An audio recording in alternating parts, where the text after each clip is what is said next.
everyone, welcome back to the LCK for Saturday Showdown. I hope you're all doing well. I hope you're all doing well at home, and I hope you guys are doing well. So also, how is life? I mean, I have to sit with him, but outside of that, life is great. We got some great League of Legends. No, I'm kidding. I love Folks. Even though he did bully me going into the rehearsal. Oh my god. That's a regular thing, you know. Yeah, we're on camera. We're generally friends, but me and it's just an act. Yeah, there's a lot of heat. We don't like each other off camera. Anyway, back to League of Legends, the initial topic. As we said, Saturday Showdown is upon us with a great matchup today, Bro versus DRX. Different trajectories when you think about both these teams. They really must win if they want to have a hope at making playoffs here. We have DRX having the momentum right now with the last 2 wins they picked up, and Bro still struggling a bit. Yeah, and I think this matchup is so important because, you know, in spring, I feel like there was such a divide between the top 6 and the rest that it was quite early on that we saw playoffs locked in. There is not that clear top 6 right now. There is definitely room for a team like Beyond or DRX to slide in and get a playoff spot, and obviously that's all you need to make the dream happen, as we saw last year from DRX. And a lot of what is now open up is because of Sandbox. Sandbox really has fallen as a team that was very good early on in the spring, and as a result kind of was locked down, even though they kind of tapered off towards the end. But right now, the person that is looking towards that playoff spot is Kwangdong, and Kwangdong, even though they've been all right, aren't really the team that you'd expect to be able to maintain a consistent level of performance. So definitely still opportunities as we're going 3 games today. Yeah, definitely. The race for 6th spot, I think, is pretty open, as you guys mentioned. They went 1-1 in spring. What do we make of these teams' trajectories since spring? Who improved the most and how? So I think DRX are actually on a better trajectory, and I think for DRX, I don't expect the team with these players to be a top-tier contender, but I did expect them to be at least a playoffs contender. Yeah. Last spring, that wasn't the case at all, and I think that the introduction of Paddock and kind of changing up really has helped this team, and I think that Brion are basically the same team that they've been all year, with some of the same inconsistencies when it comes to doing proactive stuff on the map. Yeah, I think they looked really rough at the start of the split, Brion, and then they've had moments where they've kind of shown some light, but it feels like it's difficult for them to carry it through for the whole series, or sometimes even the whole game, like that one against NG, which... Oh, don't remind me. They should have won, harsh. but yeah, I feel like sometimes a bit too slow, sometimes not able to close out games, despite showing like Umti's had some really positive early games. Yeah, early game, they got discovered, but need to focus on the rest of the game here. But I want to focus on this team's miracle run, because we saw what happened with DRX last year. Bad situation leading up to Worlds Finals, and also Bro in spring 2022 making the miracle run. Can they make it again, is what I'm wondering, because it's not the same players. Yeah, both teams are obviously in very different fashions were able to defy a lot of the expectations that were put on them. For Brion, I'd say the team is still effectively the same. For DRX, though, it really is only Beryl. Juan, even though he was on the roster, didn't really play throughout most of the year, outside of some very high-impact moments when we got to the Worlds qualifier and whatnot. And everyone else on DRX is scattered all over the wind. So Org's trying to recapture some of that. Yeah, and I think, you know, they are rebuilding. I think you can give them a lot of slack for that, and they've definitely started to show that growth we're hoping you'd see from a rebuild. It does take time. They are looking better. Do I think they'll replicate 2022? Probably not, but, you know, they are approaching at least the fact that they're in the conversation for maybe making it a playoffs. Yeah, making playoffs is that's the goal that's the minimum goal here for now. But a quick hit on the meta, because with the new patch, we saw some new supports rising, maybe giving more agency to Effort and Beryl on the bot lane.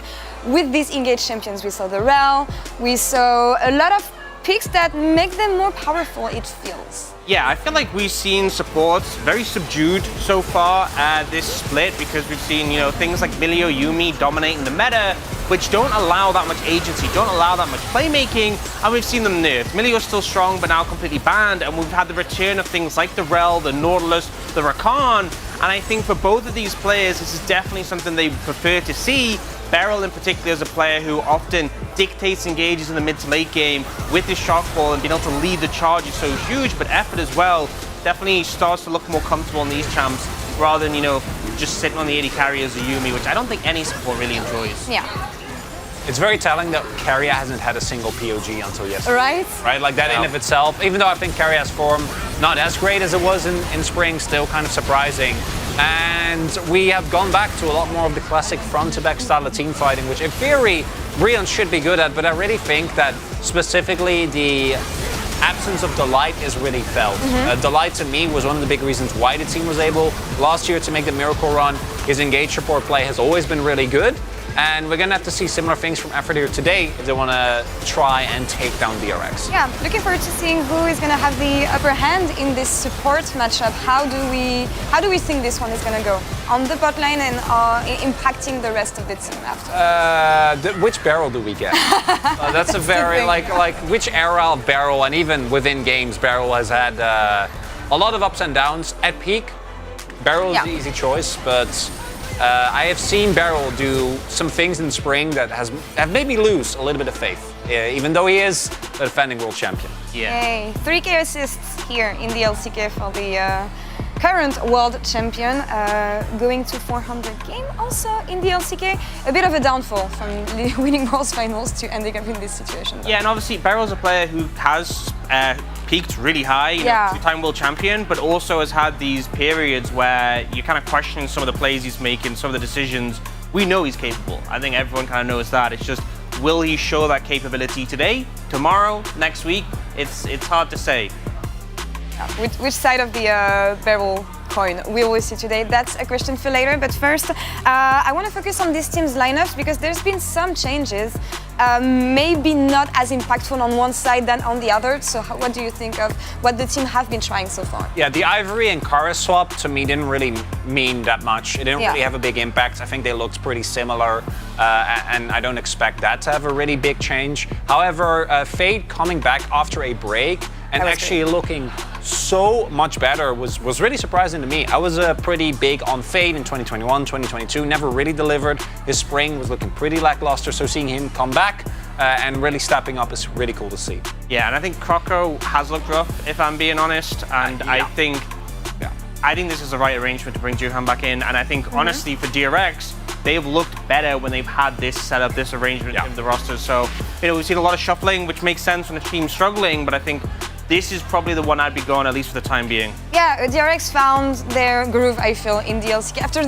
these last two games. At least we'll see if they can reciprocate this today. But also, I feel like on the bot lane matchup, we may have some interesting stuff happening when you look at Paddock and Henna and the Aphelios pick, even though this champions is lower in priority now, given the Enchanter's changes. Do you think it's still worth banning the champion or targeting this type of matchup? Probably not. I think the fact Milio's always banned and Yumi's gone means he was going to be lower prio anyway, but they also nerfed his items, nerfed his runes, so I think the pool for 80 carries has opened up quite a lot. We're seeing things like the Kai'Sa, like the Varus, picks that have a lot of forward agency, and I think particularly for Henna, he is a player that even when we've seen Brion be a little bit slower paced, he has been driving forwards, trying to set the pace of the game and make things happen. So I think on picks like the Kai'Sa, like the Varus, it suits him so well, and I'd love to see him keep that forward-thinking agency on these picks. Yeah.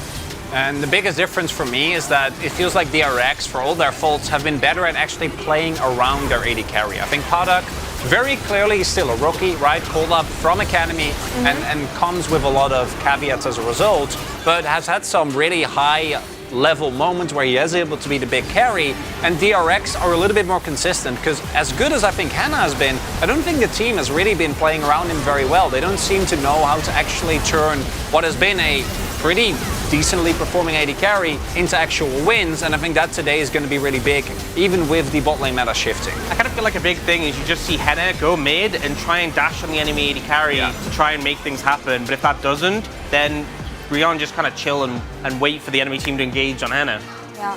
He dies. And that's the thing. And yeah, that's exactly what I wanted to talk about, because with the new patch, we saw the rise of Ivern as one of the main junglers we have right now in the LCK, usually paired with two AD carries. What do we make of this shift in draft priorities, and how do we want to play around these champions? So I think it's very clear that Ivan's super strong, especially with the Tristana, but we've seen teams sometimes not prioritize him as heavily as we think they should, and also some teams have really struggled on the execution. Yeah. And Ivan is so different from the rest of the jungle pool, very different play pattern. The clear is even different, although I don't think it's that hard to learn. But I think we've seen a lot of like Vi Wukong over the past 2 years. It's very much been this skirmish focused, often have an engaged jungle pool, and I think the teams who can master this will get so much benefit from it.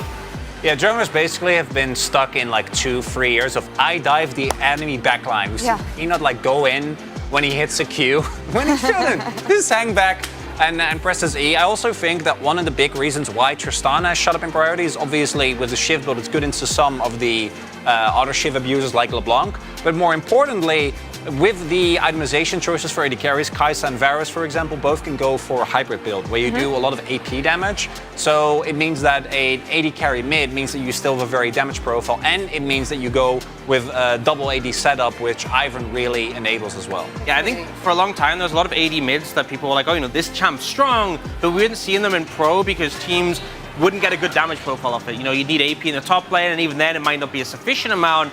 I think the fact that we're seeing these Shiv picks in the bot lane, like the Varus, like the Kai'Sa, that can go for heavy AP, means you can afford to take these mid lane picks like the Tristana. And so as a result, we're seeing, you know, the return of some of these picks that are strong, have been strong, but weren't picked up because they wouldn't fit the damage profile teams were going for. I'm really wondering if these teams will go for this type of draft structure today, because we've talked about struggling teams not going for the easiest comps to execute, so I'm curious to see how this one will pan out later. But let's take a look on the predictions, because I think we have interesting ones here. DRX on your side, Chronicler?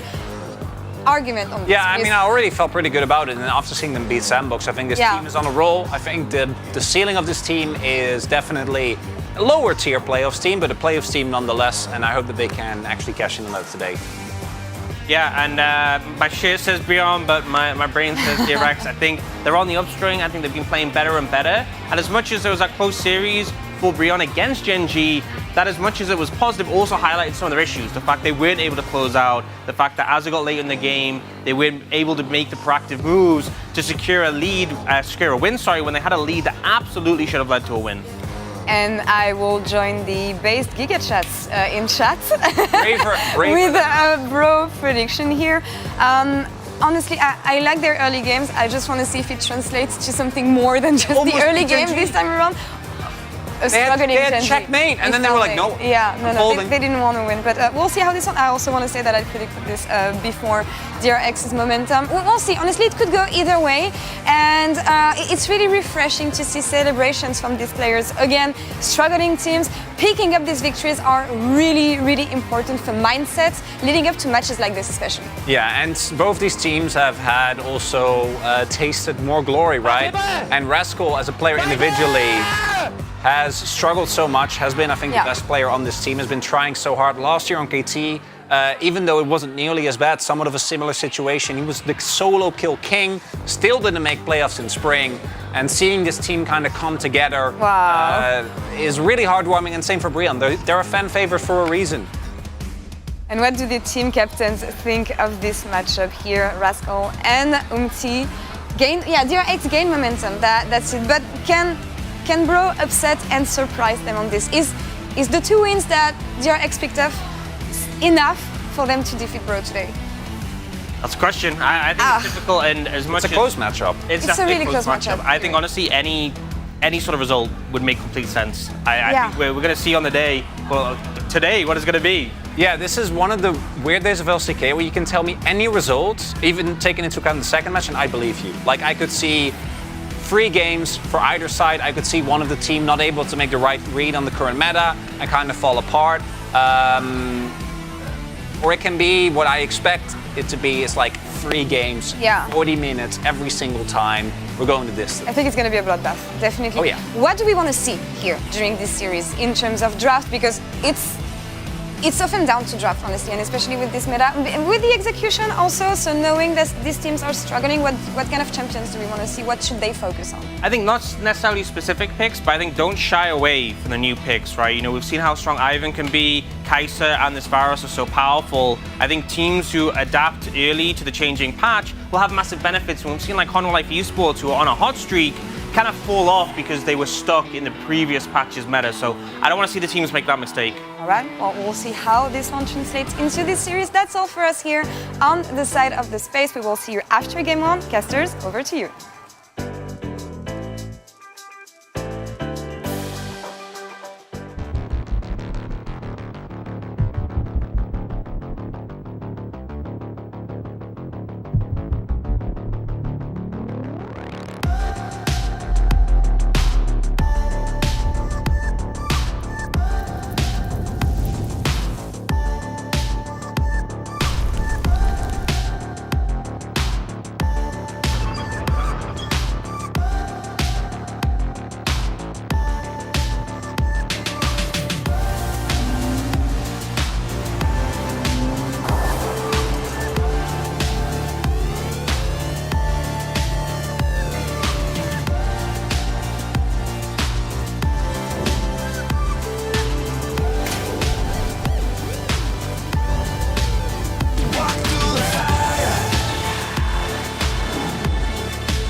보이지 않는 DRX 전승 신고합니다. 선수들의 미소나 이런 웃음을 얼마 만에 보는지 기억이 안 날 정도예요.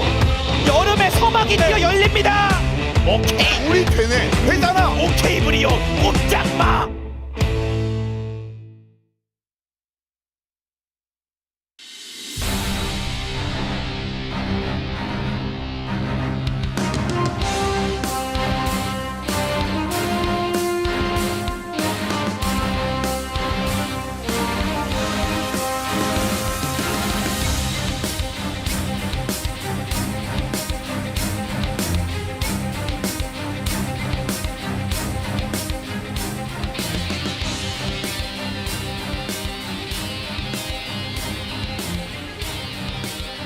Hello and welcome to the LCK. We are here ready for Saturday Showdown. And this one is going to be a long banger of sorts. We got DRX up against OK Savings Bank Breon. And this one, it should be even. It's Breon, it's DRX. I want to go the distance. Oh, he knows! He knows. And everybody's starting to know.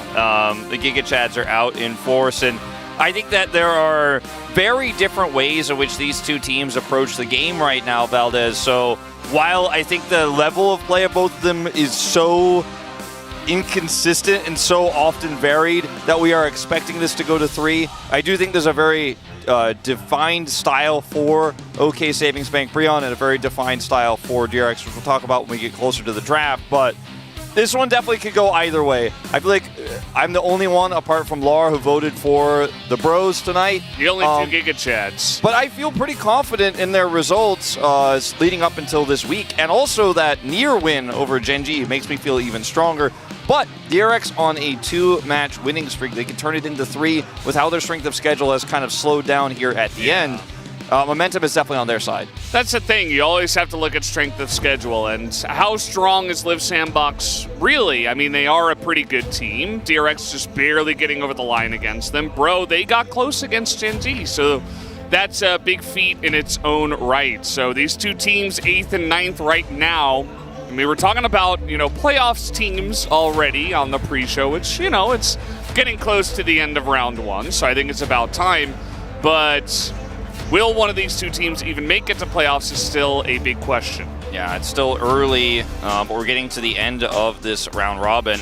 And Bro will have to face against KT Rolster twice, back-to-back. It's their final match of the first round robin and their first of the next. So you lose here, it doesn't feel like it's getting better in terms of momentum after this one. So for DRX, on the other hand, with that winning streak that they've got going, we will see if they can continue the momentum, as both of these teams have so many fans despite their results, despite the struggles this season. It's a packed arena once again, and you've got fans really coming out to support them in what is such an important match. Karis is back. Fate obviously has been back as well. Fate has been the key player for DRX upon his return. I was really questioning quite significantly Yehu's role in this team when he was put in, because Fate was so important, I think, even last season. Not a standout player, but I think a crux of this team. But now that he's back, that stays true. Yeah, and Fate had a great series up against Liv Sandbox, so hoping for even better stuff this time around as Beryl, the 5th support to play 400 total LCK games. I don't know why I combined those two words. And he will hit it tonight. We will have 2 games. Do you like Rascal? Yes. Well, I'm not going to repeat the bottom part, but that was tricky. That was a tricky sign. That was a tricky sign. It's okay. It was a positive sign. But look at how close these... A bit too positive. These predictions are really close, and it looked like on the KR side, it looked like it was about 60-40 across all 3 platforms there, too, in the glimpse that we did see on our big screen behind us. I really feel like this one is just ready to deliver in terms of a close Saturday showdown. Is it our highest level? Is it 2 of our top teams contending for going to the finals? No, I don't think we can say that right now. But what we can say is it's super high stakes. This matchup is extremely important for both teams. It is definitely going to deliver. It's going to be long games. Both of these teams struggle even with leads to close it out. And OK Savings Bank Breon, the team that's walking out on stage right now with Karis tonight, They are one of the most passive late game teams. So I think we're seeing multiple Elders in this one. I think we are seeing 30-minute games no matter what, at least. I hope so. It would be totally on brand to get exactly that. And that's why we need it all the more. These two teams should be very equally matched, but DRX on the rise with Fate in the lineup. Rascal has been getting really excited as well in their wins, especially their most recent one. Padak, I feel like he started off kind of crazy. Then we saw like the negative sides of the craziness. And now I feel like he is kind of stabilizing a bit, which I think is a good look for him. So DRX's playstyle and their wins have been kind of attached to moving into this new engaged meta where you've got Beryl on Rel, which is one of his best champions. Beryl. Right. And Fate returning to play. His Tristana has been very good. His Jace has been pretty explosive, even though it's pretty fringe right now in this meta. It's a pick he's clearly comfortable on, a pick he showed so much in spring. And DRX, I think, have really honed in on their identity right now.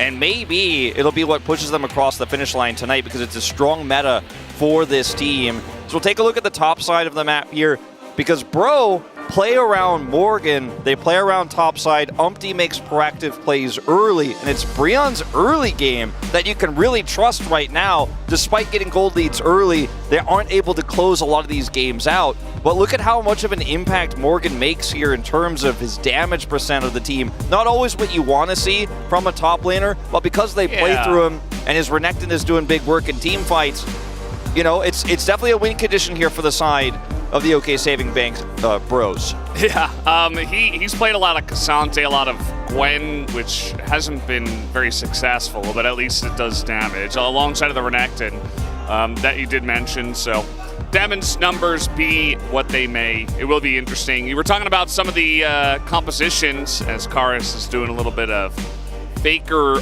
reloading here. It's a little bit of meditation. Don't put that in your eyes. Yeah, don't.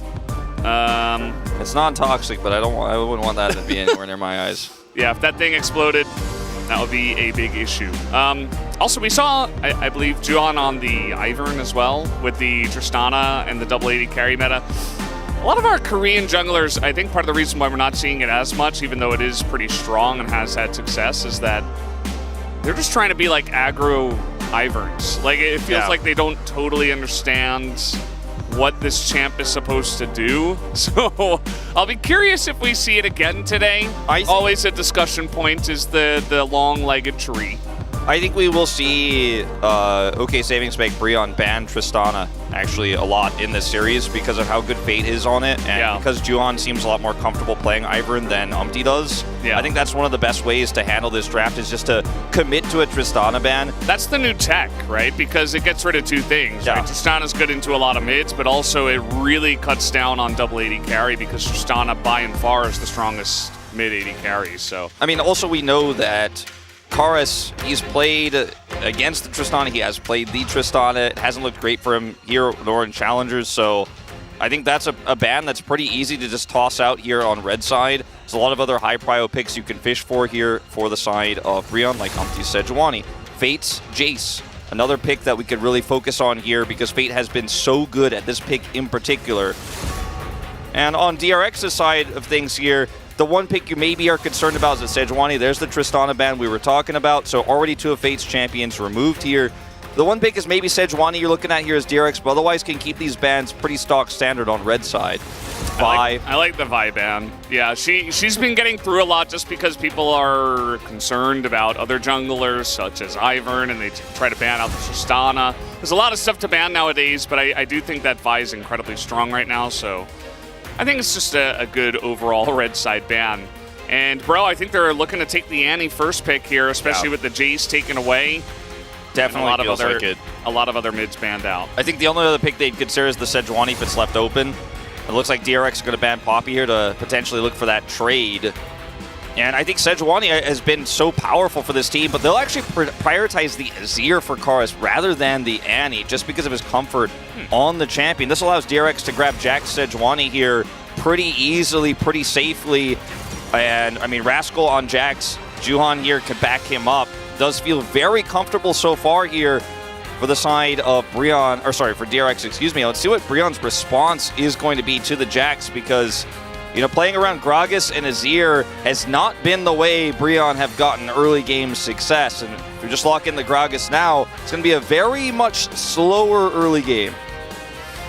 Well, Aphelios locked in, so even with a lot of other strong picks in the meta, Aphelios, he got tapped in a lot of different places, a lot of his items and stuff, but he's still here. And Henna's a very good Aphelios player. Yeah. Emilio is still really strong. So Aphelios, Emilio, if you're going to go for Aphelios, I like taking Emilio as well. Yeah. Well, you can ban away, you know, some of the other picks in the meta, the Kai'Sa, the Xayah, and feel pretty comfortable in terms of your control here. Unless DRX are going to pick one of those up right now. The Rel could be locked in early. Playing Rel into this could be tricky, as this is so much value for Sejuani here. If you lock in the Yone now and Bait will pick it up.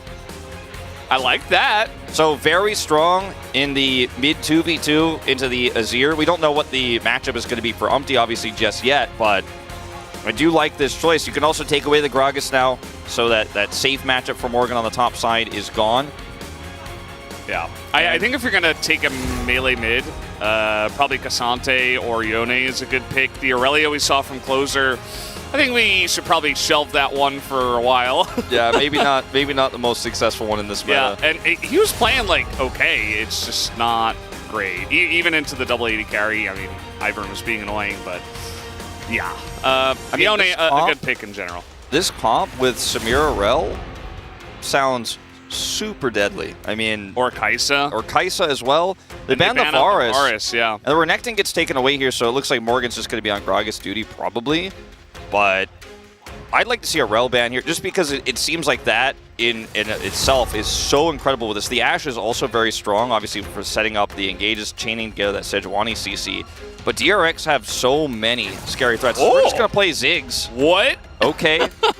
Okay, and I love it. Be teleport Ziggs, because Aphelios Emilio is going to outrange a lot of the other 80 carries they could play in this position, and they don't want to deal with it. They're just going to sit back under turret, have a roaming support for Barrel, and Ziggs will just eat up the minions and then scale later on. There's a lot of cool combos here with the CC they have and Ziggs' ultimate.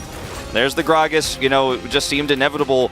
The question is, what is Umpty going to play to link this all together? Because in terms of early game, this Sejuani is going to rule the Rift. Graves, I actually don't really hate this option. A ton of follow-up damage here if you could survive that initial engage. Yeah, doesn't offer a lot of hard CC. Skarner, you coming to me? I'm going to pull you away.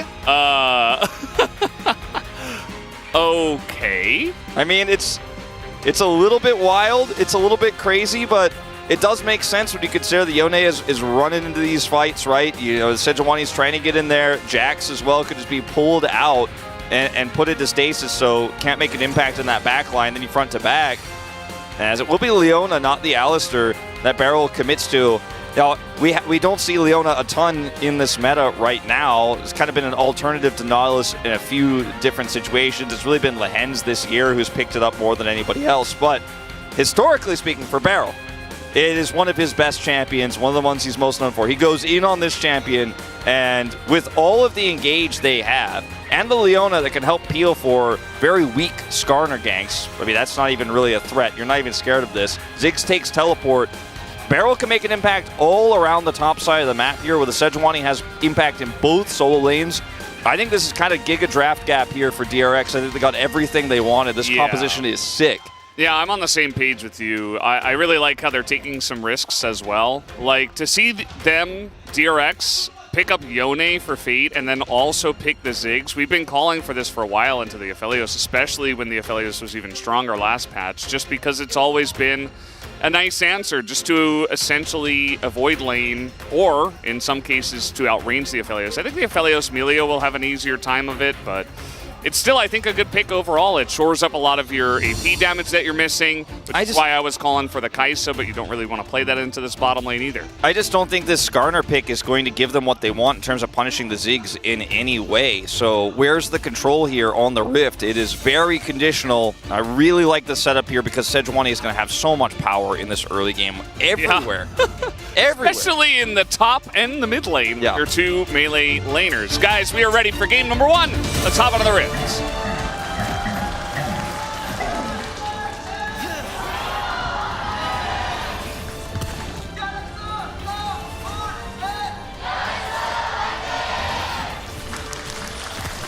All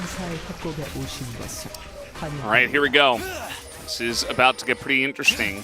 Bro kind of going back to comfort other than the random Skarner that they threw into this.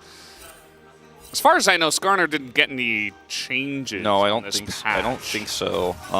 He's just like, this would be good here. I mean, there were a lot of jungle bans in the first rotation. At least the Vi and the Poppy were taken out. But we could have seen something that allows you to continue to be aggressive into the Sejuani. You know, Poppy was taken away, would have felt decent. Could have seen Trundle here, wouldn't have hated it, to be totally honest, considering the Sejuani matchup there and what you could do with it into this melee comp. And maybe you could have seen like Xin Zhao, or Lee Sin, but the Ziggs is just so free here. So we're just gonna do this for a little while and fight over these spires, which are like weird robot-looking things on the fun and interactive gameplay. Yeah, it's more interesting than a normal 5-point start for both teams. Interacting with objects on the map. That's true. Imagine if those were blast cones instead. You just blast cone around at level 1. I think you used to be able to do that, and then they took those away. I think that was a good change. I know you do too, so. Yeah, as much as we can get them out. So Croco was the last one to play it. We saw it a lot in summer. It was very common back then. Peanut was arguably the best Skarner player. Played it the most, I'd say. And that was the meta that Genji kind of had defined, you know, back with the Zera Yumi and all that. It's been a little while, but a pick that's actually recently a fairly common one in the LCK, believe it or not.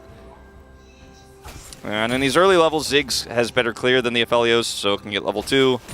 They can just push this through as once you get level 2 and level 3 here for Henna and Effort, then you can start putting a little bit more pressure on with the Campfire.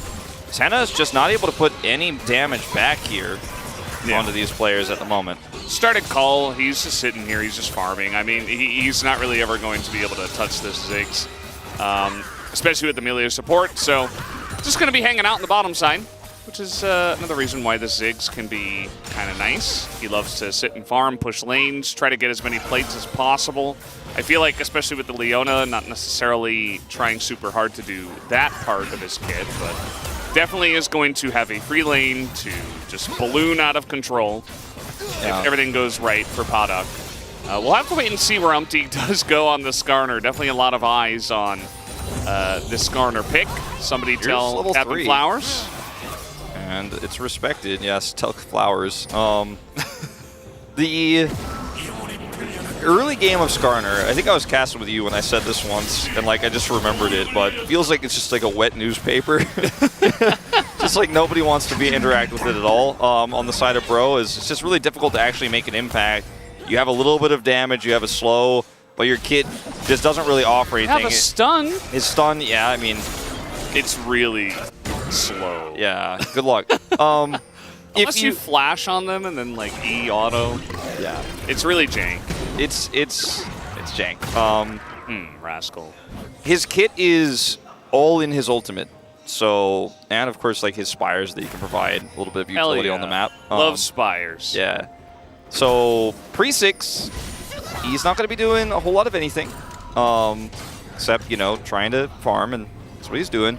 This composition really doesn't suit the identity of Bro's early game dominance we've seen in their last few matches at all. It goes completely against it. But as you mentioned, it goes to comfort as Fate's going to trade aggressively here. Nothing going to come of it.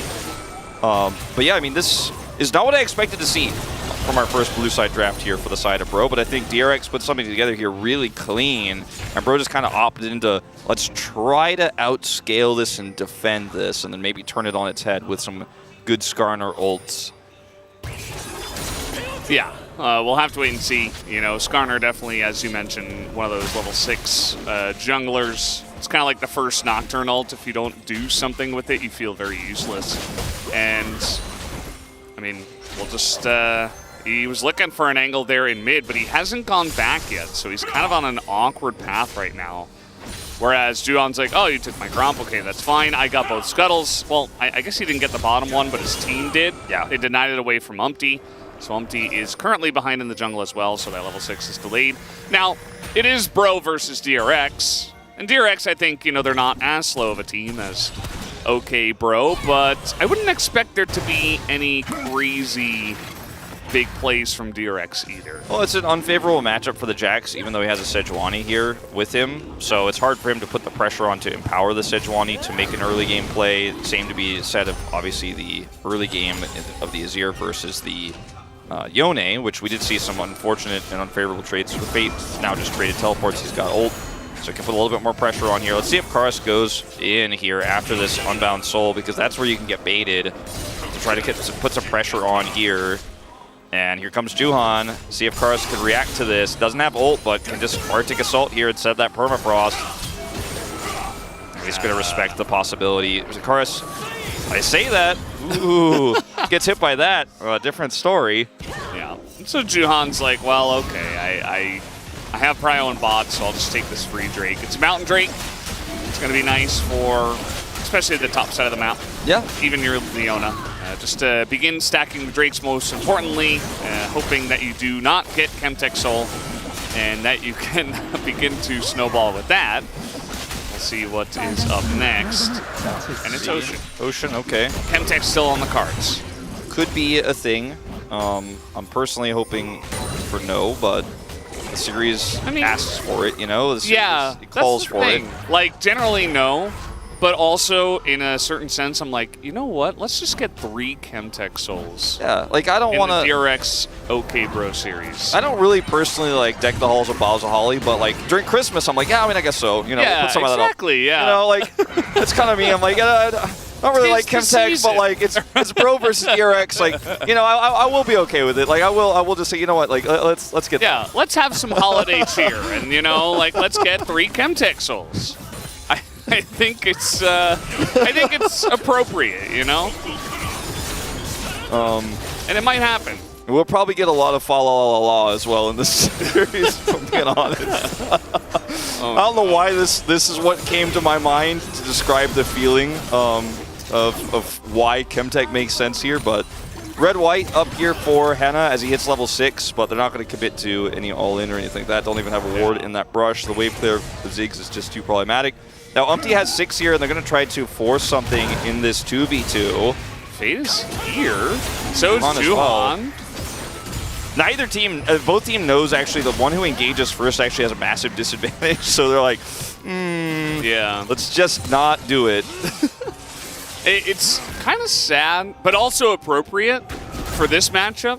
That the bottom lane in this patch rather, we've seen so many engaged supports, so much action, so much back and forth, trading, crazy 2v2, 3v2s, even teleports in the bottom lane. Yeah. And then for this, we get Call of Felios Melio versus Ziggs. Yeah, and there's just nothing happening there. Nothing's going to happen. Trying to get on top of Effort here, who is taking a beating from the Yone. As DRX on top of the Rift Herald here, we do have Karus and Effort making their way over. There is the pull from Umpty, but they can't get the kill onto anyone. Juhan is so low, and he will be assassinated by the Aphelios as they also get the kill on a Jax. The response from DRX to help out their buddies on the Rift Herald a bit too slow. And Paddock he's not here, but we're still hard committing, and there's no setup, unfortunately, and this comp is so reliant on its engage, setting up Permafrost, hitting that Yone ultimate, which isn't even used here in this fight, as it's a really great ult setup for Bro because their comp is also strong in the early game with this Azir. Paddock will still pick up a plate here on the bottom side, might even try to commit for 2. I don't think he has enough minions, however. Barrel is shadowing him, so you could wait for another wave, but I think he's going to take this opportunity to back. But going back to the fight, Azir's ult is good. This team is split. Look at Barrel and Fate. They're not even here. And Morgan is like, all right, if Karus sets up an ult here, I can actually block the rest of the team from getting in. And look at this. I mean, it almost just makes DRX look silly. They're not in position even slightly, and the cask is great to make sure there's no follow-up. And Fate's just like, whoops, we didn't go. And when your Ziggs isn't there and the Aphelios is missing, you either have to abort or hard commit to the engage. You can't do it halfway. Yeah, they kind of got caught between a rock and a hard place. They were slow on the commit, and then they got casked away, so it's just rough times. But, Bro, absolutely nice setup. I like how Umpty went for the pull onto the Sejuani right after Aftershock was gone. He's like, okay, well, now you're relatively squishy, so I'll just take you down. And that's just a great lead here for Bro. They did get a couple of plates up on the top side as well, so Paddock only able to get the one in the trade. So it's the Bro early game lead. It happened. It didn't look like it was going to necessarily happen with the draft here, but it happened. And look at the lead for Gragas as well. With that death for Rascal, he's picked up an even larger CS lead than the one he had before the Herald, about 25 ahead at the moment. So he is crushing this matchup he picked into. He opted into this because they banned the Renekton. You've got a Nazir who's picked up 2 assists here, feeling comfortable, and this comp is going to scale pretty nicely into what DRX have put together. DRX's engages need to be the defining point, and so far, step 1 kind of whiffed it a little bit, just didn't commit fast enough. Umpty over here is a huge threat. Yeah, he has his ult again as they're trying to turn on Takaris, but immediately just disengages with the Emperor's Divide. And now, once again, do they have the damage though to get onto Juan? No, they don't, as now Karis gets Melio ult, and then he gets away somehow, some way. And that is going to be huge. They made DRX so deep into this fight, the teleports are extremely late. As Rascal gets in, and Morgan is like, well, kind of awkward for me as well, as neither top lane is going to affect it. He wanted so badly to kill Fate there, but he's still going to be able to push this wave, pick up some additional CS. Jack's here awkwardly in the mid lane now, and everyone's going to get a back timer here. DRX not confident to start that Drake up, even though they have Prio, because of the low health bars here and the way that fight went so poorly for them. And I can't really blame Beryl for the re-engage there. It looked like a juicy target. Karis almost goes down, and look at this. I mean, the way he's able to link this as he gets over the wall is really half Karis' health bar gone, and then when we see the ult coming through, he's like, I've got him for sure now. We know he doesn't have flash, and he just still is able to skirt his way out. Juan then goes down, and Fate, unfortunately, just too low to make a bigger impact here anymore. Without the Sejuani, there's no more permafrost to proc. Morgan wanted so badly to catch that Yone, but he's a bit late. DRX will still pick up the Drake, albeit delayed here. It's Fate. Oh boy, Everfrost catches Fate. He is so dead. Morgan is putting on a show tonight.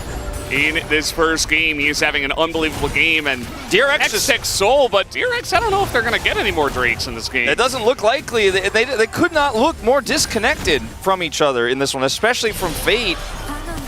Poor guy's been trying his best to do things, but he's been left out to dry. He didn't rotate faster than first Herald, wasn't able to make an impact with his ultimate in that second fight there in the mid lane, and this time is just left alone while Herald is up to try to catch minions here. And it's a massive lead across the map here.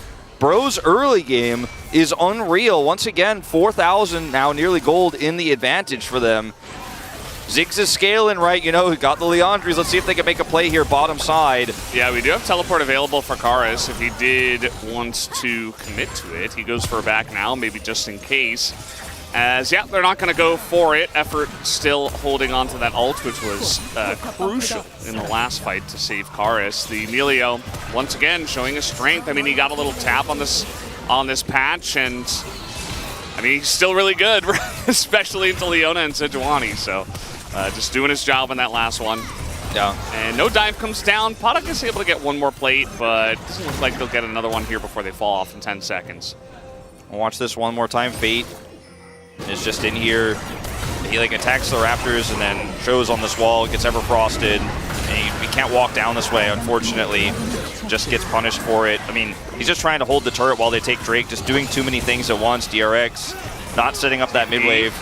Trying to get on top of Paddock here as he is greeting to try to take down this turret. He is so dead. As Karis is trying to get in there, he's got a crown. He's got it early as well.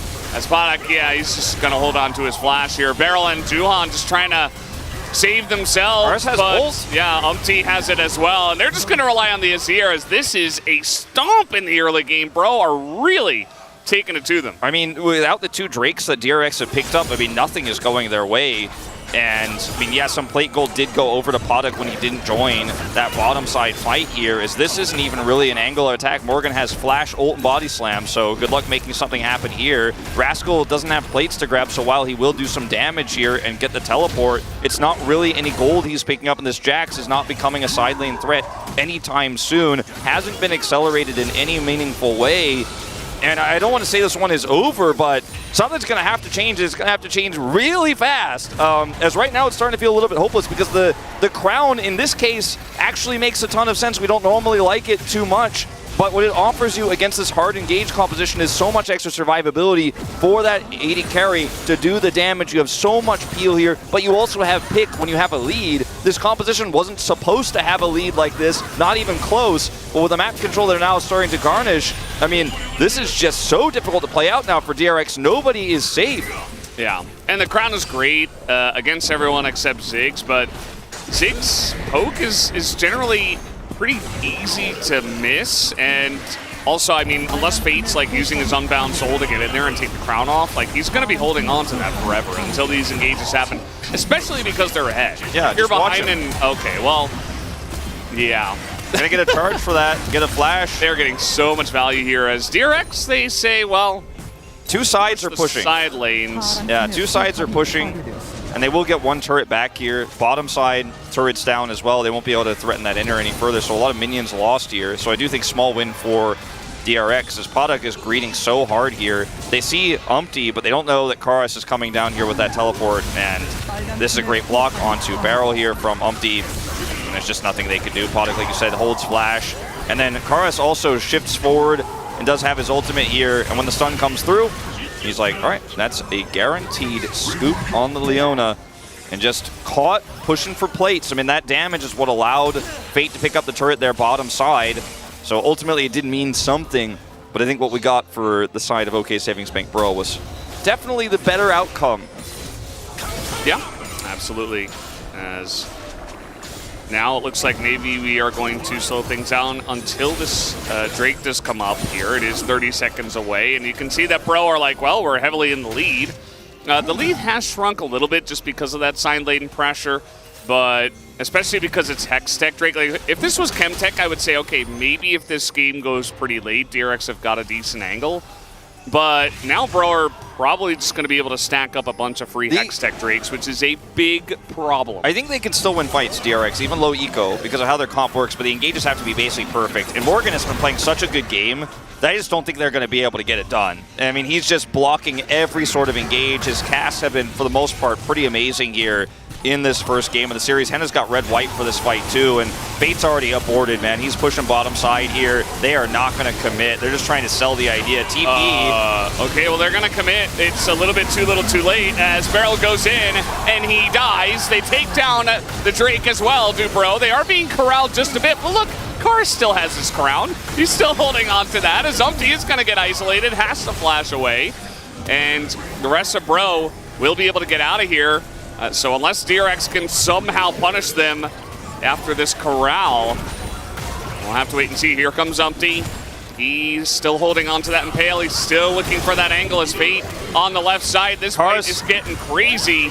His crown lives for so long. It just is shattered there at the final moments. So hard to take off. Yeah, it's just so hard. Even with Ziggs, like you mentioned, I mean, it's dodgeable stuff that he is setting out. So it's really easy for Karas to just avoid everything else. And if he satchels it, that would be the easiest way. Yeah. He's got pretty long range, but for some reason he's not. So. I mean, or if they, if they are able to do something with the Unbound Soul, before the fight, something like that. But this is, once again, so disjointed. And this is like, if you're a Damwon fan from 2021, like, this is giving you flashbacks to MSI because Beryl is like, we're going in. And Rascal's like, okay, I guess I'm TPing. I'm very far away. That TP ward is very far away. And then he just instantly is blown up, and the whole fight is so disjointed. If it's all working together, you can win this from behind. Is Morgan?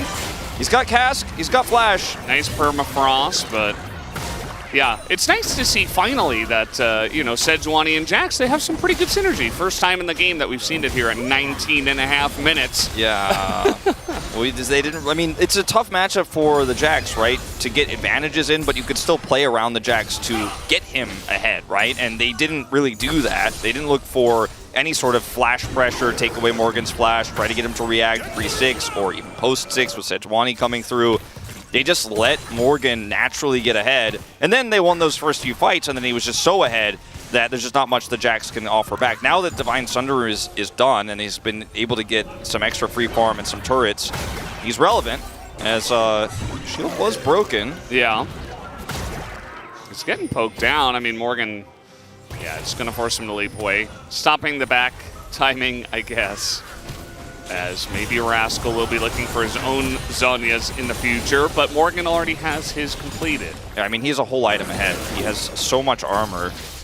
And he's just more engaged for this composition now, and it's the build for the Azir that's strong in sides too, great against Yone with the Nashor's Tooth. He's going to be able to do a lot of damage if he's set up with CC, for example, on a Skarner, by a Skarner rather, who's pulling a target forward. The Nashor's Tooth, you could just do so much follow-up damage there from safety with Crown.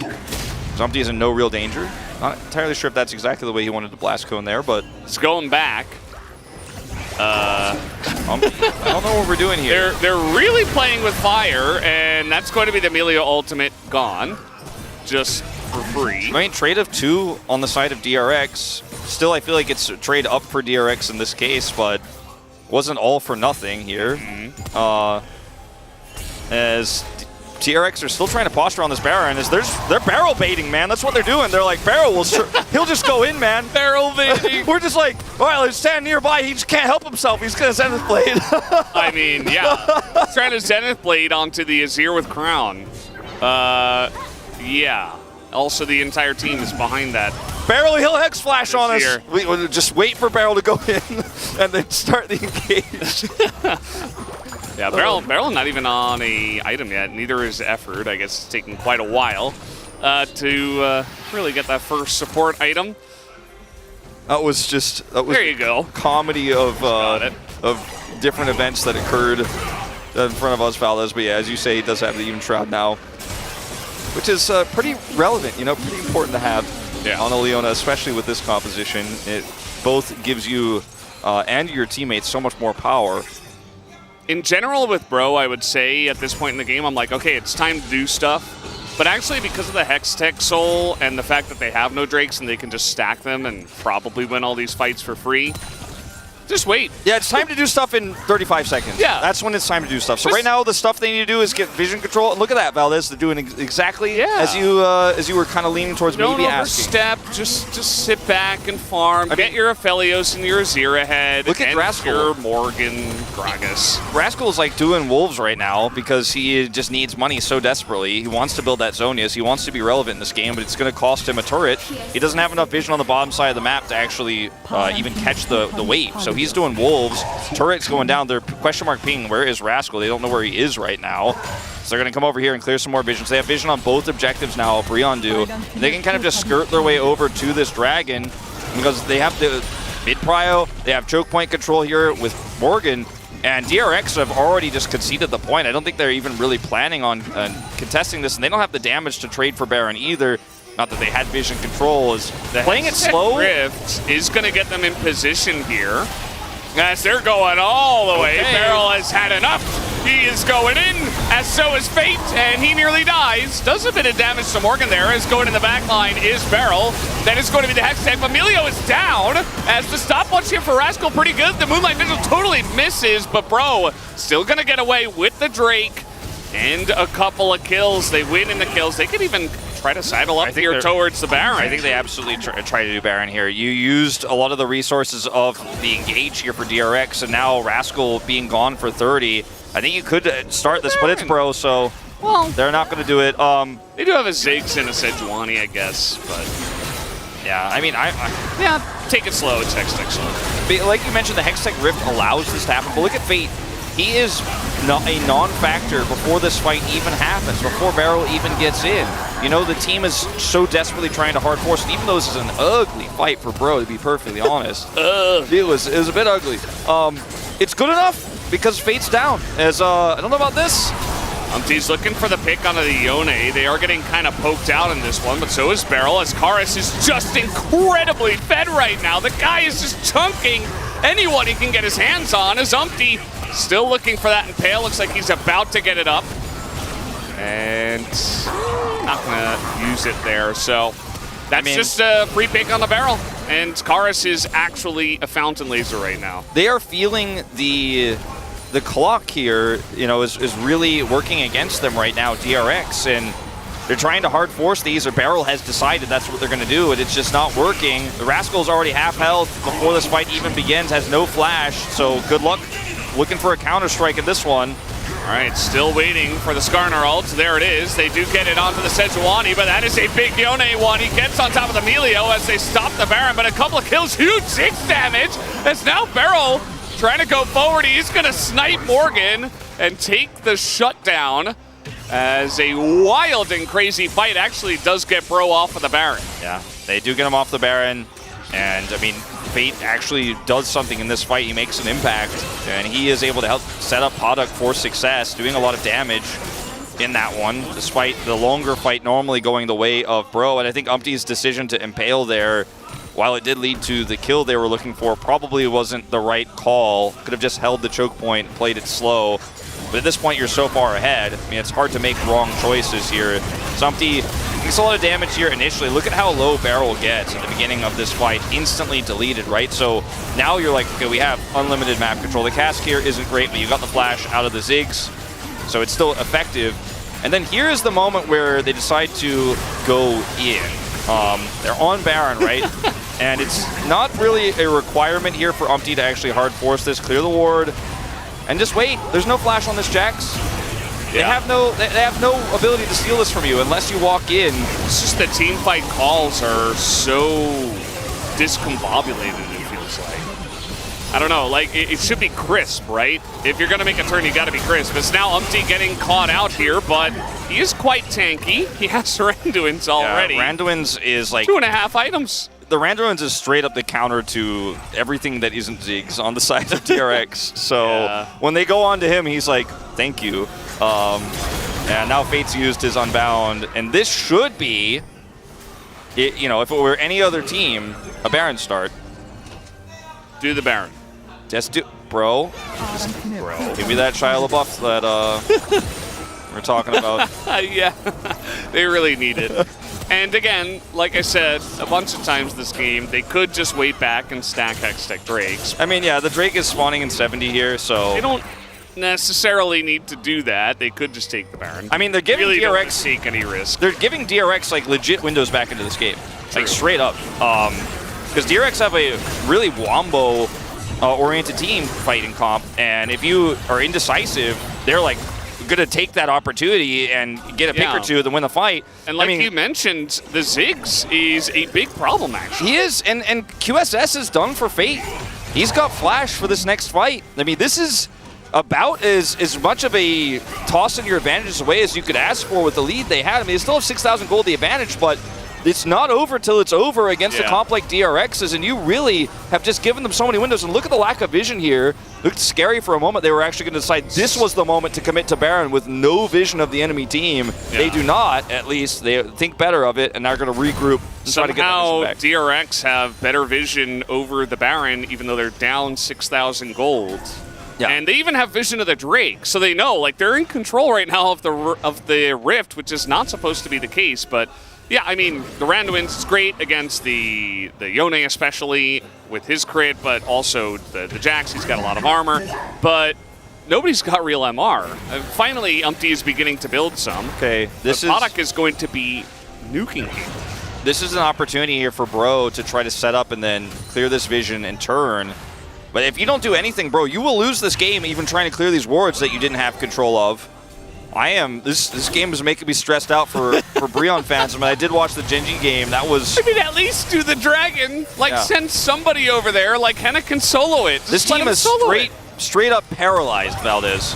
It's okay. They're going to press their buttons onto Poduk, and they will. They're going to get him. He doesn't have flash, and there's the Ziggs. He is gone. Does a little bit of damage, but he is dead. Finally, they did it. They did it. They just did it. Nice. We did it, Fred it. Oh, no. Previous one. Yeah. And now... We did it formerly, Fred it. All right, you got the Ziggs. Take an objective. All right. Hey, don't ask too much of them. Go to the Dragon. Just let them. The Dragon's available. Okay, they're doing it. We do the Ziggs first, okay, and then we assess. We clear Baron vision while sending to... You know, I've got that. Nashor's Tooth Void Staff's done now for Karis. It's going to help rush that Baron or the Dragon down. And Rascal, don't know if he's actually going to get this TP coming through. Well, he's going to get the turret. Will he live? Gets out, he's got his entire team coming over here. The issue really is Karis. He does so much damage. It's now the pick onto Effort. They're getting in the jungle. Huge damage from Henna, though, as the Infernum is just destroying everybody stacked up in their own jungle. DRX overextend. And now finally, surely, Bro will do the Baron. I think so, and that's one of those weird situations where the Crescendum, or rather the Calibrum, the green gun, the sniper, is actually going to be quite useful in helping chase them down and do that additional damage, because he was in somewhat of a vulnerable spot, just needed a little bit of extra time, and he's able to fire back. They will take the Baron, 3 Hextech Drake's worth of additional attack speed and ability haste as well, on top of a team that already is scaling so incredibly well with this Aphelios. Product does a little bit of damage back, as you mentioned. Effort even going to commit the ult there just to make sure that nobody gets burst down, but it is a Leandri's build here. As Rascal has a really nice stopwatch here for the ult coming through for Karis, and this buys time, and this is when Beryl actually sees a window. Maybe we actually get Effort, he's ultless. They do, but the Infernum ult here from Henna is massive, and now he has Calibrum, like I said, to actually close that gap here and do that additional damage. Bro, very well played here, and I mean, Bro are 4 kills to 16 in their pockets. They are 16 to 4. If you can't close this one out, I don't know what it means. But it's not a good thing. No, Bowers, you're not allowed to say what it means. Okay. Just say, I don't know what it means. Just say, I don't know what it means. Redacted, yes. Just say, it is very puzzling. It's very strange that they were. It is. The results are unusual. Yeah. Well, they've got a 6-0 Aphelios, so 5-0 is 0. A 10,000 gold lead? 10,000 gold lead. They have the Baron and 3 Hextech Drakes. And I think Bro have got it. I think now this is enough to make them confident enough to actually push in and end the game. As Fate goes for the QSS, even before the Impale, as he is just dying. The Yone having not a big effect in this game. Too much happened before he could, especially that Rift Herald fight. As they're just pushing into me, they're going to take down 2 inhibitors and back away from here. Not going to end the game just yet. So, I mean, it's never over till it's over. And still hedging never over till it's right? Brover, as we like to say in Challengers quite a lot. It's not Brover yet. I'm looking at all of the items that are coming online here for DRX. Rascal got his Cleaver. You know, it's Scimitar's done for Fate. He's had that QSS for a while. I mean, we're looking at eventually the Ziggs is going to get Death Cap.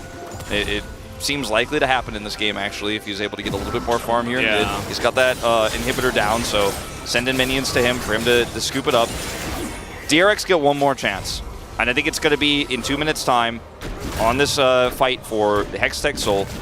And if Bro win that one, then we can say it's over. Beryl, he's just no vision here going in. He's going to send it. He sent it. He sent it, yeah. We got the package. It's been received. The Leona has been delivered successfully. Just saw it in my tracking app. Yeah. I got that notification, man. It's right on time. This delivery service is fantastic.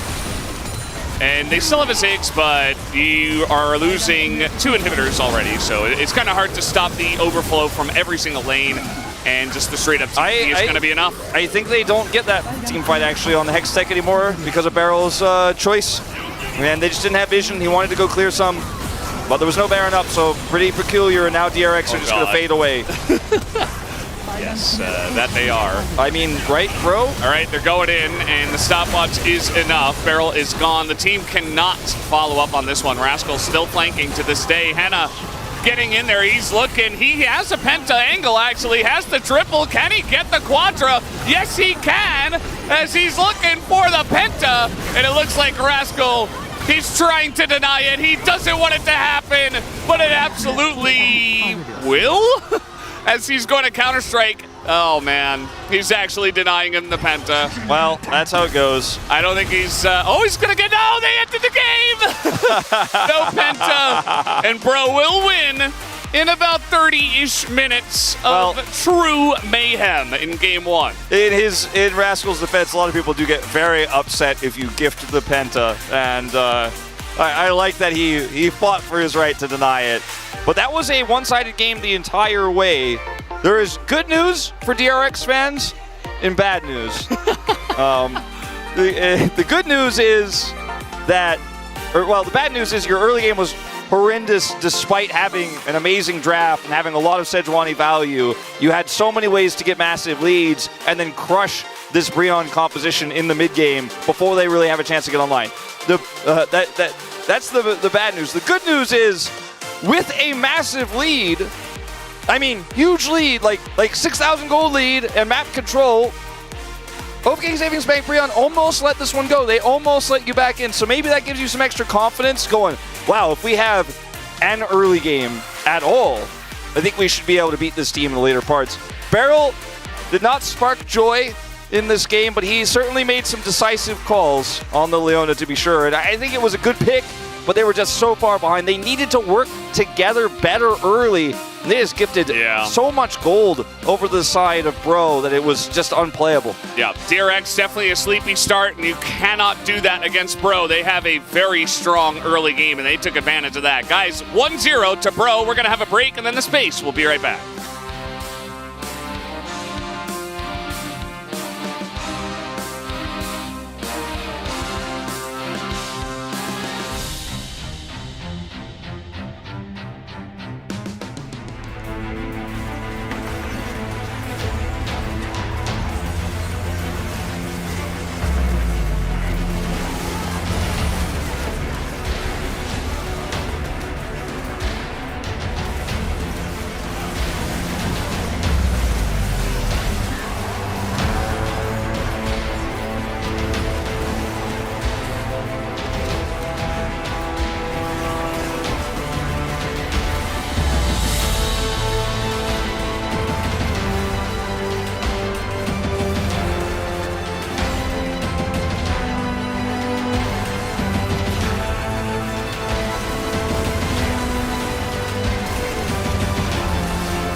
위에 잭슨에 왔다.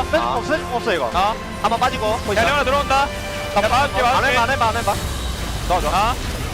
천천히 라인 쓰자. 바텀 라인 크거든. 이 라인 쓰면 돼. 잭슨 마크 좀. 나이스. 야, 중환이 봐줘봐. 봐줄게 이거. 죽여. 끝내자. 좋아, 펜타긴 한데. 펜타인데. 펜타. 야, 중환아 펜타. 야, 나 궁 곧 돌아. 중환아 먹어. 펜타. 야, 때리마. 아, 형. 야, 좀만 늦게 끝내봐. 버프 줘봐. 나 버프 줘봐. 나 버프 줘봐. 중환아, 괜찮아. 나 믿고 와봐. 50분 놀아. 50개. 야, 끝난다 얘들아. 잡아. 제발. 까비. 맞다.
welcome back to the space, everybody. Bro take game 1 here in our Saturday showdown, and that was an interesting game. I'm always worried when Bro take the lead because I'm never sure that they're going to be able to snowball that to the rest, but for once, they defied expectations, I may say. I mean, I think they could have done a little bit more. I think DRX was like very graciously extending and saying, now that's the thing. Bro, here, take the kills. Okay, bro. Okay, bro. So draft. Draft, please. Yeah. We Ziggs, love Connor. What do you think? the DRX draft, right? It is a draft that is very cohesive. Topside, double melee, lot of skirmishing power, which we didn't see. Ziggs, which combines really well with Yonailt and Leona, and dive in general to kill any target. Didn't see that either. And Brion went for Skarner, but it worked. Yeah. It's a Ziggs, which I'm still kind of confused about. I mean, to me, there's a clear distinction between the composition from DRX, which shows we want to dive on you, alley-oop the Ziggs on top, and just try and kill your backline, to the composition for Brion, which was, we have these strong backline carries, and we want as much peel as possible. So the Skarner's role was kind of to keep the melee champions in check, whereas the Gragas was kind of just to disengage everyone. So both of them trying to be those peeling champions. And you didn't actually see it happen a lot, but Umti would often try and ult the Yone, and the Yone would snap back, which the result of that is the Impale doesn't actually go on cooldown, but you're forcing the Yone back each time. That interaction happens so many times in this game, and it kind of just meant that Yone couldn't freely go as aggressively as wanted. And I think ultimately DRX fell so far behind, they never really got the kind of wombo combo they were hoping for. I mean, that's what we warned them and viewers about during the pre-show, the fact that certain types of composition are maybe too hard to execute for some teams, and I think it was the case here again for DRX. But let's take a look at the first replay we have here, shall we? Because I want you guys to pay attention to what happened bot lane and how it translated to the Herald play later on. Yeah, so here Paddock, being on the Ziggs, has priority in the bot lane. And although his mana looks a bit low, he's got Biscuits in inventory, so he's completely fine. And then instead of continuing up, he returns, and look at the minimap. His team are starting Herald. It's not the other way around. His team have started this Herald up, and he has backed off and gone back bot lane. And the rest of his team start a fight, and oh, look who's that turning up. It's Felios to grab that kill. They get the 2 kills, they get the Herald, and it's so confusing to me. I'm not blaming Paddock for this, but it's clearly a cohesion issue with the team. Why are they starting the Herald up and then not moving the Ziggs up when you had priority? And the thing is, the 2 kills is obviously big, but also a Herald for Ziggs is so significant because you can easily Herald a tower and then take it with a satchel. Going on the other side, that really signified that early lead for Brion. It was what allowed them to snowball. And the composition from DRX stands by going in at the right time. Like, I think the composition isn't that hard, but you do need to be cohesive, right? And DRX were just, at no point did it feel like everyone was on the same page. I don't think anyone should have been on Barrel's page, to be very frank, because he had a really rough game, but at least I wanted to see some form of that combo, and we didn't see it at any point. I mean, that's what we said, hit or miss on the side of Barrel. Usually, it looks like this game, at least maybe not this day, was not the one for him. It was just miss. It was just miss. A lot of misses in a row. Yeah, that's the issue. That cost them the game, actually. We'll see about the next one, but I was happy to see that Bro, for once, didn't let go of the lead they had. Of course, it felt like DRX was kind of spectating their own game and just giving them all the opportunities to just run at them. But what did you think of their early game leading to the mid game and them closing out the game compared to what we've been used to seeing from them usually? I think Hannah again did really well. Like, I really want to shout out Hannah, and I think that the front to back of Brion looks a lot better. And also, when you look at their comp, I do think it's easier than the DRX one. I think DRX had an angle but didn't really execute on it, and the amount of peel that they provided allowed them to win the fights. Let's take a look at the second highlight we have here, shall we? Because again, a lot of kills happening in the jungle and a lot of Paddock getting picked here, which was really impactful again for the side of DRX. Yeah, it's definitely a misplay. You know that the Skarner has flash, you can't W him, but you should have W'd yourself away earlier. Losing Paddock here was a big hit, but then we see DRX try and make this overcommit to the top side. You know, Rascal's overextended, he's caught out. And bear in mind, they're a member down at this point, and they're committing to this play so heavily, and sure, they do get this 1 kill, but they just end up trapped in such a rough spot. And so I do like the pick onto the Ziggs. It's definitely a positive for Brion that they're trying to make these plays, but it did feel like DRX kind of handed over the extra bit of the game to them, and once they had that Baron, the game was just done. Who do we want the player of the game to be here? Who did you guys pick? Went for Umti. I feel like Morgan's good. Hannah's a good shout. There's a lot of good choices here. That's some good Giga Chads on the side of Bro. And it is Morgan, Lord Morgan with the Gragas who picks it here. Yeah, I think there's multiple good choices in this one. I think obviously this first skirmish was really impactful, and I think the role of these frontliners, the disruption, and finding these opportunities, finding these picks, the ult there to disrupt the fight was really solid. And Morgan having a good time is pretty pivotal to Brion performing, right? We've seen that the Lord hasn't really looked like himself in recent times, and actually coming back to form, particularly against a team like DRX that relies on Rascal, really good timing. Let's see what the split is here, because I feel like we'll get... Yeah, this definitely felt like a 5 out of 11. And there's a lot of votes. You know, we have a lot of jungle ones, we have a lot of mid ones. Surprised there isn't any for Henna. But to be fair, I think a lot of the kills he picked up was late in the game when they were already super far ahead. We'll see if DRX can come back here in game 2. They will play on blue side for the revenge match. Casters, back to you. Thank you, Spacers, for that wonderful breakdown. As yes, Lord Morgan once again sits upon the throne. Does a Lord sit on a throne, actually? I mean, it depends on... I guess not. I mean, it could sit on... It wouldn't be a throne, but often, like, you know, a long table because people will come and bring their, like, concerns to you and stuff like that. Not much of a throne, but... Yeah. You know, just kind of like a... Lord Morgan can do whatever he wants. It's a large chair, let's say. Okay.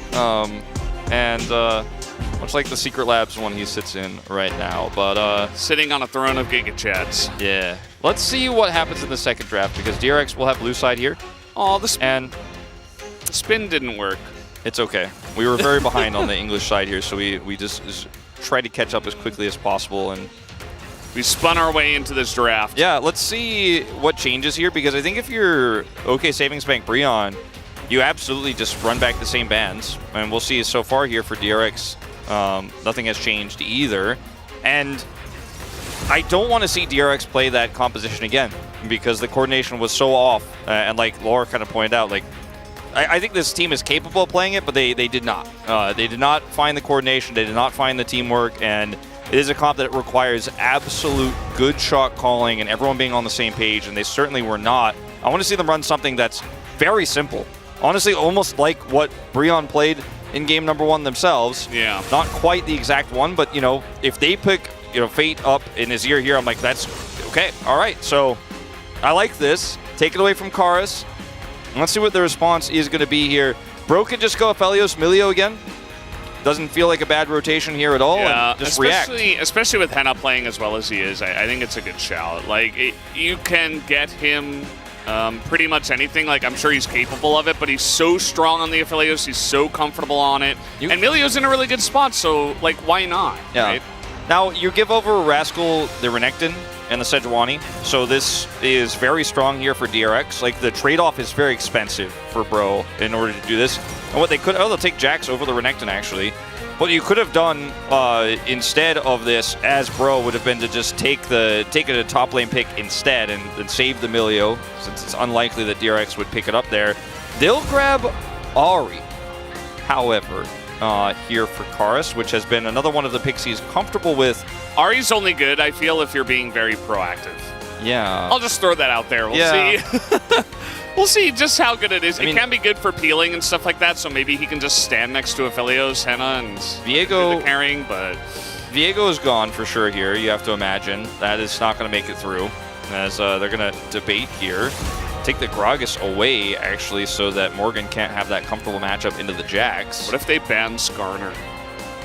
I don't think it really makes sense this time, to be honest with you, Valdez. So what if they do? Then I won't like it, and I think that Bro will comfortably pick Viego. Yeah. I mean, the Renekton they banned last time, there's the Viego ban. Or the Renekton they banned last time, I think is not bad in this situation because you have a lot of single target damage here with the Ahri. You know, you can charm, follow up the Renekton, try to burst the Azir, and whatever AD carry ends up coming through here for Poduk. So it's Morgan, right? I think this is a pretty reasonable pick here in this position into the Jax. It's a winnable matchup. It's going to be skill-based, not as free as the Gragas that they were given last time, but draft adaptation here pretty good for DRX. Now we're going to find out what that AD carry setup is going to be. I don't think this is your Ziggs angle into the Aphelios. They liked it last time, but the coordination I think needed to be much better. Maybe they just play better. Maybe that's the answer, but Yeah. Draven for Paddock is a risky call to say the least. This is a KT Rolster move to grab the Draven Blitzcrank, where Lehend is like, well, I'll get that Milio, don't worry. I feel like Barrel's Blitzcrank has been pretty decent. Yeah.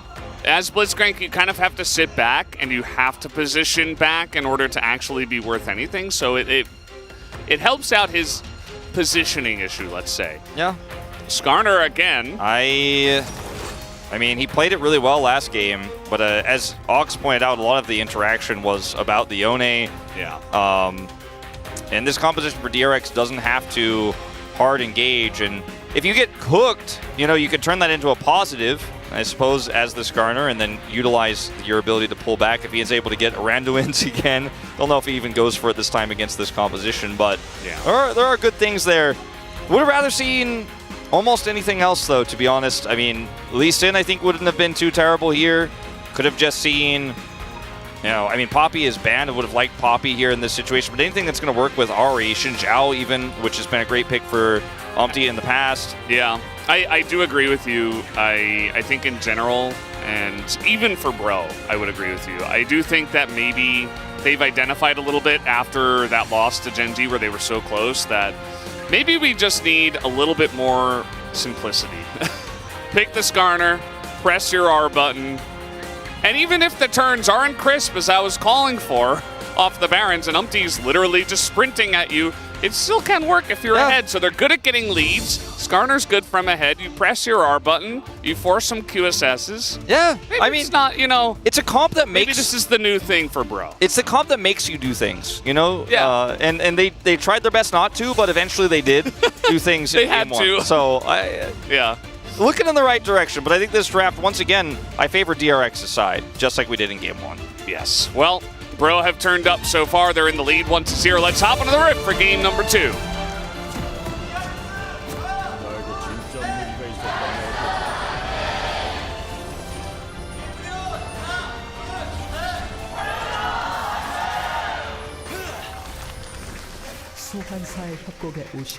Here we go. Looks like Bro are running to the bottom lane. Trying to set up a little level 1. You can get a pick early, you know, against... it's very common to also see Blitzcrank push down here. Does feel nice as Barrel.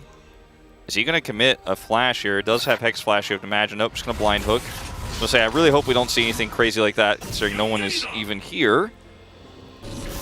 And it is just going to be nothing happening. Except a deep ward, of course, on the red buff. Yeah. They check it out thoroughly, which is nice. We've seen, not going to name any names, but they're also on the Rift at this moment. Certain players just running on in alone and getting picked at level 1, so... For Estes' first blood of the season, is that what you're talking about? Yes, that is. Yeah. And it's good that they kind of, you know, make sure about all that stuff, as Rascal's just going to come in here and take the Spire. And that's very annoying for Umpty, actually. He should be able to take it once the red buff does come up. Yeah. But... should be fine. It will delay him slightly here. Yeah, it's for like about an eighth of the health bar of the red buff. He's like, oh, it's very not so slow. Now he's quick though. He's all right. But smart move there from Rascal. Gonna delay him, and they had the ward to back it all up. Remember Predator? Remember Chem? What was it? The Chem Tank. Chem Tank Predator. Yeah. Chem Tank Predator. Hecarim, Udyr, Skarner. Yeah. Meta. That was the last time we saw the Skarner. I kind of liked it because it was very obvious. It was very easy to play-by-play as well. It's like he's pressing all his buttons and he's running at him. Yeah. And then either he gets the pick or not. And this nowadays comp, it's just like phase rush and no Chem Tank and no Predator. Nobody takes Predator nowadays. In game, yeah, nobody takes it like at all. Somebody did recently, I forget. I think it was mid lane. I don't remember it. It was weird. But now the Skarner is kind of like, they're running at our team. Like in game 1, it's like they're running at our team. They're pressing their buttons. I'm gonna impale them. Yeah. I guess I have to use my R button. And in this game, I'm not 100% sure. It's gonna be Barrel's 400th game. We did have this shouted out on the Korean side earlier. He is the 5th support to do so, as you mentioned. Imagine being Gorilla playing 499 games and you're like, you know what? It's time to retire. Yeah, every time this comes up, this is like... Say it every time. We have to, because... It's the rule. Couldn't hit 500, man. That's what everybody's looking to do.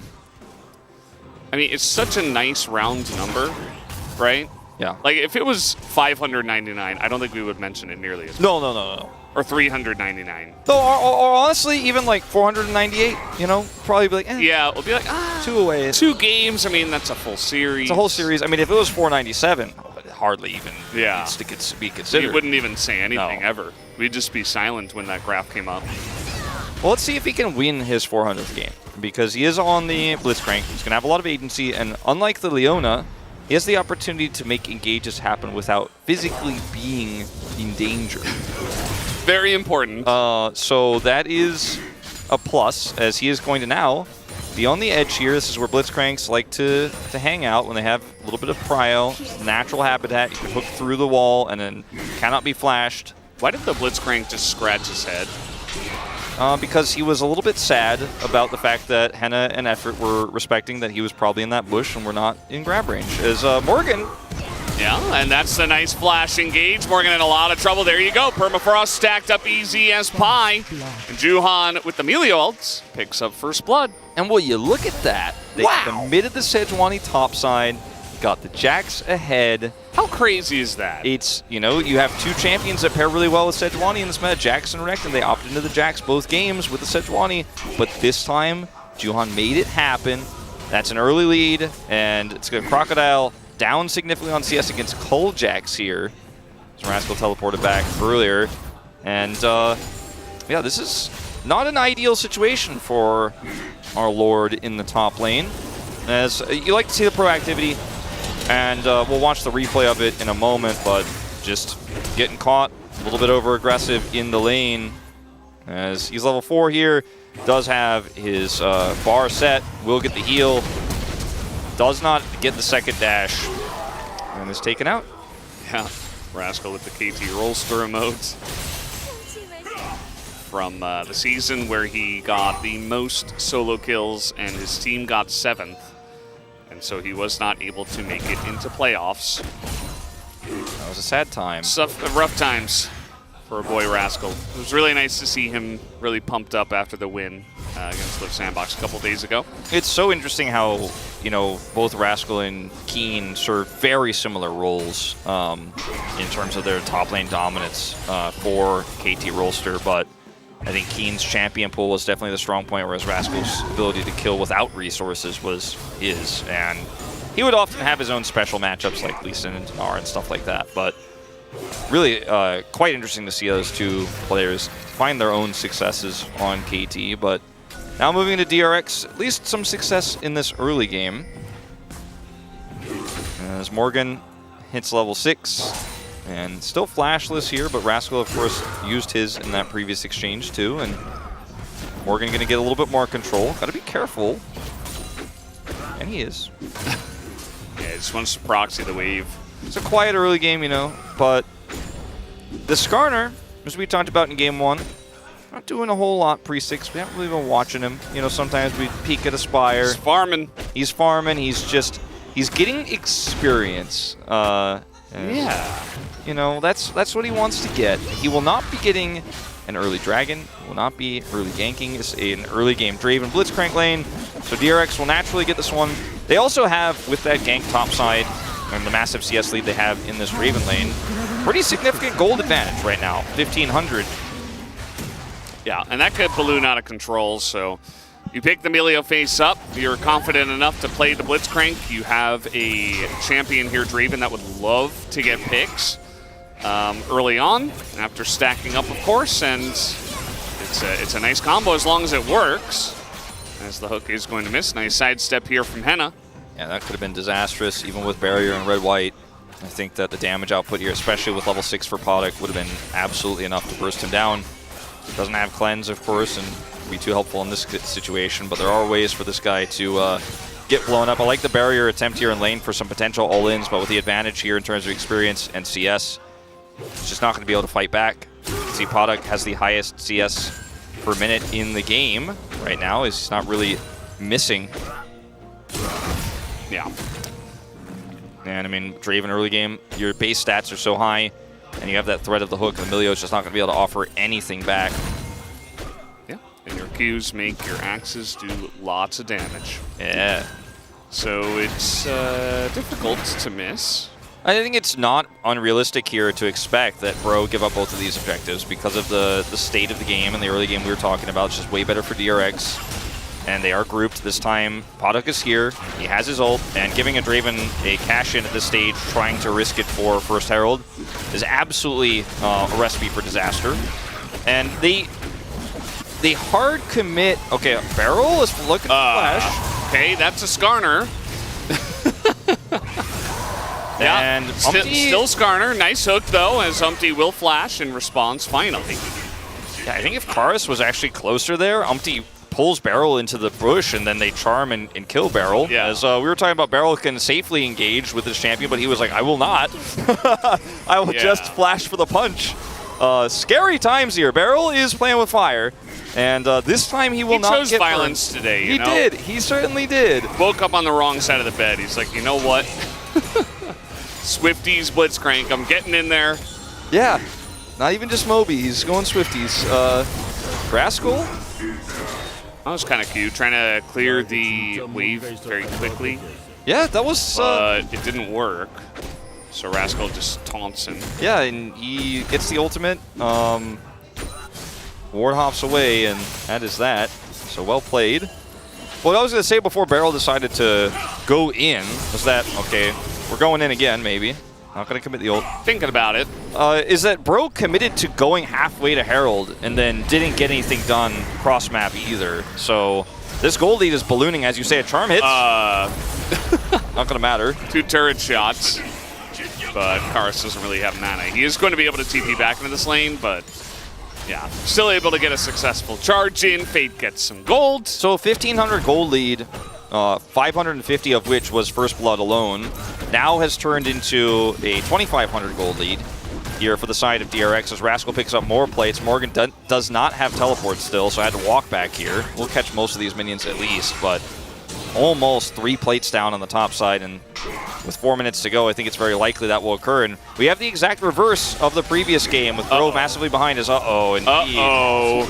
Here's Umpty as Barrel is trying to get into a spot to hook. The teleport is good, though, and Umpty is alone. They're going to have to leave him as that will be the kill handed over to Fate, who already has his crown completed himself. And a nice conversion here from DRX. Morgan going to get his plate back, at least. But this is not the situation you're looking for. Okay, Karis also gets one more auto, and we'll pick up a plate, trade a turret shot for that. Oh, love this. And no cash-in for the Raven. Definitely a mistake. I think, you know, as much as you would like your Azir to be on point, I think getting safe cash-ins, even if it's early, is definitely the way. Morgan, he has his ult coming back up here. Rascal needs to be careful. I don't think he'll commit.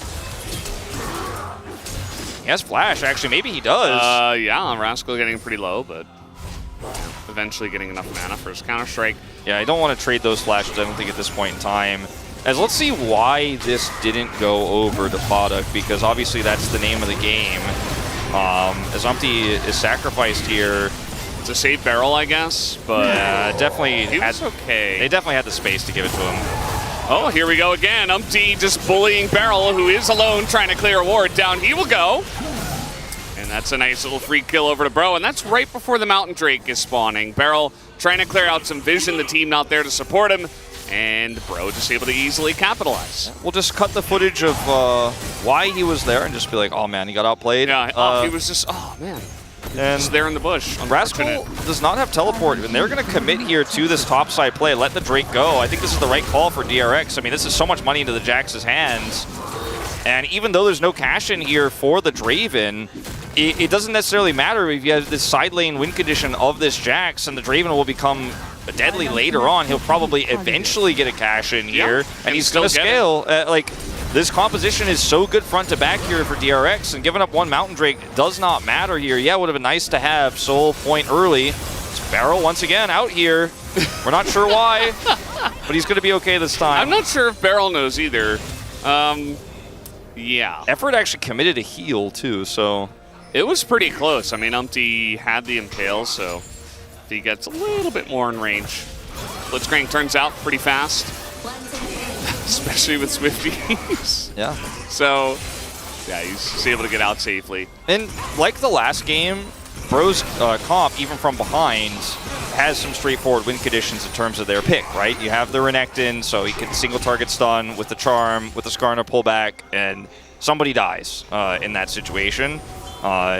You know, you could see it kind of on display to a certain extent here, right? Beryl gets stunned, and then there's just no way he can get out of here. Doesn't have flash. And they didn't even really need to use all of those tools, but the single target burst is there. There are ways to shut down this Draven too and prevent him from getting that cash in. But I really like the game state here because this Jax is so massively ahead. 7,000 gold in his pocket nearly here as he gets the entire turret, and that means topside vision. And this Renekton is not getting more relevant soon. You know, it's not like the Renekton is going to be better in science or is it going to be better for team fights later. He still has that follow-up to the single target like we were talking about, but does feel pretty irrelevant. Little hook. Ooh, nice. That one was going to land. Karis has to go into the Spirit Rush. And that's the value of the Blitzcrank that we always talk about. Effort trying to bait a little bit here. But the entirety of the team is coming on over, and Fade is going to lose his crown now, but had to get through that first. Yeah. Rascal is, I mean, there's no support for him either. Like, that's the thing, too, about this Skarner pick. If Skarner comes over, like, it's really hard for Morgan to do anything in this matchup, too. Like, yeah, I mean, eventually you will win that out, but Morgan does have his bar set to actually trade very nicely here and does have Gore Drinker. But eventually, it's just going to take so long to kill the Jax because of his Counter-Strike and his ability to escape that you commit resources and the Jax gets even more value about hard pushing. And this is just why Jax is such a problem. Looks like he's just going to solo the Herald while they push bottom side for a bit more control for this Draven. That as well. I mean, this is going just to be insane. spotted, but yeah, there's nothing that Morgan can do about it. So Rascal says, hey, how about a bonus Scuttle Crab as well? Just a little bit of extra 100 gold on top, you know, a little topping to my Rift Herald dessert. I mean, you saw that Take the eye. Poduk is, yeah, Juon's going to get it. Poduk is sitting on almost 400 stacks. May have passed that, or maybe about to pass that, but close to 400. So he is ready to cash in a big way. And everything is kind of pushing us towards this next Drake fight in 90 seconds. Like, this is where this comp comes to a head for DRX, and Bro get their last final real chance at a fair team fight here. It's slightly unfair, to be honest, and there's going to be that side lane pressure of this Jax that does have teleport, but it's the best fight you're going to get in this game, and if you botch this one, it's probably all said and done because DRX are going to get that cash in. It's all Brover. It's Brover. So if Bro just walk away from this one, like they have so many times this season, so they're really going to wonder where their head is at. The reason why they're not taking red is because Juon is one jungle treat away from hitting his upgraded smite. So when he does that, they can share the red buff, and that is the hope. As long as Juon can get it. Poduk's like, well, I would like to have the red buff before this fight. Yeah, it does look like awkward. Bro is not really setting up for this at the moment. They do have the Hex Gates, though. They could come over now. Yeah, they are going to start heading over. Milio and Ari, Effort and Karis on their way. Umpty here hidden. The Drake, or rather the Herald, excuse me, that was picked up, also going to be a problem here for Bro. They have to deal with and answer. But I think this Drake fight is so much more important. Even if this charge comes through here, you want to try to set up. I think Karis needs to try to force his way in there. He's going to go answer the Azir and sides, and DRX are just happy to say, all right, cool, we also got this charge in mid, we also got the turret, we also have Drake Prio, and if you don't take this fight, we're going to push towards Hextech Soul, and you don't get a fight, you don't get that gold injection. Because the gold injection for Bro is not going to be in these turrets that are around the map, top, mid, and bottom, where they've done very little damage anywhere, but actually in killing champions. They need to kill the champions to get the money they need to get out of the hole. And if they don't opt into this fight, well, I don't need to tell you guys what it means. They won't be killing champions. Did Beryl take that red buff? No way, right? You're like really zoomed in on this red buff. I have. He was walking by. I don't know if he did. No. Juon got it. Okay, I didn't think so. I was like, that. You know, it's a new change. It's probably coded so that the jungler gets it, but either way, it's like walking right next to the red buff. I'm like, come on, Yeah. Well- so DRX get this Drake for free. They do, and what did Bro get? They get a -1 turret in the bottom lane, or like minus some damage on the turret in bottom lane. They get Giga Chad memes. Yeah. Yeah, you can't exchange those memes for anything in the game, though. Unfortunately, No. Yeah, I mean, not yet. one day. Yeah, this is the moment where I put up the Morgan Renekton emote. You know, except it's not because I just made a sick play with my hands, it's because I'm confused. Yeah. And you're not nervous, and your hands are shaking. Yeah, no, I'm not nervous. I'm just a little bit concerned. Yeah. Because the Aphelios, that part of this gets better. The rest of this, it does not. Yeah, Morgan doesn't As really you can see. exist. Black Cleaver's already finished for Rascal, and he sold the call. He is massively ahead. Has a couple of very important Drakes as well. So, just playing around the top side, or DRX, they leave Fate rather down on the bottom side of the map.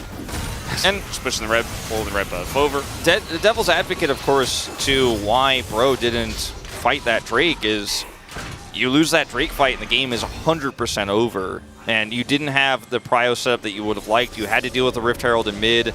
The Azir is hard pushing bottom.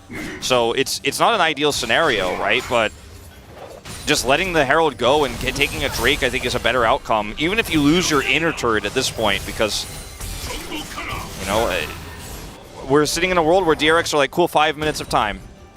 And as long as Product doesn't get picked, what are you really worried about over these next 5 minutes? The Jax is just going to get more and more value. And the Ahri is not, you know? Yeah. So I don't want to harp on this too much, but I feel like it's the only talking point in this game. It is the only thing that is happening, Wolf, Yeah, so and I it's think it's like- fair. It's just, I want to see Bro evolve and change. I spoke to, you know, okay, Karis. Oh, he gets him out of mid-air. Oh, Down boy. goes the Ahri, and Barrel. He's got the hot hands now. All right, a thing happened. Yeah. That was not Bro being passive, that was Bro being dead because of a sick play from Barrel there. Makes the hook happen. And despite Karis' ultimate, like you said, he just gets snatched out as the distance is too short and the travel time of that projectile, the Q coming out for Barrel, is just too quick.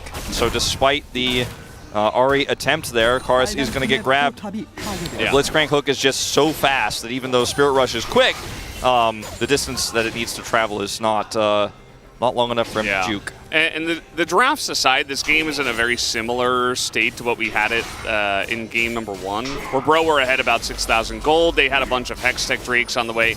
Let's hold that thought for this really nice hook. Flashes for it, and that's the distance closer that is enough to make sure that he hits the hook before the Spirit Rush actually completes there. Yeah. But the thing is, Bro's really good at getting early leads, and then they struggle to close games out. DRX, they are kind of all discombobulated. That's kind of their issue. They're not playing on the same page, but things have been relatively clean, and from here, I would imagine that they're not going to be scared to take the Baron. If anything, they're going to try to take it too early. Would be what I would expect from DRX. Speaking of, Juhan going to get caught here. Well, is he caught? As where did Effort go? What? That's a cash in. First to Smithereens, and Potok gets so much damage down, and Spargan's going to go down as well. This game looks to be pretty over, 21 minutes in. Juhan goes in, as we will see 1,500 gold picked up here for the Draven off of that cash-in. But Draven is able to secure this kill after what looks like maybe Juhan is going to get picked, right? But Effort is the one who's the casualty as we're chasing down Rascal here, and he's just going to leap away. Yeah, he's getting away. No, he's not, actually. On Rascal, he throws his arms up.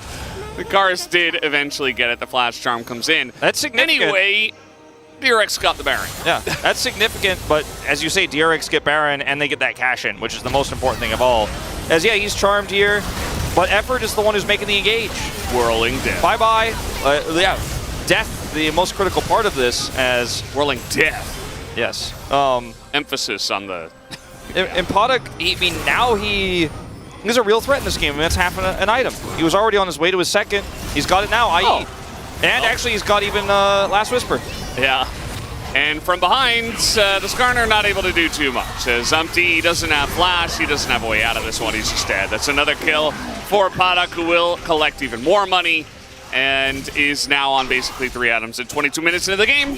And we will be going to game number 3, Wolf. Yes. I guarantee it. Hex Flash, potentially here for Barrel to look for a pick, but there's minions there, so limited in his options. And I really feel like the one chance Bro had was on that Drake they just didn't opt into. And now, with Podok having IE and a Last Whisper, look at how much damage he does when he hits people. Okay, nice charm comes in. They will be able to take out Barrel. Juhan is basically a super tanky Sejuani at this point. Morgan? But Morgan is coming in, trying to get the shutdown.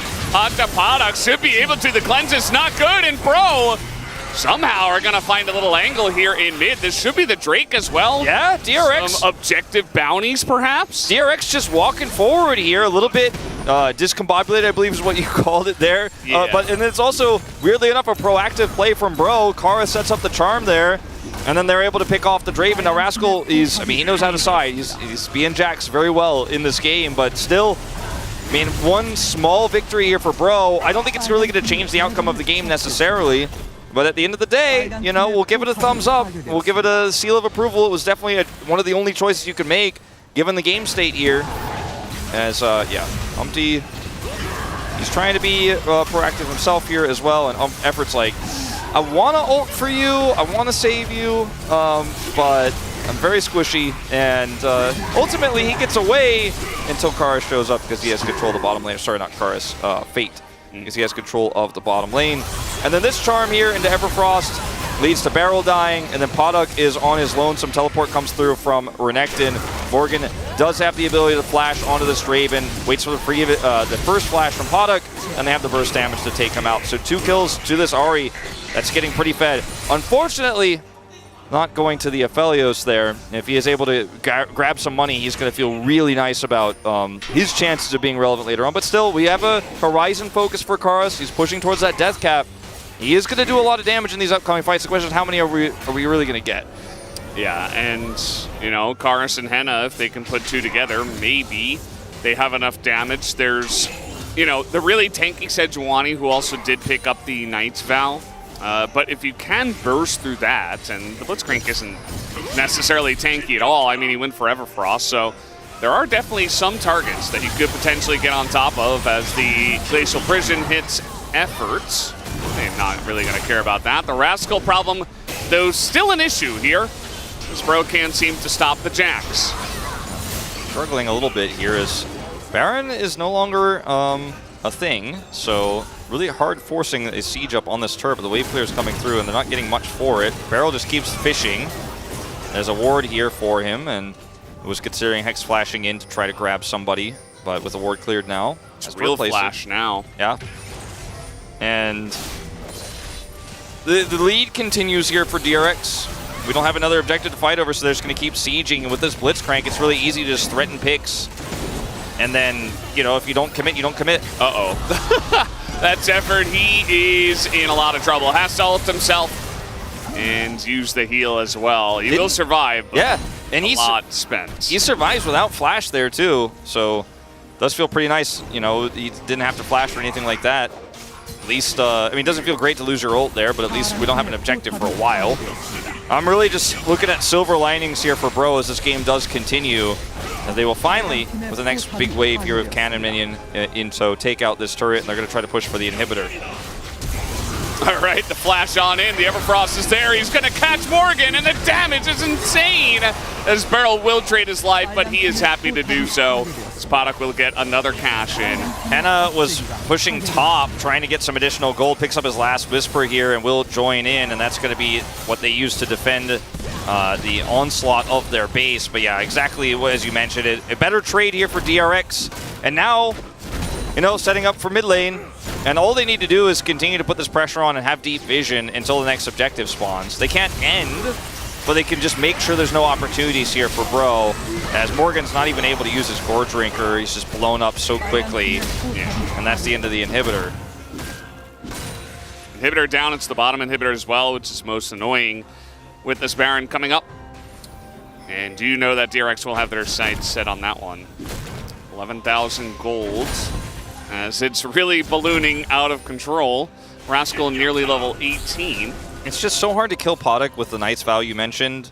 Fate has Crown, and Starax, you know, when Morgan builds that, it's not going to really help the situation. Like, the only item we're building towards right now that's really relevant is the death cap for Karis. And I guess you could say that Lord Dom's for Henna, but I think the death cap's even more impactful in this case, as lack of vision here for Bro, but they have to come over and contest. Barrel is seen. Yeah. Trying to get in there as Rascal able to make his way in and just gets into that backline effort. It's just food for the Jax at this point, as nobody can touch him. Double Counter-Strike stun as he just bops Henna on the head as well. It's a double kill. And DRX will be able to take down game number 2. Nice charm comes in, but Karis is dead. Rascal gonna take him out, picks up the triple, has the stopwatch as well. The Zonya's even at this point, and DRX will be able to take game 2 and tie up the series. Going to 3, as was predicted, as was foreseen and foretold. We knew. Written on the Rosetta Stone, we knew. We knew, and it looks like it is going to be a Rascal who picks up the POG almost certainly in this game, although Barrel, yeah, he takes effort out here with sacrifice. Barrel, a big turnaround this game around. Not all of his decisions were perfect. He was picked a few times, but when they got map control and they had a massive lead, he was a constant threat that Bro just could not ignore. But the Jax early kill in the top lane feels like the game was defined by it. He just stayed inside, took off so many structures on the map, and then those late fights, he made an impact, but it was really just about what he was able to do and how many ways Bro were pulled around the map. As we didn't see the Sejuani visit topside in game 1. Game 2, that visit is what they are talking about in the Bro coaching booth right now. You have to imagine, amongst other things, like the Skarner being completely invisible. Game 1, like the Skarner there. Game 2, it doesn't really fit the composition, and I hope that we see Bro ready to adapt in draft here going into game 3.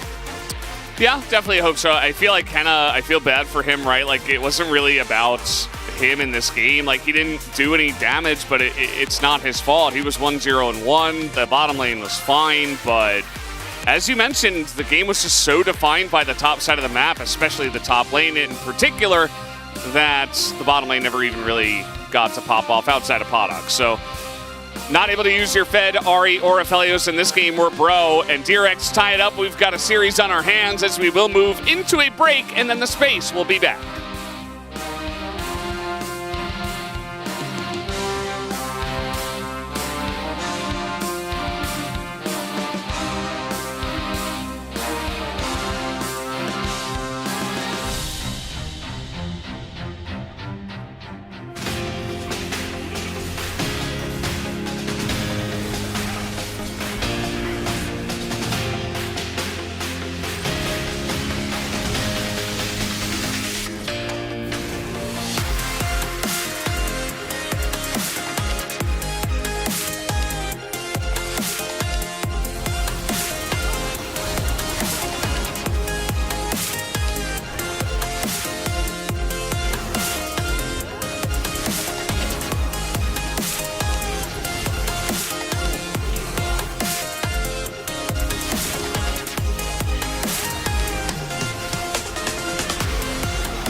한번 빼면서 봐, 빼면서. 밀려 노플 노공. 바로 우리 바로. 잘 잡았고. 밀려 노플 노공이야. 나 한 번만.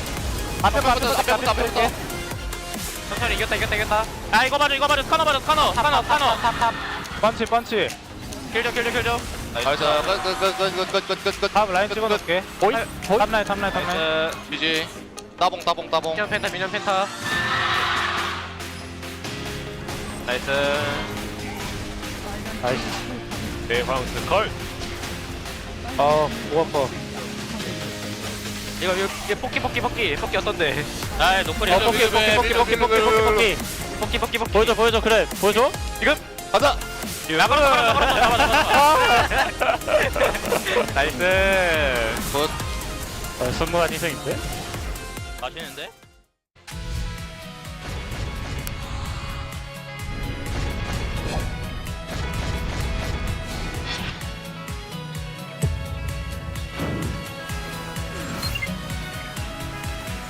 So certainly looking good. Baron trying to get them a fair bit, but the apotheosis into the backline. Caster Curse may have just happened as Tayin once again going to go down. Now Dundun looking to make it worse as Bulldog Yeah, on the flank angle, no rocket jumping out of that one, my friend, and oh god, I feel guilty. It's just going to be set up by the depth charges. Jiwoo's going to try and fight Taeun. Oh, the slipstream is just beautiful, but Bulldog might be able to find an opportunity. The explosive charge still does the damage, and Bulldog just going to stand his ground. It's not going to be enough, and he's whipped into shape.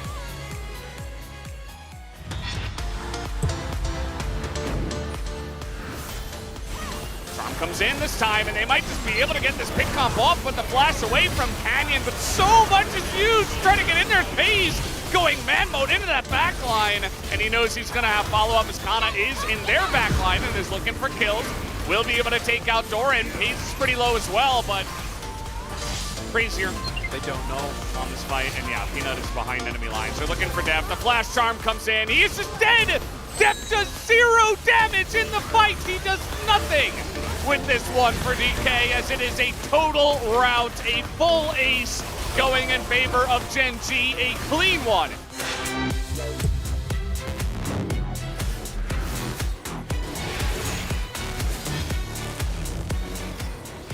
Keen standing at the ready.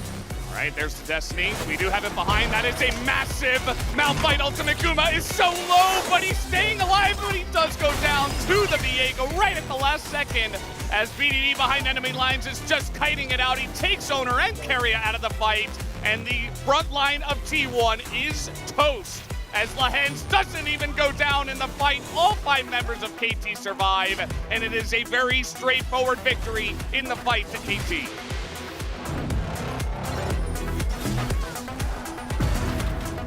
I almost guarantee it. That's a another double knockup, rather, as both of them get extremely low. Guma holds on to his Feather Storm for about 5,000 years, and down will go the both of them, as aiming is just sniping him down, is now 9-1-9. Clid kind of by himself in the pit now. There it is. The ulti is going to land on Armtu. He's trying to keep himself alive, but no. Zeka says you are dead. The Blitzcrank is going to go down as well, as Clid does manage to find the dragon, as my god, the killer instinct into the backline, and Viper does eradicate the Varus, and it's Zeka with a triple. Halma-Life Esports come alive. Back to the rest of his team, but can he stay alive is the question. They dive forward. The explosive damage from this area is massive. The tank 80 carry mage everything Empress Divide is gonna pull them back, as the Zeri does grab another kill, but the Gragas is gonna go down, and there is the flash over. Will is in trouble, and Viper, he gets the Quadra. He's looking for the Cassante, but the sneaky devil is gonna find the back. Well, there's the all out, and the all back in. I think he's okay. Viper's in melee range. Okay, Life, are you gonna be out of? Okay, there it is, the pentakill. Okay.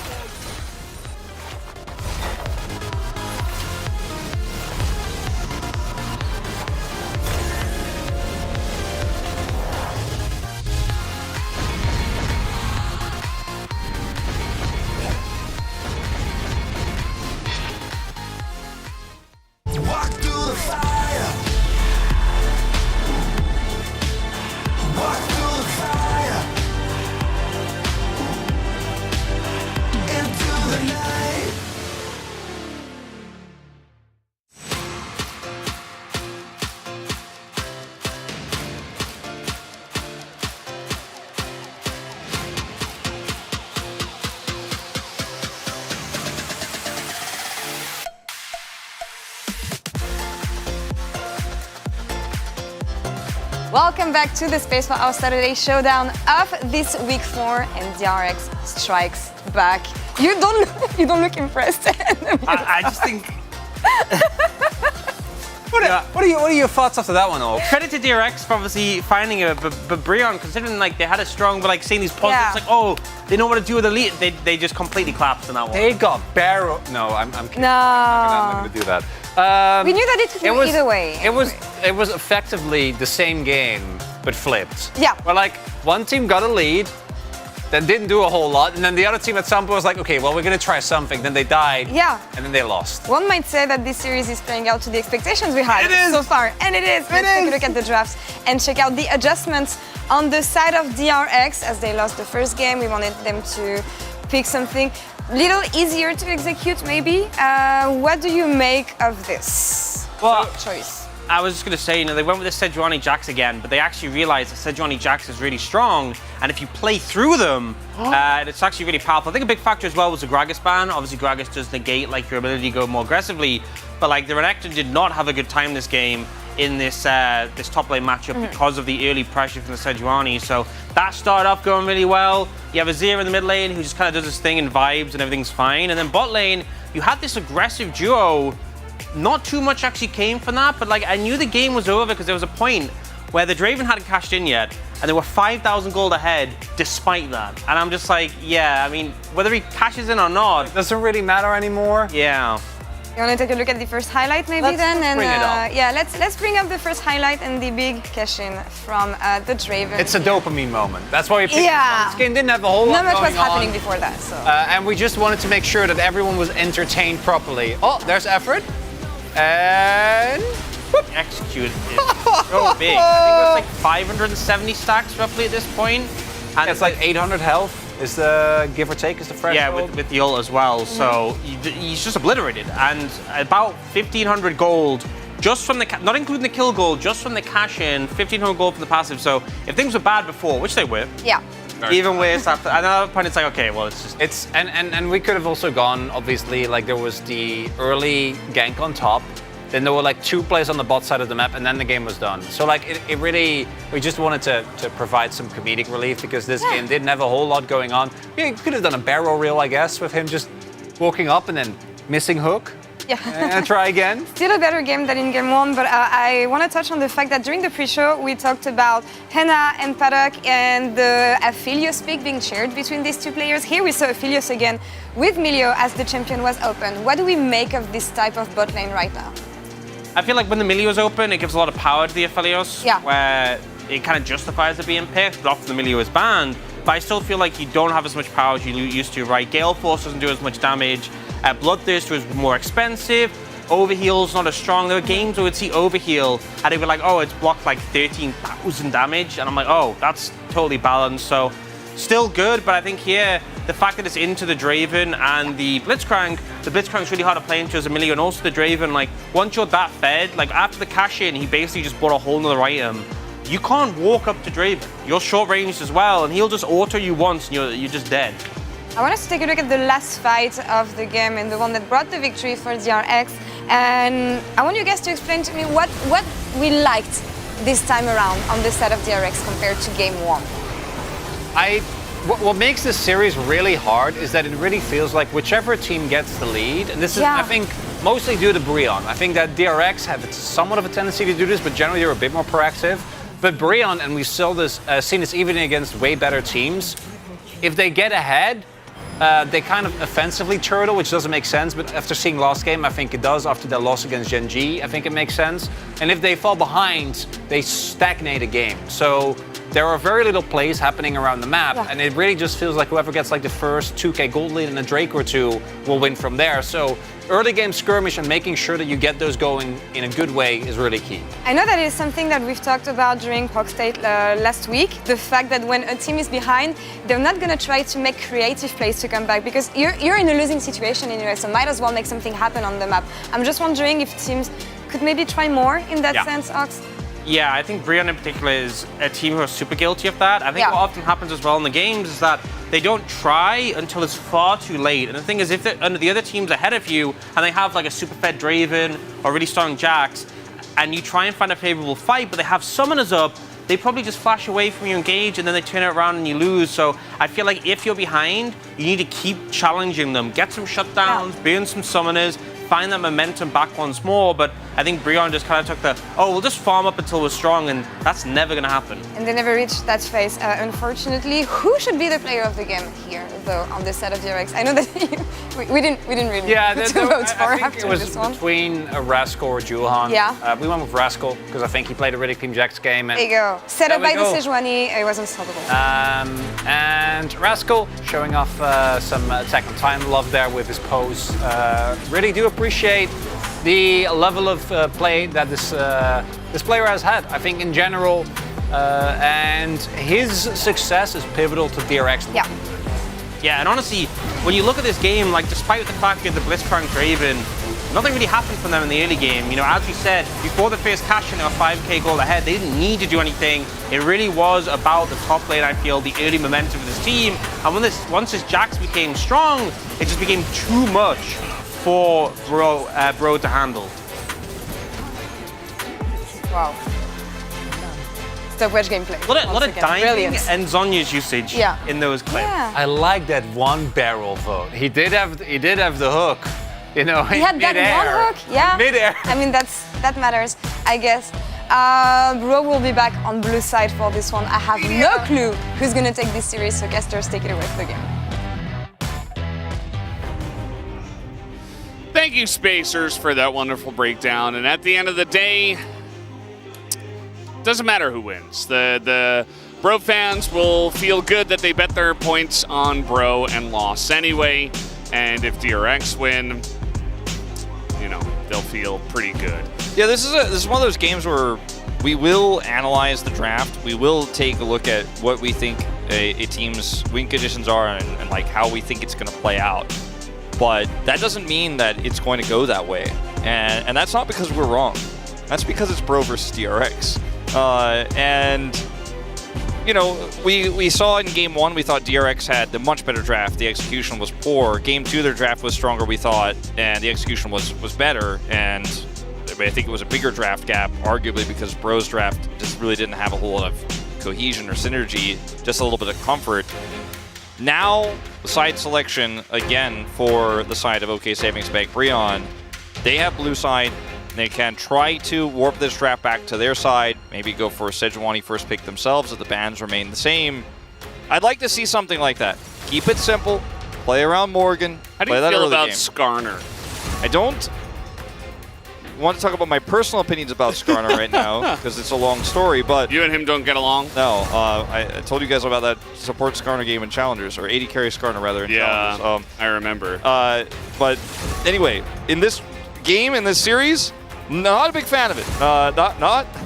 Not wanting to see it a third time. I would like to see maybe just a first pick Sejuani here. Poppy's left open for the first time with the Azir ban, and they'll actually take that instead of. This has been a fantastic champion for Umpty in the past, but it's also a flex pick here in this draft. I mean, at the end of the day, I almost feel like they're picking it because it wasn't banned. Like, it's very strong, and at least maybe we don't get Skarner, but at the end, I feel like there's a lot of other strong picks that you could first like pick. Jax Sejuani? Jax, you could take away Sejuani as well. You could take away Annie, who has been totally ignored in this entire series. Yeah, Why? I think, don't know. Well, I think it's because Karis not a strong Annie player, and I think DRX. You press R. I know. I'm just telling you why. Come on. I'm just telling you why. Same reason why we're not seeing Ivern. There's a reason why the Church of Annie exists.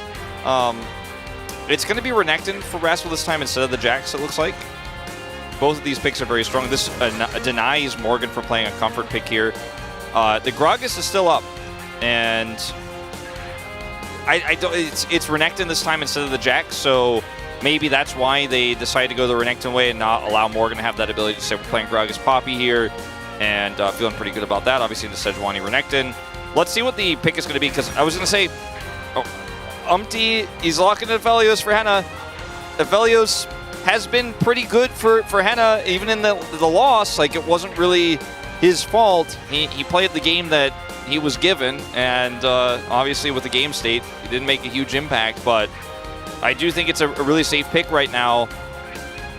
What comes with this is the Milio, of course. Like, we're just using this time to consider some bans, as this one is definitely getting locked in. They could be talking about Blitzcrank just a little bit. Be like, are we worried about this? Do we really want to play Aphelios Milio again? Are we scared of it at all? And they decided they weren't.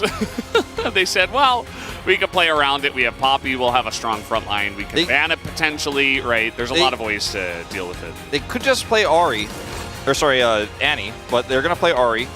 And where is Annie? Annie, are you okay? Ahri here, easy follow-up, easy charms after the Sejuani hits. Single target burst. We've talked about this 1,000 times in this series of what it can do. They'll ban the Annie now, which I think is wise. Oh. I think we will see a Blitzcrank ban for the side of Bro here.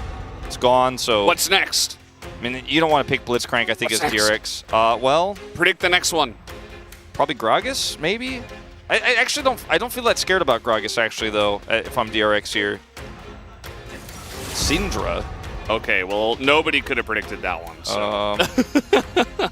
Maybe Kara's playing it a bit nowadays. It's not Ivory over there. That's Karis right there. Yeah. It's a Bro mid laner special, perhaps? Anyway. And now maybe you ban Rakan. I think is a pretty safe bet here. Or, I mean, Draven if you're worried about another game going the same way. Okay, I was going to say the other thing is Ashe, Heimer, Ashe, Varus. Like these picks, you can't ban all of them. But if you ban Heimer, you take away some of those synergies. You can't take away Jhin Ashe. Nope. It looks like it is going to be Varus Ashe? I don't think we'll see it, but it looks like Barrel is going to keep the options open here with the Ashe pick here. As I mean, there's a lot of different ways to play this as DRX. You could even go marksman support if you really want to dominate this lane into the Milio. Go all in on it. Yeah, it's had not the most success. Yeah. It's a squishy pick too, as Cassante will be what they opt into. Is that one that slipped through the draft into the Renekton feels pretty good. It always does. And Veigar. Ooh. Okay. And it is going to be the Ashe Varus lane, it looks like. And when you see the squishy Veigar, I mean, who could blame him? I mean, there's so many ways to kill this champion. He's probably going to have to go Unsealed Spellbook here so that he can have Cleanse sometimes, because you have Ashe, Varus, Synergy. Like, every champion has a way to lock down a squishy backline target.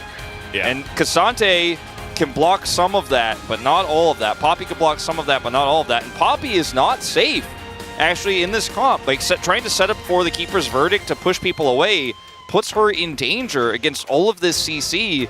So, I mean, once again, I think for me, 3 for 3, I like DRX's draft more. I didn't like it as much when we saw the Ahri locked in, but when you see how it all rounds out and the fact that they're going to be reliant now on this low-range Veigar, who is always going to be under threat trying to set up his cages.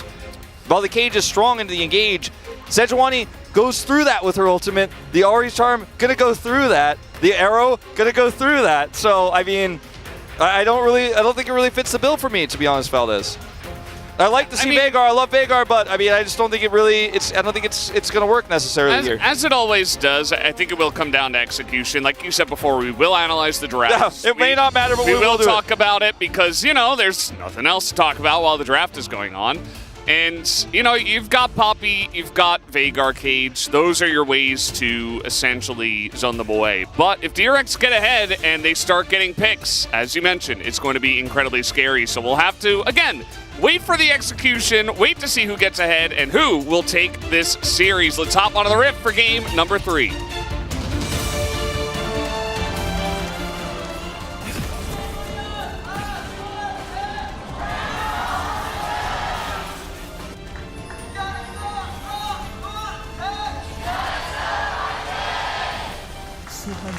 I see that Veigar skin.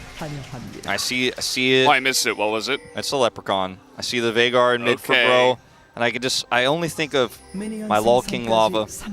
I do miss him. Oh. I do miss him, and I think Karis is trying to live up to. You think Karis misses him as well? Probably not. Probably glad that he's got he's probably glad he's got a spot on this team. That's not the angle I was going for, Wolf. Yeah, well, sometimes got to be real. He did go unsealed, unsurprisingly. Yeah. Like you said, like we've said in this a million times in this series, like it is down to execution. With these two teams, you just never know. But I look at what Bro's comp is trying to do, and I go, what does this do? I look at DRX's comp, and I go, I know exactly what this does. I know what it's good at. It's very good at it. It's very easy. Yeah. You just lock them down with CC from range. You take a target and you blow it up. You kill them. And I look at the other comp and I'm like, well, there's not a lot of range on that comp, so they have to be close to DRX in order to hurt them.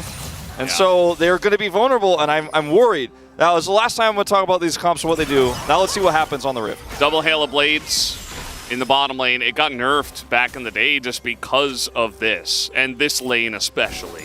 Varus Ashe was so oppressive. And since then, Ashe has got some buffs to her Q, her passive, and her W since that time period is what I mean. So she's in a good spot again. I think that's why we're seeing more Ashe in general and why we do see it flex a little bit. As we do see here so far in Summer, because the one win on Sejuani into the Poppy. Yeah. And that's part of the reason, you know, again, why you do go for it, as the stun does come down, but it's level 2, so just a little bit of harass. That's what I like to call a Veigar stack skank. Guarantee some extra stacks coming through. Thank you very much. Stack skank. Getting some AP. That was a successful gank, Valdez. Picking up some more ability Should be like power. a stack skanks with like 2 X's at the end of both words. Yeah, sure. It's like a really... Whatever you say, Valdez. Yeah. It's like one of those really weird... Like snacks with an X, you know? Maneuvers you could go for in the game. Not a lot of people know about it, but it's very based. It's based. It's a Giga Chad move, to be honest. Bro did it, so that's all the evidence we need. This early game for the Milio and Aphelios, where you normally dominate against a lot of enchanters, you will not dominate against double Hail of Blades. And this is one of the only matchups where you could just walk forward like this and not by wave clear, but just by the virtue of attacking, crush the Milio lane. As it was usually the strong side earlier on, as no vision in this tri-brush for Effort and Henna, but it won't end up mattering at all here. Yeah. As the ability for Barrel to sit in this bush and then set up a slow so the product can then follow up damage is so easy, and then you just end up trading down every time as Bro. So they're even going to zone him off with some minions here. This is how you play this out. You get a huge CS lead, then you start to put plate pressure on, and then your jungler can invade and put some more pressure on too. We see this all the time, or saw this all the time in spring when this was the meta that Keria helped build and promote. Yeah. And Barrel himself playing a bunch of games of the Ashe support, especially as 1 cage equals 1 flash. It is still one of the strongest, if not the strongest basic ability in the game, is that cage. So Veigar does rely on that a little bit, right? He needs some time to get online. He can be very passive, other than putting down cages. So obviously there are some negatives to him. We've talked about Veigar being very good into Ahri because of you know, her ability to do damage requires combos to be set up right, the charm coming through, and her ultimate is kind of basically hard countered by it. Her mobility is super limited, so she often has to flash. Now she's down flash. As we're going to see a smite fight. Oh, he got it. Juhan does pick it up. And even with Umpty having red buff, they're going to lose out here as Rascal was trying to proxy some waves, and looks like he wanted to set up to potentially proxy some waves, and he was over here faster than Morgan can come over. And Gromp will reset here, but Juhan feeling very good about this exchange. They are 600 gold up naturally based off of the CS advantage here in bottom side. And a little bit of an advantage here in the jungle as well, temporarily. Yeah. And for Bro, I feel like this comp is actually good for them because you don't really want to do anything early game. They will be praying that it's not like Hextech or Infernal in this game. Although, you know, maybe if they do eventually scale up a little bit, they can begin to pick up some of those Drakes if they get into a good spot. But generally, you can just sit back and scale. You've got Aphelios with Milio. You have the Veigar. And both of those can deal with the late game very nicely. Yeah. See the Merc Treads rush for the Ahri in this matchup. It took people a while to figure out how to play this one when it was very common in spring. And she's got that out. We see the tier has already been built here for Karas. We'll see what build he decides to go for. There's been some talk of Static Shiv Veigar. He's not building towards that at all right now, so this is not what we're going to be seeing. And thankfully, because I do not think this comp calls for that at all. It would be very disastrous. I think he's trying to hit auto attacks in team fights. As, you know, you could stack up a lot of AP that way, but not... Glad we're not seeing it in this particular scenario, as DRX have Prio in bot with Ashe Varus. They have vision control here on this Drake. They can clear this ward. I do not think that it is very weak early game comp for Bro that they should commit. They're making me nervous, but I think they're going to let this go. Fight for some vision. They're going to delay this. Yeah, it's kind of interesting because, bro, they love to play long games, but it's not necessarily, maybe love is the wrong word. They find themselves in a long game scenario very often. But they're very good at winning early game, but it's very difficult to do that with this. So I don't know what really their plan is going to be, but you do see that Umpty is setting up pretty aggressively, at least on the Scuttle Crab for now. But yeah, you don't have Pry on bot, you don't have Pry on mid, so Umpty, you're alone. Yeah, this is just, I mean, if you slow this Drake down, that means that, you know, if you give the first 2 Drakes and they're even delayed, like you have more time, but you're not going to be able to find any big wins here. And I think Umpty walked the tightrope pretty well there, and both putting on some pressure to delay and draw the aggro, but then not getting caught and walking away and going back to his jungle. He will be seen, of course, on that control ward on the blue buff in just a moment after he clears those wolves. So they know exactly where he is. They know he's not in the vicinity, and this means that Beryl and Potta could just head straight back down to lane. The back timing here of Hannah and Effort will not be denied, so that's nice for them. They will be able to get back BF sword in hand. And now Boots. As Karis, I mean, he's getting ability power. And 67 stacks already. I mean, there's no champion that wants to build a lot of MR here. Like, Juhan could build some. But I mean, Veigar will one-shot people in the late game. If we get to it where we're on even footing and DRX will have a massive lead, they have a significant lead, but it's, you know, and it's going to be furthered here, obviously, with the plate take, as Bro are committing to Herald for some reason on top side. And well, they're getting it for free. Yeah.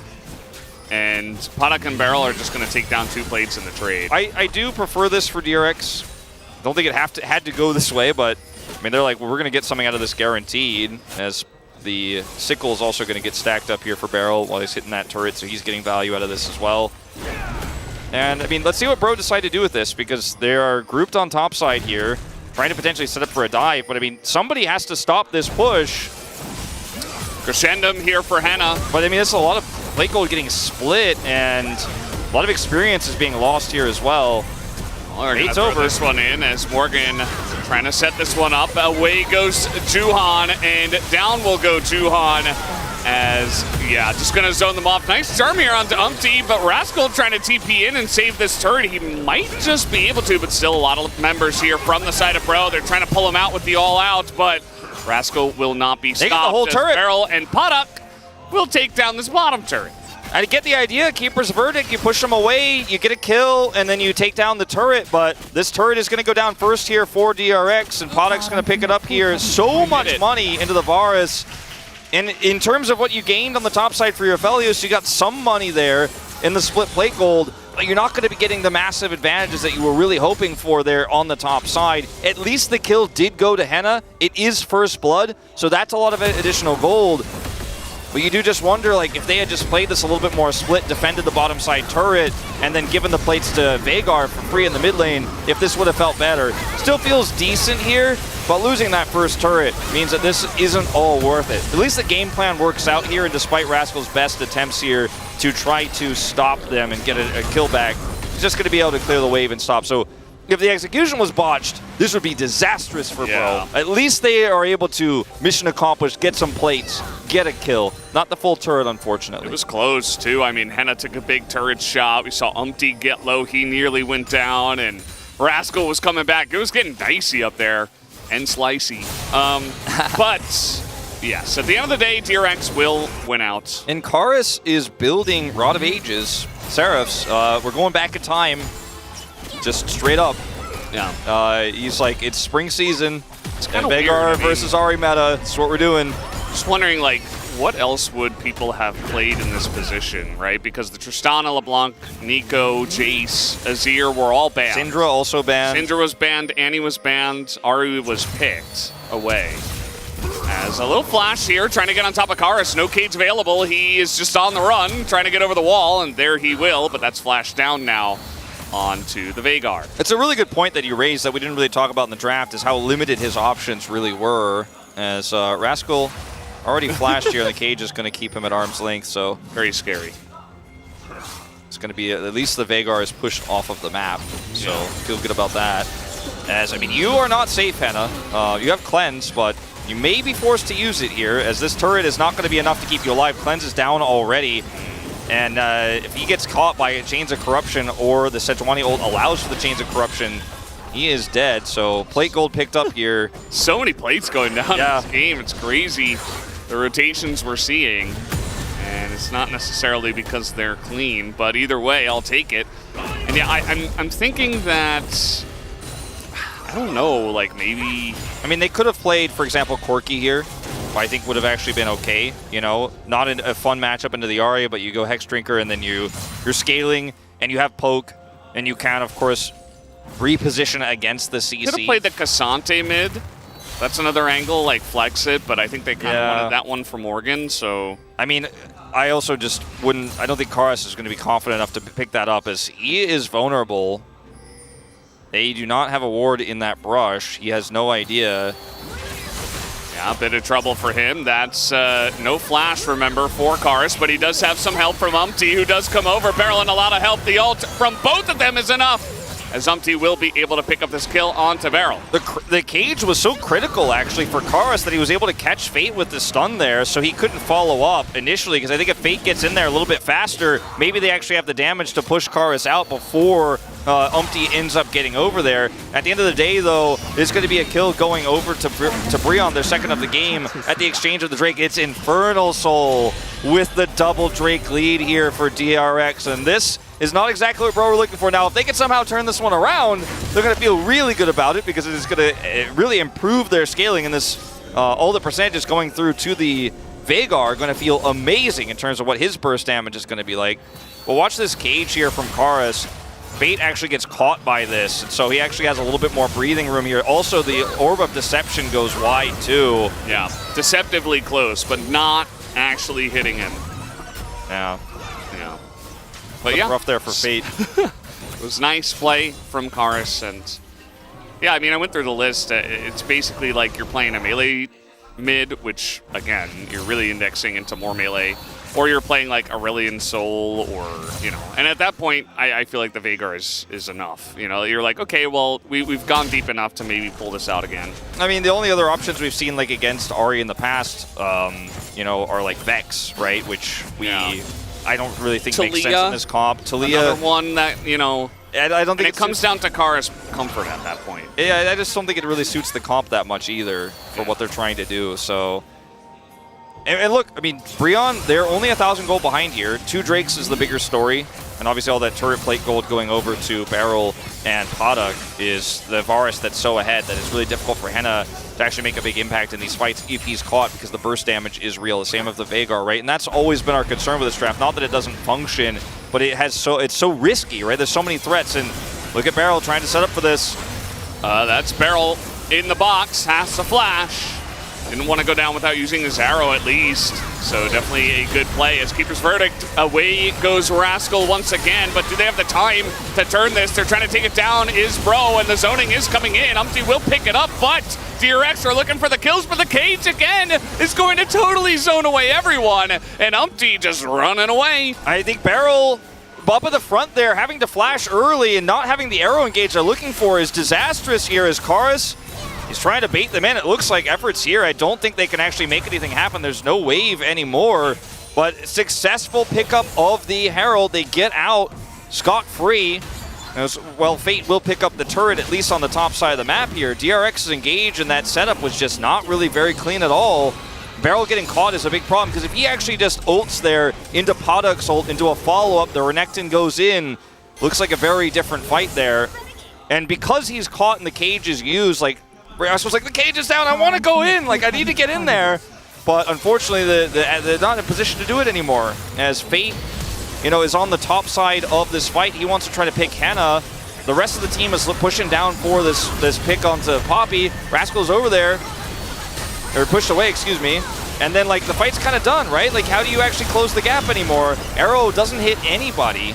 It's just a messy one here, and by the time the cage comes back, he's like, oh, I just wanted to be relevant in this fight. And again, something we mentioned, I think, in Game 1, is that Melio is just sitting back, and the Sejuani ultimate is thrown into Cassante, of all people, and it immediately gets a Melio cleanse. So it's like, well, Where's our engage? Where's our pick? You got to hit the right target. Rascal's gone.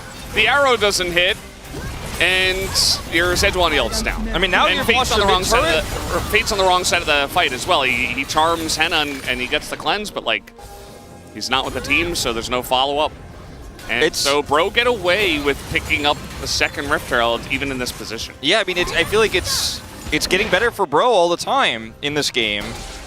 I'm not ready to say that this game has turned just yet, but it's stagnating. I will also. It's good for Bro. I will definitely put a vote in the lack of confidence for Engage for DRX. Like I will acknowledge that the engages haven't been clean. The setup needs to be better, and it's reminiscent of Game 1 where you have a great draft, you have all this setup, but it has to be all on the same page. You have to utilize it well. You can't be getting your support picked early, the beginning of the fight, giving Umpty the agency to knock the Renekton away, for example. These things can't happen. You can't be ulting the Cassante. We talked about how the Cassante can block maybe one. We shouldn't be blocking the second part of that engage there, and then just being able to set up for the big damage there on the Aphelios. Once the Aphelios is bigger, by the way, because this was just an early game fight. Imagine this with the Varus the Veigar instantly blowing up the Ashe, or the Aphelios being on the front to back as push this turret.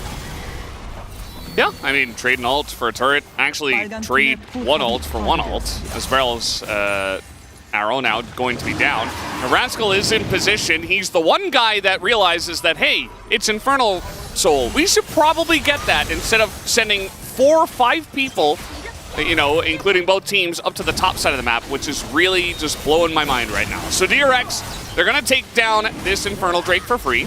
Bro, it seems like they had no intention of even challenging this. Yeah, I mean, which is, I guess, the reason why they're not here. Yeah, I think the reason. I mean, I don't necessarily give agree them with the benefit of the doubt, you know. Yeah, I mean, they very clearly decided they wanted to make a play for topside there, look for the turret, pick up some gold, because Sparrow has top damage in the game, which is hilarious. Yes, but hilarious. I mean, it's a 2-kill game, and it's a pick-based comp for both teams, so it's not crazy. But like the situation for Bro here is we got 5 more minutes of time. Okay, let's get the gold that we can right now. And DRX tried to stop it. They end up losing the turret, but they still get Drake. I think this next Drake fight is the one that Bro is definitely not going to be able to opt out of. You know, you're looking for an Elder flip against that Infernal Soul, and I don't think that's really the win condition, right? So next Drake, you actually have to be there. Next Drake, you have to set up for this. Is it the right decision to just let this Drake go for free? Probably not. But it's the decision they made, and this is the world that we're living in now. They made a decisive call to push turret instead. Let's see if it ends up working out. As now this Herald is spawning in 35 seconds. There are a lot of zombie wards and Vision all around this Herald, so I don't know if Bro can really crack this one open either. So I would not advise it. The Varus, especially with this build, is really efficient and effective at taking down the Baron. Besides him, they don't really have that much damage, but I think they have enough just with him, to be honest. Sorry, I said Rift Herald, but Baron. Yeah. So I think that there's definitely a world, if DRX were like a little bit farther ahead and if they were a little bit more confident as a team, maybe they set up to try to choke out Vision, and then your pick comp has a lot of value. Speaking of picks, yeah, I mean...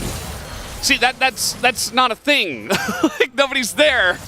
Yeah. You're just throwing in your arrow for harass at that point. Yeah, I mean, Karas is like, Cleanse is in my spell book, but thank you guys for the ultimate. I mean, it's a short cooldown, to be fair. And they have a lot of this vision, so I mean, trying to threaten turns on Baron is definitely part of the game plan here, especially considering they've already gotten all the outer turrets. There's not a situation here for DRX now where they go, all right, well, we've got Vision here, let's see them clear it, and we'll get something else. There isn't really anything else to get. So just, you're grouping on this, you're hoping that Bro come to meet you. You take that fight that they didn't opt into on the last Drake on the Baron instead. As Karas has now picked up his Seraphs. He's still got 3 minutes of time before this Rod is going to complete. Yeah. Which will push him closer to 16, but at the end of the day, it's really just about execution here, like we've been talking about so much. Yeah, and, you know, I'm kind of losing my mind because there's no action in this game. Beryl, he is Ashe, he is support Ashe, he's going to have a very low cooldown on that, as... That's going to whiff. Okay, well... And it almost hit 2 targets that... fully there, like, nobody's there for the follow-up, even if it does hit. Well, I mean, is it going to hit Umpty or Morgan? Like, yeah. So, I mean, if it does hit, you're like, what do you even do? Yeah. If it hits Milio, yeah, maybe. I mean, No, I'm saying like Emilio's there to cleanse it. Yeah, well, also that. Also, Bro, they're doing the right thing, right? They're grouping up as 5. So they say even if you try to pick someone, it's probably going to be Morgan or Umpty, and we have Emilio right behind it. I mean, so now good luck. I mean, they've just taken control of the Baron section here with no vision moments ago. Yeah. Suddenly they're like in this brush holding choke points. Barrel is dead. Oh God. Bye-bye. Yeah, he elects just not to flash. He says, well, I'm just dead. Rascal's ulting. Accepts his fate. Yeah, Rascal Dominist in the river. Bro are the better team, I guess, at the end of the day, Valdez, is what it is looking like to me in this best of 3. Well, the game is not over. No, but there's still many opportunities. The decisions that are being made here are peculiar. Keeper's verdict. Juhan's gone. That's the jungler. Can he get back here on time? Fate's going in. He's going to press his buttons as finally Rascal's in there, but no Dominus. He's getting pulled down as Poppy gets it. An early smite from Juhan is not nearly enough, and Henna with red-white is just tearing through the front line. Fate looking for another engage. Will not get it, and Bro picks up the Baron. Yeah. Yeah, I mean, that's about as much Oh, analysis as boy. you can do. Yeah, when they push Juhan out, he tries to flash in, smites a little early. I mean, it was closer than it should have been, to be totally real with you guys. If Rascal had his ult there too, maybe he makes a bigger impact, but at least he was able to build all of that Fury with his ultimate, so he had full stacks on it, but he's just instantly pulled out by Morgan. And while I think this composition was extremely risky for Bro, it works if DRX don't have map control, if they're not set up on these objectives, if they're losing their support early, and also if you know how to use it and you're using it to its win conditions, like pulling the Renekton out there, having that Baron set up, Bro just playing a good game here. They've now taken a gold lead, and with this Baron buff, we're going to try to set up mid-prio to contest this Infernal Soul. Oh, Rod finished for Karis. Oh man, the 15. timing. Yeah, he gets it right before this Drake fight, and this one is pretty crucial. Bro, you can see with the Baron buff, they're going to try to utilize this. This over the wall comes Umpty. The cage forces the flash from Fate. No flash on this Ahri is pretty huge. And where is that arrow engage going to come from? Barrel is just walking forward as Rascal. They're going to push onto him. Yeah, they're trying to get on top of him, but you're not fighting the Drake fight if that's the case. And look at the Veigar damage. He hits a W on 3 of them. Yeah, somehow. Like that happened in a pro game as Rascal's just trying to flank. Yep. He has no flash. He's back, Keeper's verdict again. Umpty gonna knock away Fate, who does not have flash and doesn't seem to have a way in. The cage is going to lock up Juhan, who can't quite get into the pit. Will he go for it? No, he will not. Is Dominus available? But Rascal's just being 100-0'd as meanwhile, so is Morgan on the backside here. Charm is gonna land, but that's Umpty. That's not the target, and with Melio and all the disengage from Bro, they are able to get away. Huge Infernum ult, but they had already disengaged. They've already disengaged. No kills to come through here as we're going to see a push from Morgan down to bottom side here with the last of this Baron buff to try to take out the turret, knowing that they have to back because of that ult from Henna. We're going to go back to this fight, this moment here, as Juhan is knocked away from the exchange. Rascal has no ult, but he has the bar required. And the Everfrost here is decent, but look at who doesn't get hit. It's Henna. He's completely at full health here with red-white guns. And Juhan is not able to get on top of him. There's no follow-up damage here whatsoever. Poduk is not hurting anybody. And when they pull the Renekton out, Rascal is just like, well, I did what I could do. All right, now he's on the edge of this fight with no flash. There's nothing he can do functionally as a Renekton except get over this wall and hope for the best as Beryl is trying to put some damage in here. And look at the front line here. Morgan pulls the Sejuani away from the situation. The cage here catches Beryl, not Fate, luckily for his sake. Otherwise, I think this is a full wipe.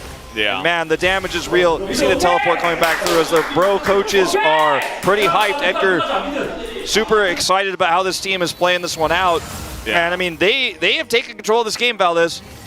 They definitely have, and the more we look at this game, I mean, DRX, they had a winning position, and as you mentioned, Wolf, like, if you're setting up lack of vision and you get picks with your insane pick comp, then you're feeling good. But if you get behind and you're dealing with Melio disengage, you're dealing with Veigar disengage, you're dealing with Poppy disengage, like, from ahead, Bro's composition, especially now that we're this point in the game and both of their carries are fed, it's feeling pretty good, especially because, as we've seen many times, the execution is just not there from DRX. So, Bro in this position, as long as they stay together as a unit of 5, we might just see the Giga Chads come out ahead tonight. The gold lead coming through, and it's not unwinnable for DRX, but coordination needs to be better, right? It's like, if you hit this arrow, it doesn't matter because no one's there. Henna's playing very respectfully. And maybe if Juhan like flashes for his ult, maybe you could have gotten the follow-up there and then taken out Henna.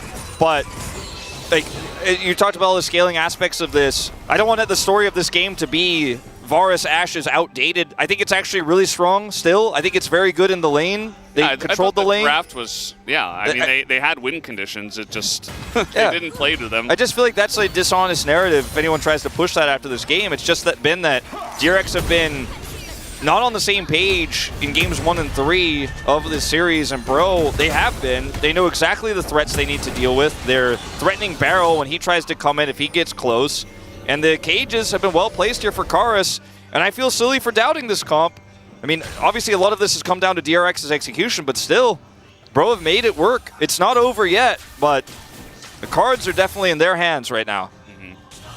And now we have Abyssal Mask finished for the Poppy, so Umpty has been pretty much untouchable in this game, and he's going to be making this Veigar even stronger, especially that front line. So even if Juhan eventually gets a bit tanky, he is going to be shred to pieces by LDR Aphelios and a Veigar with Void Staff. With Void Staff and Abyssal Mask on his team. So, you know, in terms of like straight up 5v5s, Bro have a pretty big advantage at this point. DRX, again, they just need to pick one target. They just haven't been able to do it a single time. If Karis gets this next Infernal Drake and finishes Death Cap, I mean, it's already a 28-minute game. The APs, it's gonna be pretty immense. And with the shred of that, magic resistance, I mean, like everything you're saying means that somebody's just gonna die if he presses R. You know, that's just how it's gonna be. How about if Barrel presses R? Well, if Barrel presses R, people are nearby. Does anyone die if that happens? Maybe, but if you press R, no one's around to hear it make a sound. Okay, there's the Everfrost. Not going to go onto the Cassante. A nice setup here for DRX. I mean, this is what you got to do. You got to choke out vision, get a nice little concave going, and look to pick someone who comes in. They're using the Umberglaive pretty well here. Barrel's clearing these wards. They still have an insanely fed Varus. I mean, he has 3 items as well. So he's chipping away too, Valdez, but like they're just gonna push mid. Red White Guns here with the Phalanx set up for Bro. They're just gonna say, I'm gonna push this fight elsewhere. I mean, eventually they could try to turn on to Fate if he's sticking around here, get his ult, maybe get his flash. DRX threatening Baron if Bro decide to go to the Infernal. And with Baron, I mean, DRX's comp will excel. And they're just gonna solo it. Solo it with the red-white Aphelios. Henna's taking it, and oh god, it's already this is so dead. smart. Bro's making decisive calls here. Would you look at that? I mean, this just doesn't happen, but it's happening tonight, and it's happening to DRX. All right, DRX still waiting. Scuttle Crab keeps on being taken by Bro, by the way, so they always know if they're really in the pit or not. And they're not. Charm is going to miss on the Henna. DRX on the wrong side of the map here. I mean, they need to fight their way out. Who's zoning who here as Fate is dead? Arrow goes wide. DRX do not have a fight in this one as the damage is overwhelming as Henna is just tearing through the Sejuani. Everything we were just talking about comes through, and Bro, they take the Infernal, and now they'll take the Baron. Moments ago, I was like, all right, Bro have taken control of this game. They have a lead. I feel like they have done it, Valdez, in this one. With this lead, this Baron buff at 30 minutes, all of the additional gold that's going to be picked up here for Karis. He won't be able to buy a Death Cap outright off of this back, but he should be able to pick up some rods, at least 1, maybe 2. He's got to be so close. As Fate here, for the, I feel like the 4th or 5th time, is just caught by a cage this game. The burst damage is there. We've talked about it so much, and then Juhan is left out to dry. Rascal can't heal for anybody. And they pushed their way into this situation. It's like DRX just didn't connect into game 3. The communication isn't there. Yeah, it's been a bit of struggle street as we have double Abyssal Mask now. Just to make double sure. Yeah, just to make absolutely sure. Always double check. So the first rod is done for Karis. He's going to pick up a bunch of money here on the side with this Baron buff pushing. Yeah, and Aphelios has X-Drinker as well, so even if he does get picked, it's not a guarantee that he gets popped immediately. I mean, with Cleanse, Melio, and a Hex Drinker. Like, he's beginning to pick up some defensive items, so Yeah. your hopes of even having that ability to pick one person are quickly going bye-bye. He's got the idol as well. Effort does. Like, there's so many ways for this Aphelios to live long enough to be relevant. But then you have to deal with the damage coming through from this Veigar. Who has Ghost at the moment, which is kind of funny, but it can allow him to close the gap like Deadman's Plate to get the cage set. So Fate needs to play respectfully. Umpty is incredibly That's tanky. a poppy. That's a poppy you hit. Yeah. As chains are thrown into the backside, and Henna's just taking pot shots at Fate. And the top laners are not in the picture for now, but it doesn't matter. The 4v4 Bro will win. As the rest of DRX trying to move over and at least defend the mid lane turret, but Keeper's Verdict comes through, away goes Juhan, and that's the turret down. The damage is enough. Bro are looking to take 2 inhibitors with this Baron. There's the cage as well, as everybody's just on the run, just trying to flash out. They get caught, the 2 of them in the cage, as Karis has been excellent tonight on the Veigar. And the comfort is really playing a big factor. Look at how much damage he does to these turrets with the amount of AP that he has right now. It's absurd how much he can do here, and I mean, this might just be the end of the game. Yeah, and they can just cage. Actually gonna catch the bars as well. Ponic nearly dies as Juhan will instead. That's the Nexus going down, and that is Bro taking yet another best of 3, their second of the summer season. They get it done in extremely dominant fashion here in game number 3. Very dominant win here in this final game, just making DRX look like they're on a different tier. And I mean, there's a celebration here. I think it's well deserved. This was the game of the 3 where they really made decisive calls, sending Henna to the Drake with the Aphelios to take that one down while controlling that Baron, then turning that into a winning play there where you end up catching the enemy Ahri. They forced errors out of DRX. DRX just played 2 compositions that seem easy to do if everyone's on the same page, right? But they weren't, and the win streak is over, and this is a crushing loss. This is not a loss where you're like, well, okay, we took it as a tough matchup into a really strong team. It was Bro. You kind of humiliated them in game 2, but in the losses, man, they were tough losses. They were not close, and they looked really rough around the edges.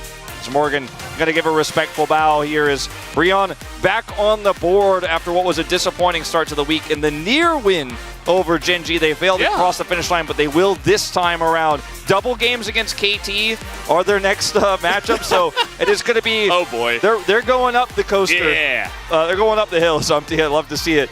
Yeah. It's going to get harder from here, but you're going into that series with some momentum now. Yeah, it was a pretty interesting Saturday showdown that we had in terms of narrative, because both of these teams were coming off of pretty strong appearances, you could say. Even though Bro, of course, did lose to Gen.G, they still got close in taking one game, which is a strong appearance, let's be honest, up against Gen.G for this team right now. And DRX, they took the big win over Live Sandbox, so we were wondering, who's the stronger team, and I think especially the Game 3 kind of answered that in a big way, as Bro were able to just shut it down. They played it very nicely. They played to their win conditions. It was all very smart. We were even kind of scratching our heads like, man, they're just giving up that Infernal Drake for free, the 3rd one, you remember. Yeah. But it all was a part of their plan. When they hit that spike, they began to fight, and they were just dominating DRX. It was not close. So DRX back to the drawing board, but Bro, the absolute deserved victors, rather, in this best of 3. I think both of these teams play with an immense amount of pressure, especially because these players are older. These are players who have longer careers, right? You look at players like Morgan, Umpty, for example, on this team, Henna and Effort. Like, these are players going into 3 years of their career, 4 years of their career. You get to that stage and you're still on a bottom team, you start to really feel the pressure. You start to really question, what you're doing, right? I'm serious, and I think that's why we see sometimes both of these teams get paralyzed sometimes. Look at DRX, they've got Beryl, defending world champion, but he's had a really rough season, seems to be disconnected from his squad. You have Fate, who was benched for a while, he's coming back in, right? And then Rascal, who's been on top teams, he's always been a huge impact, but like, he's never really won that title that you're looking for, right? He's not able to actually have a strong finish at the end of the season, even though he's playing well. And I think there's all of these pent-up emotions, I think, in a close series like this, and maybe that's why DRX couldn't cross the finish line, and maybe Bro just suddenly were feeling themselves. They played a little bit nervous, but when it came down to those really decisive calls in the late game, they made the right choices. Both of these teams are having a tough time right now, but like you said, they both came off of a pretty positive note earlier in this week. But it's sad for DRX that this certainly isn't going to be the positive note they're ending on here at the end of their, almost the end of their round robin. Yeah. And who knows, I mean, Bro's really good as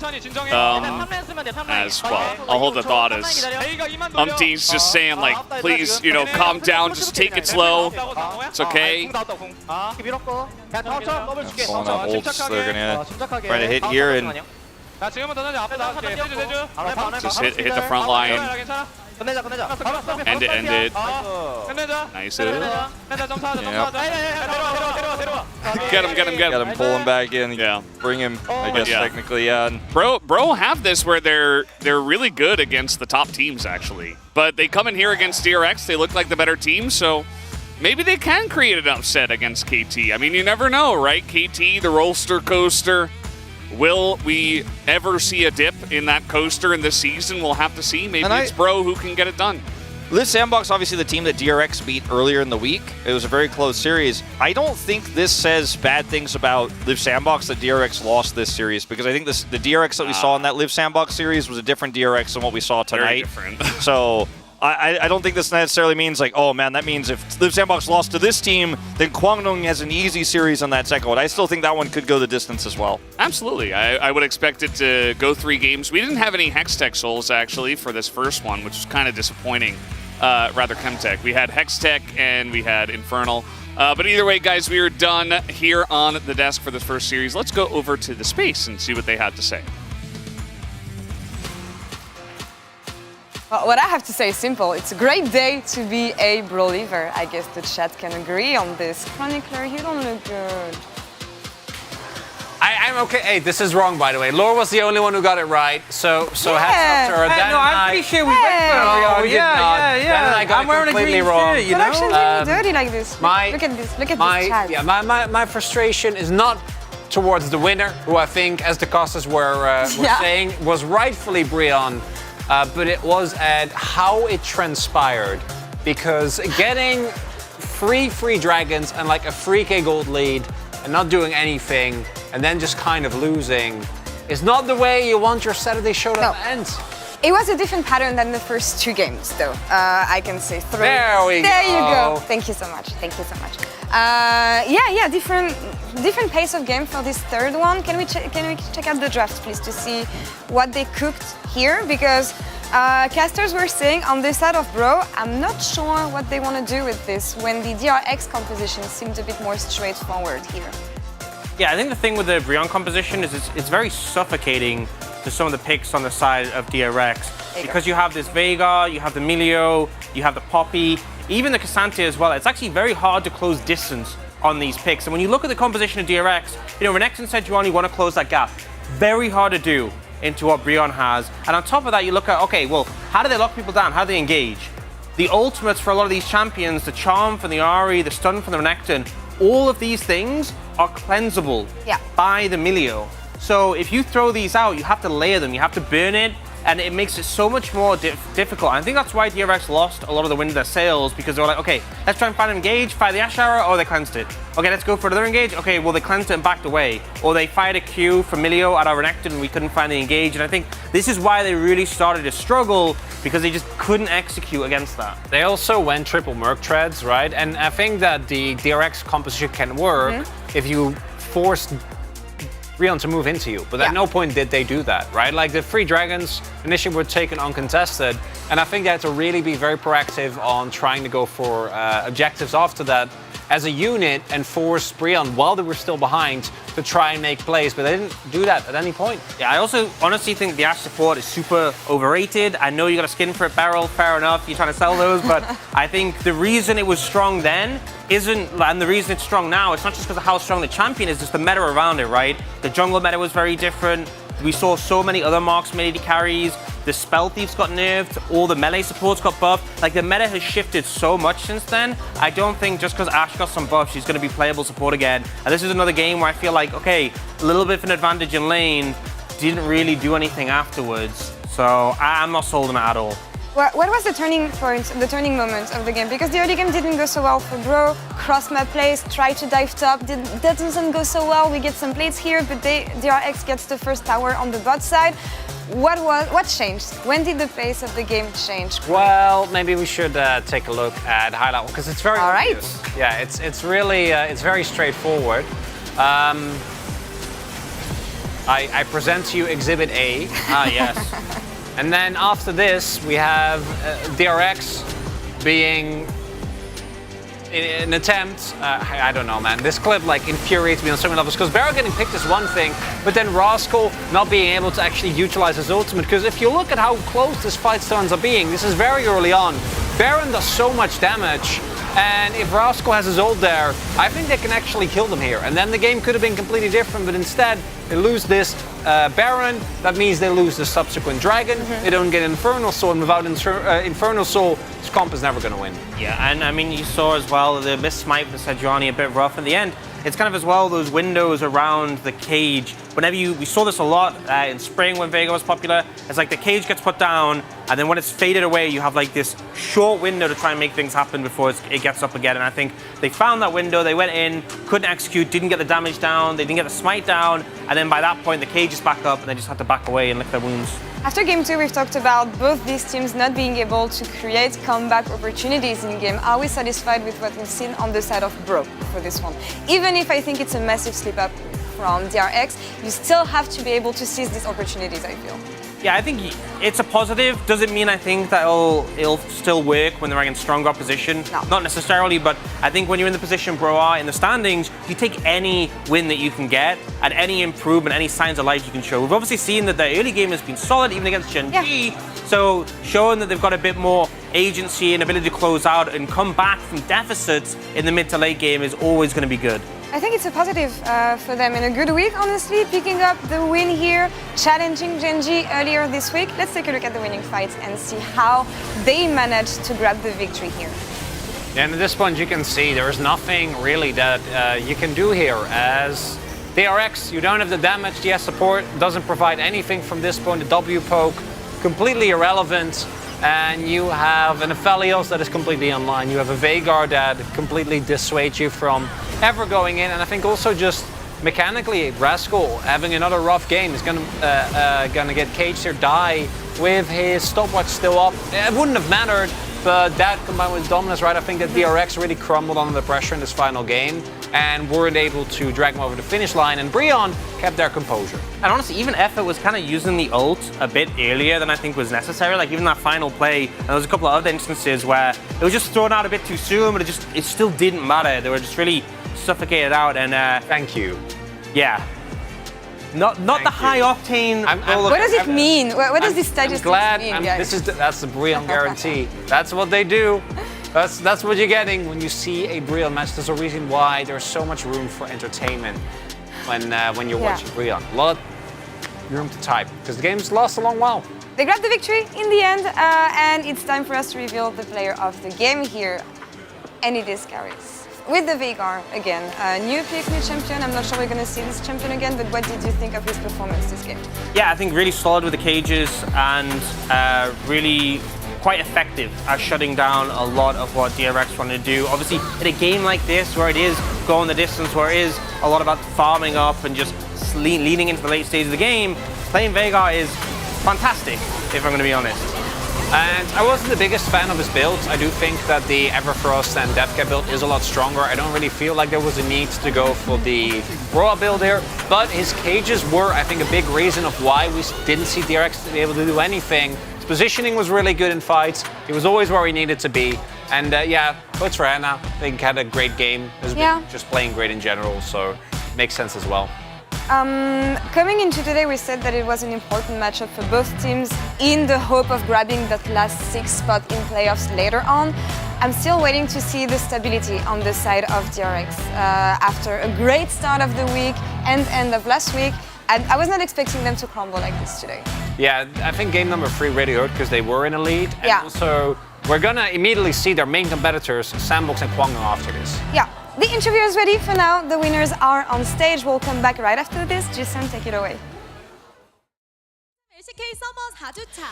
Thank you very much, guys. This is Jisun for the PUG interview translation. We are here with the winner of this week's Saturday Showdown.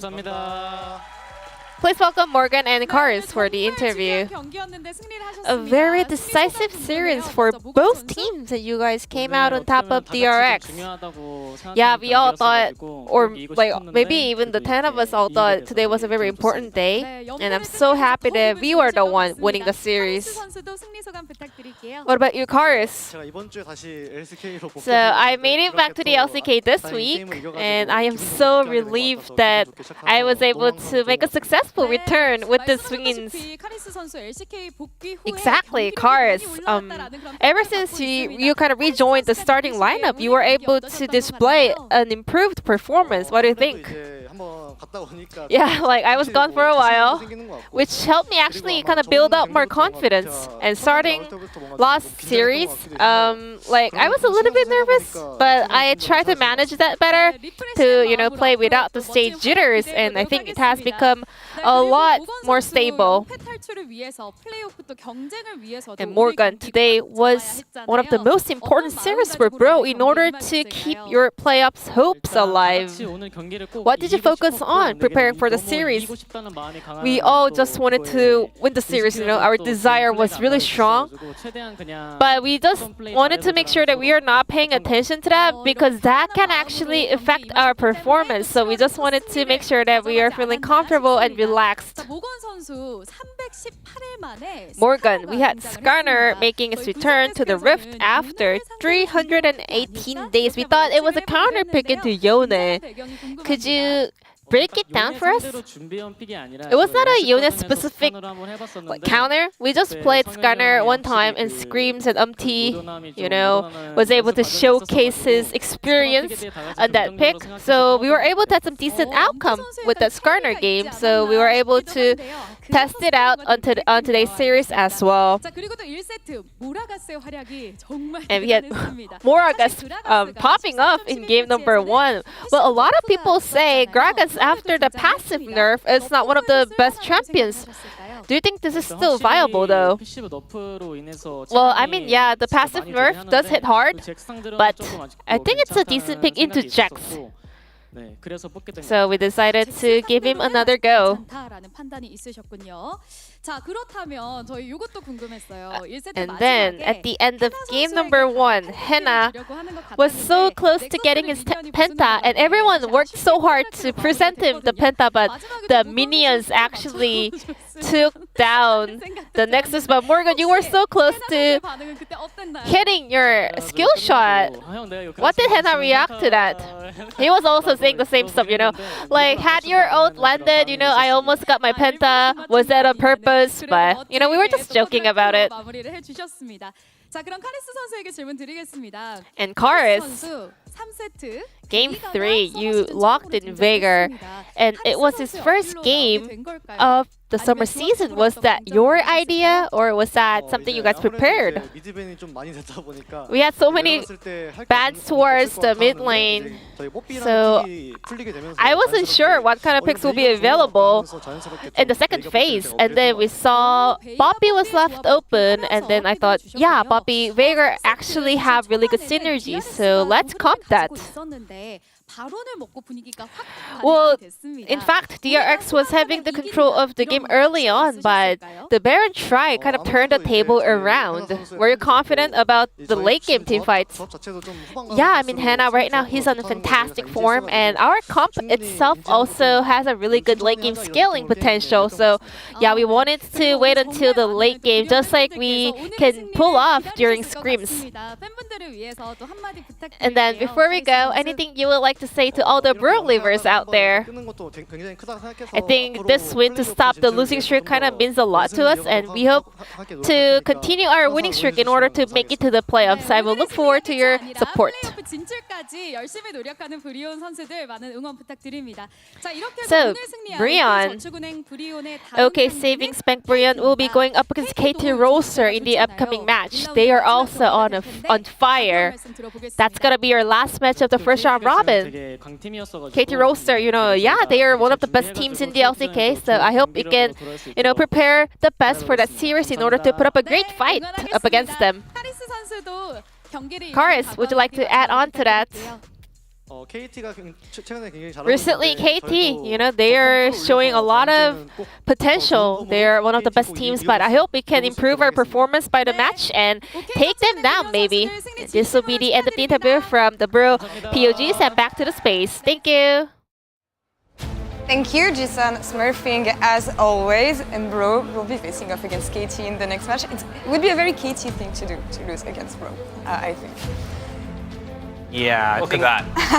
Perfect equilibrium between Bro and DRX. And given this series, I think it's pretty fitting. Both of these teams have very clear issues today.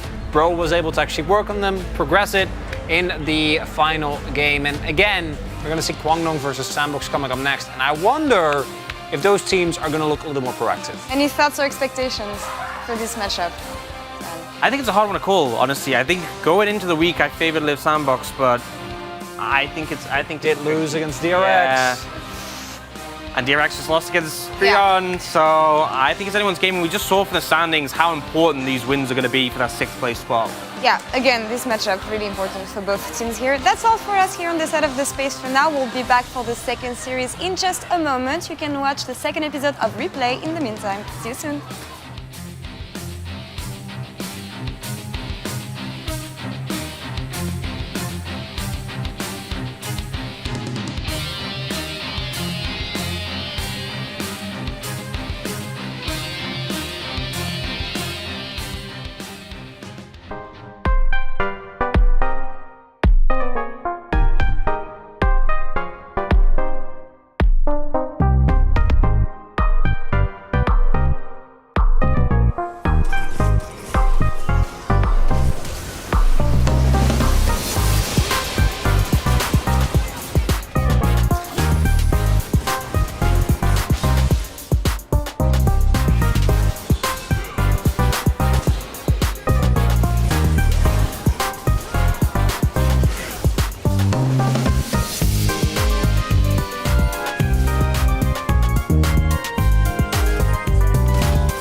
저는 제 생활 리플레이 오신 여러분 환영합니다.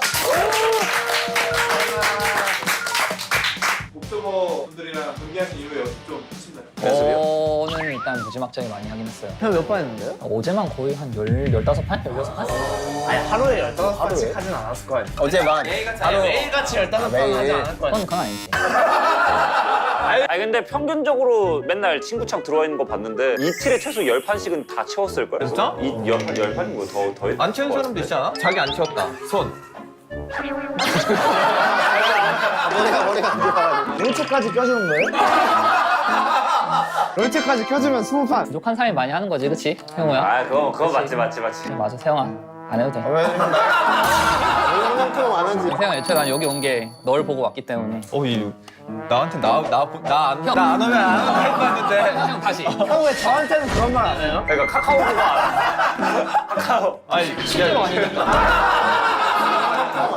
지난번에 우리 이제 옵저버 팀이랑 붙고 나서 피드백 들어온 게 있는데 우리가 좀 자기 PR할 시간이 좀 필요할 것 같다. 모스트가 뭔데 모스트? 리신도 해도 솔직히 해도 될 것 같아. 제가 좀 자신이 없는데 그거. 근데 너 마오카이 뽑을 수 있냐? 마오카이? 나도 형 마오카이 지금. 오늘 상대팀을 분석하는 시간을 가져볼까 했는데 우리를 서로 알아보는 게 더 우선일 것 같다는 얘기들이 많이 나왔어요. 근데 지훈이 너무 유명하고 나도 너무 유명하지 않나? 하는 것만 해가지고 원생 바로 가자. 뭐 누구부터 할래? 저부터 하겠습니다. 막내부터. 오케이. 막내부터. 출발하겠습니다. 저로 말할 것 같으면 이력은 이제 LCK 썸머 MVP인데 이것도 있네. 2군. LCK CL 스프링 우승. 제가 또 2군은 잡혔거든요. 그때는 멤버가 어떻게 됐죠? 탑 트알, 미드 단청, 원딜 상윤이 그리고 이제 아무도 이거 촬영이 나가도 넘어갈까 경건아? 기억이 안 날 정도인가 본데? 오케이.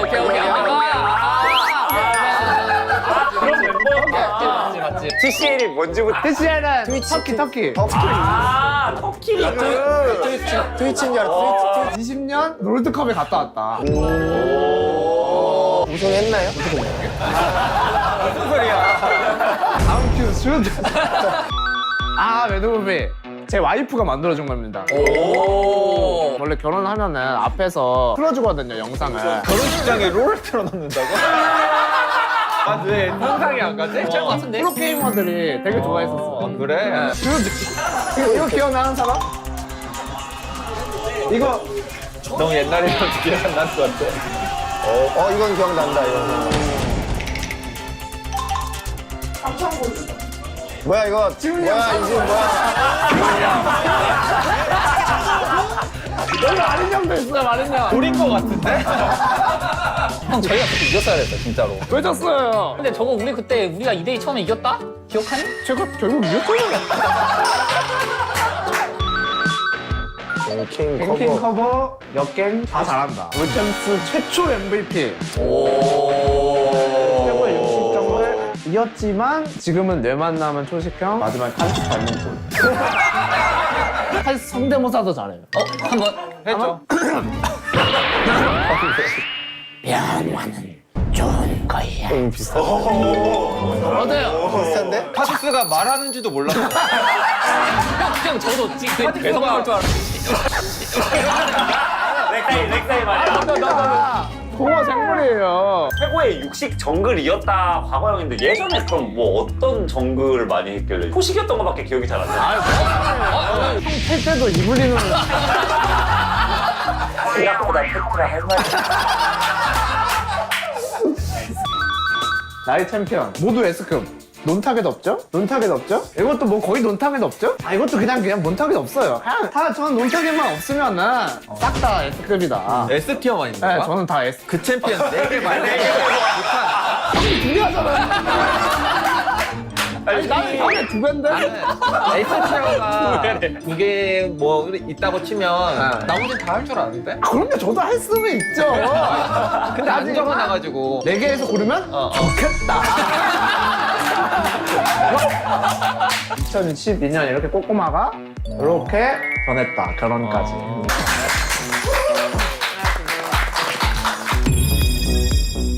마시 가문의 소장. 서폿 MC 가문이 있었어요. 매드라이프, 투만두, 마타, 그리고 마파. 그분들 다 죽이고 저만 살아남긴 했죠.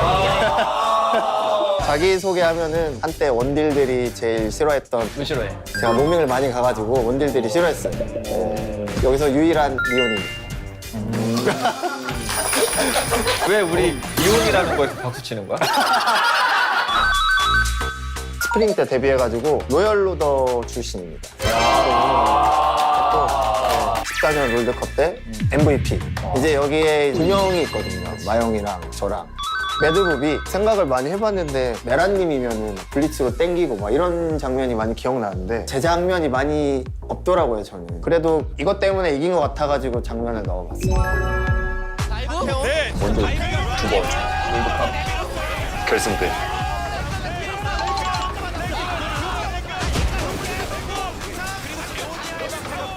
사실 지금 보면은 별 장면 아니에요. 10년 전이니까. 요새는 큐로 못 막으면 오히려 욕을 먹지. 근데 그 당시에는 이것 때문에 어쨌든 불리한 상황에서 우승을 했다고 생각하기 해서. 네. 저의 키워드는 괜찮아 보이시는 거 있나요? 원딜 조련사. 원딜 조련사. 몇 명의 원딜을 조련했지? 뭐 어감이 이상한 것 같긴 한데. 조련했던 원딜러들이 누구 있어요? 인프, 데프트, 바실리, 우지, 테디, 성격 있는 친구들? 네, 바실리 선수나 우지 선수를 죽여놨다고 막 하는 사람들이 많아가지고 인터넷에서 저보고 조련사라고. 되게 오해인 게 바실리 아시는 분들 알겠지만 거의 190에 완전 헬창인데 제가 뭐 키보드로 뭐 어떻게 했다더니 근데 제가 칼 들고 있어요, 저요. 아, 진짜. 현역 서포터들의 롤모델 리엔즈, 캐리아, 베리이 저를 좋아했다. 이 정도만 생각하고 있어요. 내가 좋아했다.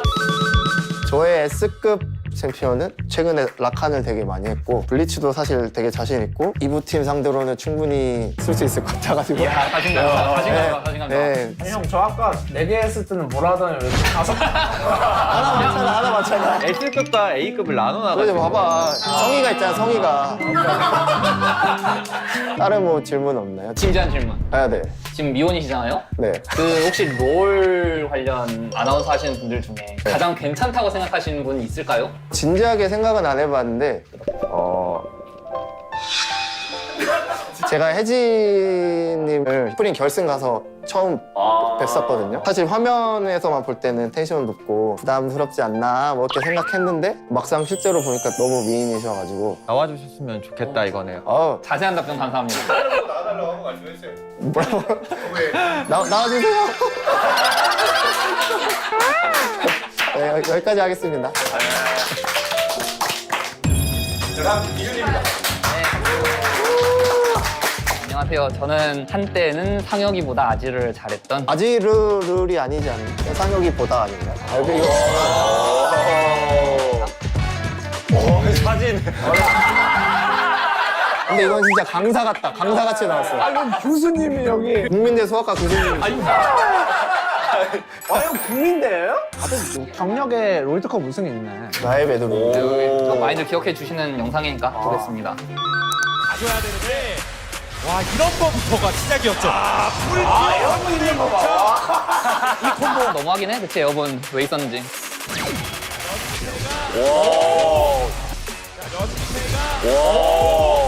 이게 찌르는 타이밍이. 마지막 큐가 딱 맞아.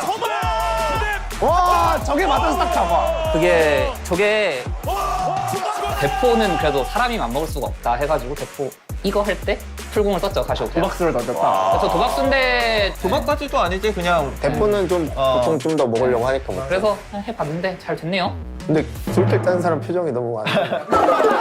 카메라 의식하고 있는 건가요? 선수분들 아시잖아. 이게 솔킬 딴다고 해서 이기는 게 아니어가지고 이길 때까지 그렇게 근데 되지 않지. 보통 라이너들은 자기가 땄을 때 좋아하지 않아요. 보통 정글이나 서포터들이 나이스! 저 진짜 나이스 단다. 나도 딴따라. 딴따라. 저 일단 선수 이제 한 7년 했는데 최소한 반반 매치업에서 라인전을 접은 기억이 없긴 해요. 라인전을 좀 잘하는 게 제 장점이 아닌가. 지훈이 형 상대로 해봤을 때 진짜 라인전 하면서 갱도 진짜 안 냈던 게 기억이 나요. 갱도 못하는 게 아니야.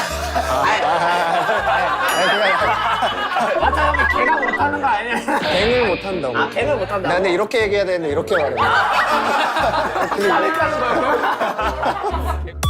네, 이거 S급이 없는데? S가 왜 없지? 이게 지금 기준에 저는 S급은 없다고 생각을 해요. S급 하면 내가 하고 있지. 아지르까지는 모르겠는데 이 뒤에 두 이게요? 챔피언은 탑이랑 바텀이 힘들거든. 이들 떡하니 뿌리 내려놓고 안 움직여. 그러니까 픽하면서 솔직히 말해서 조금 미안하긴 한데 뭐 어쨌어요. 딴 거 안 되는데. 어렵네. 우리 약간 고통받을 수도 있겠는데? 잘 부탁드립니다.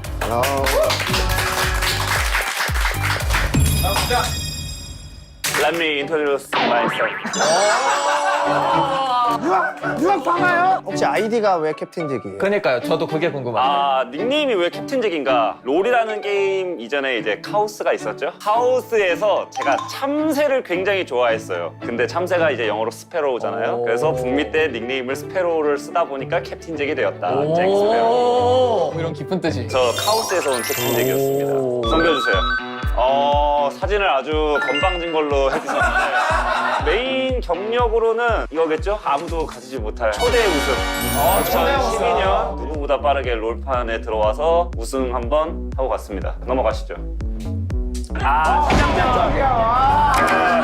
제닉스 스토리 있어. 캡틴잭이 언제 이제 이름을 크게 알렸냐 하면은 아마 요 장면이 제일 크지 않았나.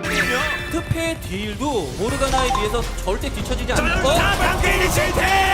그러면 11을 녹이지 못한 11을 녹여야 돼요. 자신감 있게 일단 11을 하는 포지션이 좋아요. 자, 모르가나 게다가 다 풀었고요. 장가가 지금 11을 모르가나에 비해서 절대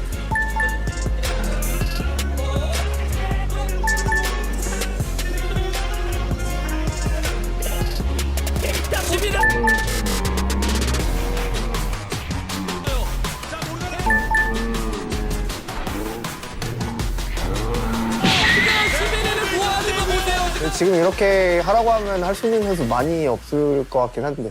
현역 선수는 다 할 것 같은데? 저도 좀 기 좀 살려주려고 했는데 그러면 안 되잖아요. 이거는 캡틴잭이라는 칭호가 있잖아요. 그 칭호가 있게 해준 경기입니다.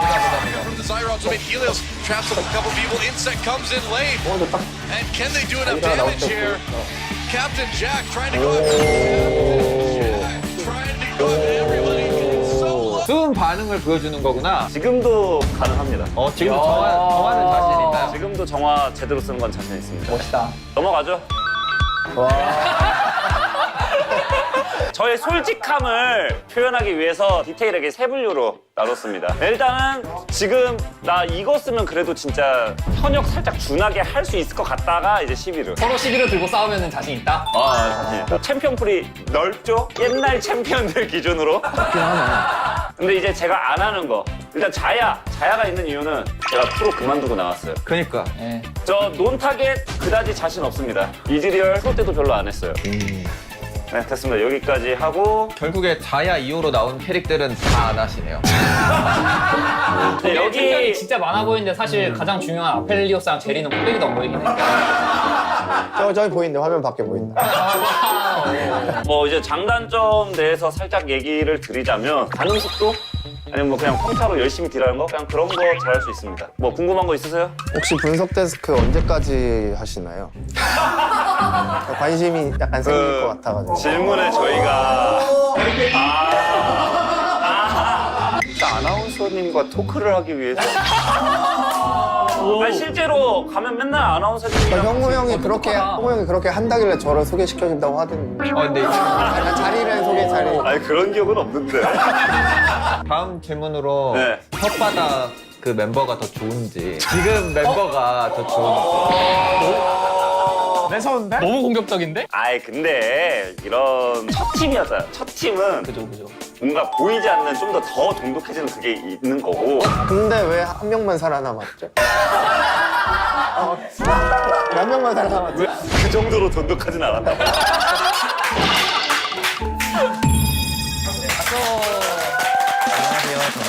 저는 이제 34살 최고령 체리입니다. 최고령 체리가 완전? 야, 저 형보다 나이 많은 사람도 별로 없잖아. 좋은 건진 모르겠는데 좋은 거예요, 좋은 거. 뭐 경력은 저도 롤드컵 최초 탑 솔로 MVP고요. 자랑할 것 중에 하나가 이제 다니엘 시즌 최다 솔로킬. 저게 아직까지 안 깨지고 있는 거죠? 그렇죠. 이게 아직까지 안 깨지고 있는데 유망하네. 이 기록을 깨려면 2대1을 많이 이겨야 돼요. 분명을 따야 되는 거예요. 다이브를 했을 때 상대를 잘 잡는다든가 하면은 이런 기록을 세울 수 있고요. 그리고 뭐 라인전, 협류 깡패 이게 되기 때문에 아마 최다 솔로킬 나온 것 같고. 정규는 내 반려견. 정글은 내 반려견. 정글한테 자유를 주는 편이에요. 원래 사람은 자유를 주는 거 아니야? 원래 자유를 받는 게 아니야. 정글의 판단을 잘 따라요. 본인이 할 역할을 모른다. 목줄 채우고 알려주는 거죠. 너 이거 해라 저거 해라. 넘어갈까요? 잠깐만 CJ 상륙작전 하냐 상륙작전. 이건 그냥 영상 볼까요?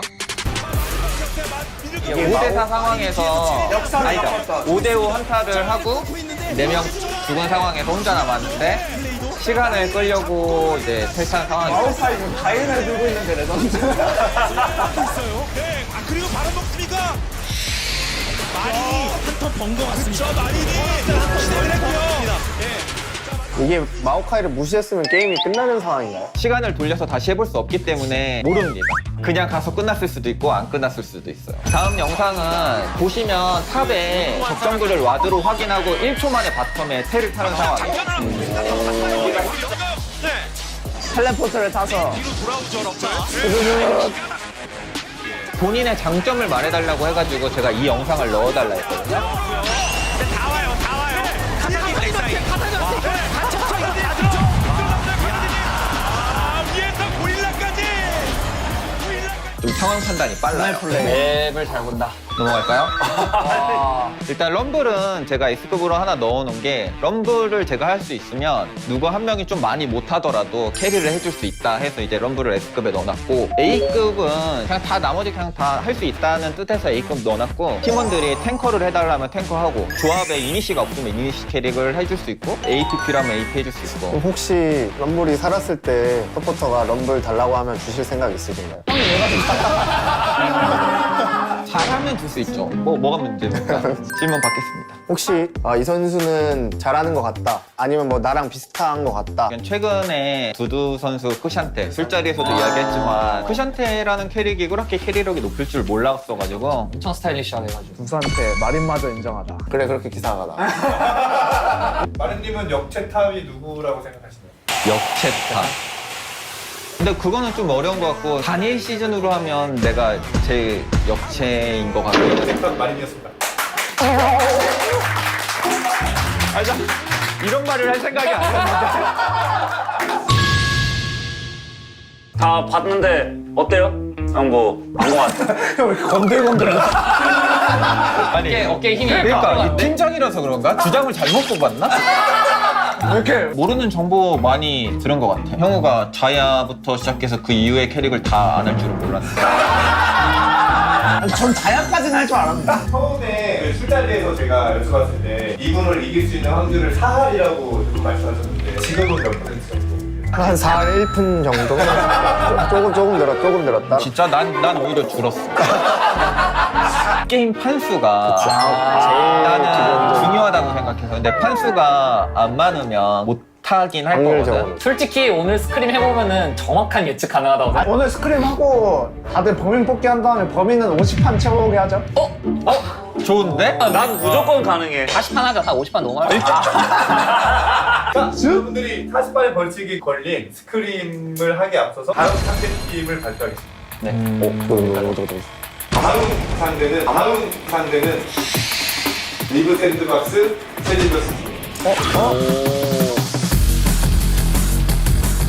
Dahyuk, Guti, Diablo, Plan B. Time with Sandbox, a very young roster. All right, let's see it. The Gnar comes in, a massive Gnar into the wall. Here comes Guti getting in there. Wow, that was a nice flash forward. Sandbox 13 and 0. 0 kills.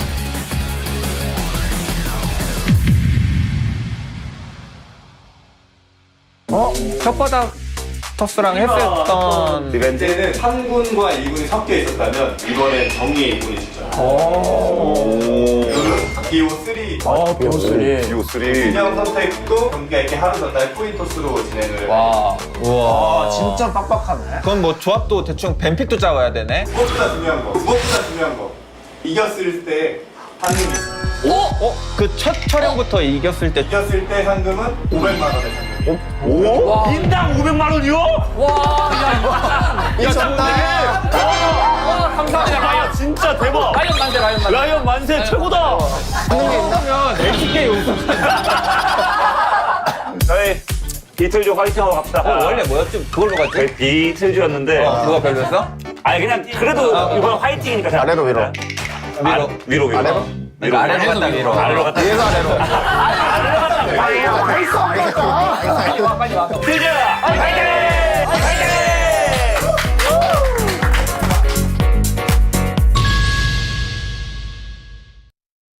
거의 5년 만이죠. 거의 5년 만. 너무 좋았죠. 좀 신나던데요? 유리한 점이라면 한번 정점을 찍어봤다는 거죠. 저는 그러니까 충분히 이길 수 있다고 생각하죠, 지금도. 네. 개개인의 실력 플러스 리듬. 라칸 노콜. 네, 카이사 온다. 라칸 위에. 밑에 탔어. 싸우자. 카이사. 아, 라인 게이드 봤어. 바텀 게이드 봤어. 진짜 게이드 봤어. 게이드 봤어. 나이스. 나이스.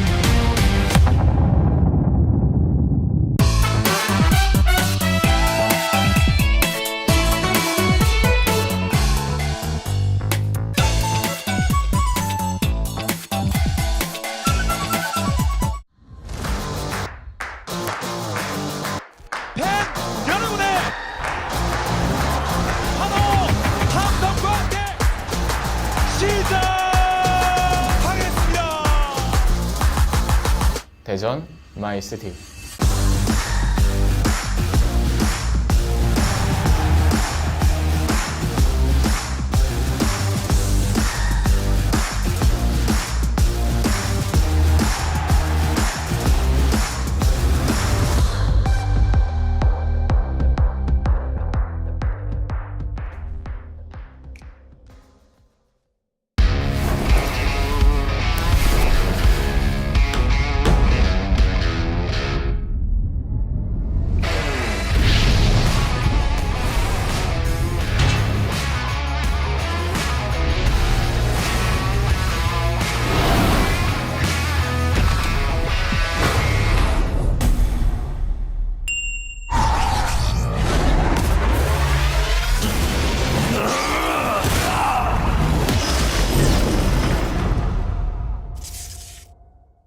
안녕하세요. 하나생명 e스포츠의 탑 킹겐 황성훈이라고 합니다. DRX 아트록스가 되게 잘 뽑혀가지고 되게 만족하면서 보고 있었는데 그거랑 이제 흡사한 디자인으로 이제 꼬마 전설이 아트록스로도 나왔더라고요. 멋있게 만들어 주신 것 같아서 너무 감사하게 생각하고 있고 제가 TFT 할 때도 이제 꼬마 전설이 아트록스를 계속 쓰지 않을까 생각하고 있습니다. 꼬마 전설이 아트록스 많은 관심과 사랑 부탁드립니다. 감사합니다.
Hello and welcome back to the LCK. We're here for the second match of the night. Liv Sandbox up against Kwangdong Freaks. Our first one went the distance to 3 games as OK Man Bro was able to take down that victory.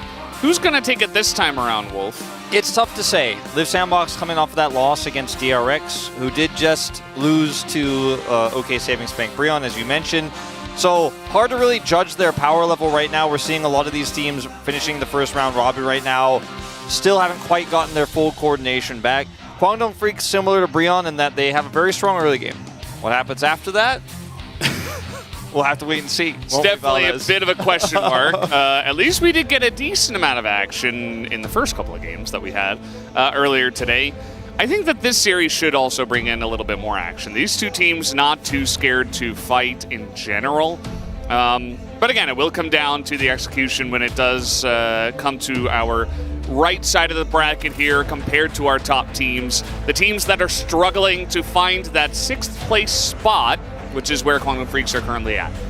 And I think they're probably our most likely candidate at the moment for taking that final playoff spot, but a win like this is what you really need to push yourself across the line. So rekindling the spark for the playoffs competition. Liv Sandbox on their 2-match loss streak. Kwangdong Freaks have ended all of their matches in 2 games. No 3 gamers for these guys so far this season, but we will see if that changes tonight, because expectation is that this will probably go to 3, as this is a really exciting matchup, right? Closer played as Aurelia this time. Bulldog has a pretty eclectic champion pool. He does have a great mastery of the Tristana, which is so pivotal right now in this meta. It's just getting banned every game just because of its ability to warp games around double 80 comps with Ivern, or just to be unstoppable, unkillable in the mid lane. Kind of like we saw from Corki a lot in the past. So I think eventually, you know, we've been kind of seeing the rumblings of maybe, you know, Tristana gets banned and they still play Corki instead, especially if Azir's in the game. The AD carry matchup between Teddy and Taeyun. Yeah, he's facing against his former team. He was on the Kwangdong Freaks in 2022 and came in here late to this season in summer. It's kind of the Liv Sandbox way. They do late additions with the AD carries. I'm looking forward to seeing also how the top matchup goes, because it is, of course, Dudu against a very in-form Birdall. He's in the Marines from Jeju Island. So he has, or Navy. Yeah. And he has come all the way to Lal Park to watch the games. Very much a bit of a journey, you know? You're going to have to Do you think either plane or... I mean, he could have, but probably has to get back pretty soon. Maybe he's so used to boats that he's sick of them, so he didn't take a boat. Yeah, also, it's not the fastest way to get here. Yeah, no, I'd say probably he flew, but we don't know. At least I didn't see it on the sign if he did let us know. But let's talk about these two teams, these two squads walking out. As to me, if you look at what Liv Sandbox accomplished in spring, and you see Teddy is on this roster replacing Envy, like if you just woke up today and you watched the LCK for the first time in summer, and you're like, just born? Well, I mean, if you just woke up without watching without watching the games that have happened in summer until this point, you're probably like, oh man, Liv Sandbox 2-0, going to be an easy series. They upgraded the AD carry. This team was a top 3 team at this stage of the tournament in spring. Kwangdong Freaks still struggling to figure it out. But in reality, you know, their opponents on the other side of the rift have been so good in the early game. It's a fantastic meta for Bulldog here with Tristana. And Dudu really does seem to be a top 3 top laner here in the LCK right now. The question is always for Kwangdong about the bottom side of the map. Taeyun's had his good days and bad, and some middling days as well, but that's not what you're looking for in this meta. He's going to have to step it up in a big way if he's going to face off against Teddy, who is one of the most storied AD carry players of all time. Yeah, I would definitely agree. I think that this team absolutely finds a lot of its strength around the top side of the map. So, can Youngjae get Dudu and Bulldog excited? And definitely a good question. As Taeyun looks like he may have hurt his foot or something. Not 100% sure, but he has made it down. Oh, they're from New York City, so am I. Yeah. Hello. I feel a little bit left out. Don't eat the pizza here. It's not good. Yeah. Some places are right, but just don't. I'm not going to mention any specific places because we're on TV, but you can find some. Don't worry. Well, I feel left out because I'm the only one who's not from New York amongst the voices on the screens and the two people on screen there. You're outnumbered 3-1. I'm isolated. At least we're all American, right? This is going to be, interestingly, the key player matchup here. We don't choose these, but the impact that both these players have made for their teams have been quite large. I think it's been a pretty good season for Young Jay Willer, very critical player for his team, especially in spring. And to me, I'm looking at the top side of the map, actually, is for me what I would have chosen, because you've got Birdall against Dudu, right? And Birdall is looking in form right now. He's one of the stronger parts of this roster. And Dudu, can he actually make that impact that he normally makes on the top side against him? I think it's going to be quite critical, because if he cannot, I mean, I'm not saying he's going to struggle, but if he can't get a lead there, if they can't play around top side, then you do wonder what's going to happen with Taeyun later on against Teddy, because Teddy is just such a fantastic player, so much experience. Yeah. Teddy has single-handedly won games for this roster this season. And I feel like Closer, not quite. He has like a really deep champion pool, but when he plays his champions, it's like, well, why didn't you just play Azir? It's like, why did you play the Irelia that one time? You can see the idea behind it, but unfortunately, it doesn't seem like he's on the same level as he was in spring, at least, and even last year. So hoping that he can get back on the horse. I'm going to be curious about the top lane as well. You were just talking about it, but Birdall has been better and better every day, and I feel like he's kind of getting over some of his nerve issues, and neutralizing Dudu will be very important in this matchup. It's weird because, you know, some players actually take a really long time to settle in. It's rare, but sometimes the new talent, players like Birdall, is one of the most sought-after free agents back at the end of 2021. Sometimes you have a player like that take 2 years, just straight up, to actually become a player who lives up to the caliber of the Scrimbucks and all the data and all the solo queue, right? And I do agree that he's starting to look more comfortable, and that means I think we're ramping up to a top side of the map here for Liv Sandbox that's actually, for the first time in a long time, potentially going to be very relevant. As they've chosen red side here, which I think on this meta is pretty strong. I mean, people were calling for Clear, by the way, back on the Birdall topic. Like, he got picked up for the Academy team. People were calling, or Challengers team. People were calling for him, but Birdall making a name. Red side here empowers him potentially in this draft, but it feels more like you're trying to get something here with the Maokai or the Ivern potentially if it's left available. All right, if I'm Kwangdong, I would definitely keep Tristana open. I think that they have looked best when they go for that kind of strategy, and a Vi ban right from the get-go kind of tells you, right? They don't want to pick up a Vi first. They're considering an Ivern. Now, it doesn't necessarily mean that they will pick that. We've seen a lot of teams do, you know, just ban some OPs and then first pick Azir. We just saw that in the last series.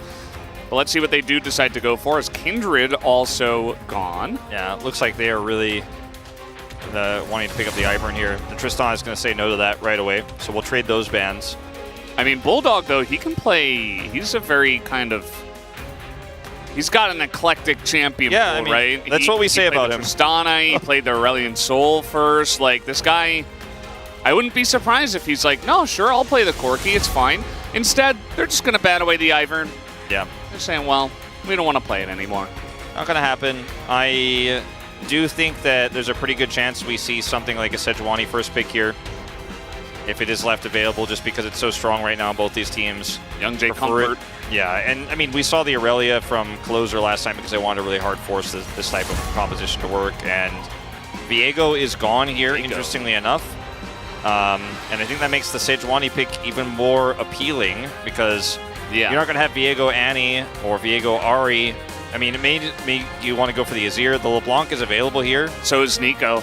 So I kind of liked picking up the Sejuani and then taking either one of LeBlanc or Nico. So, Valdez, this is why red side's good, right?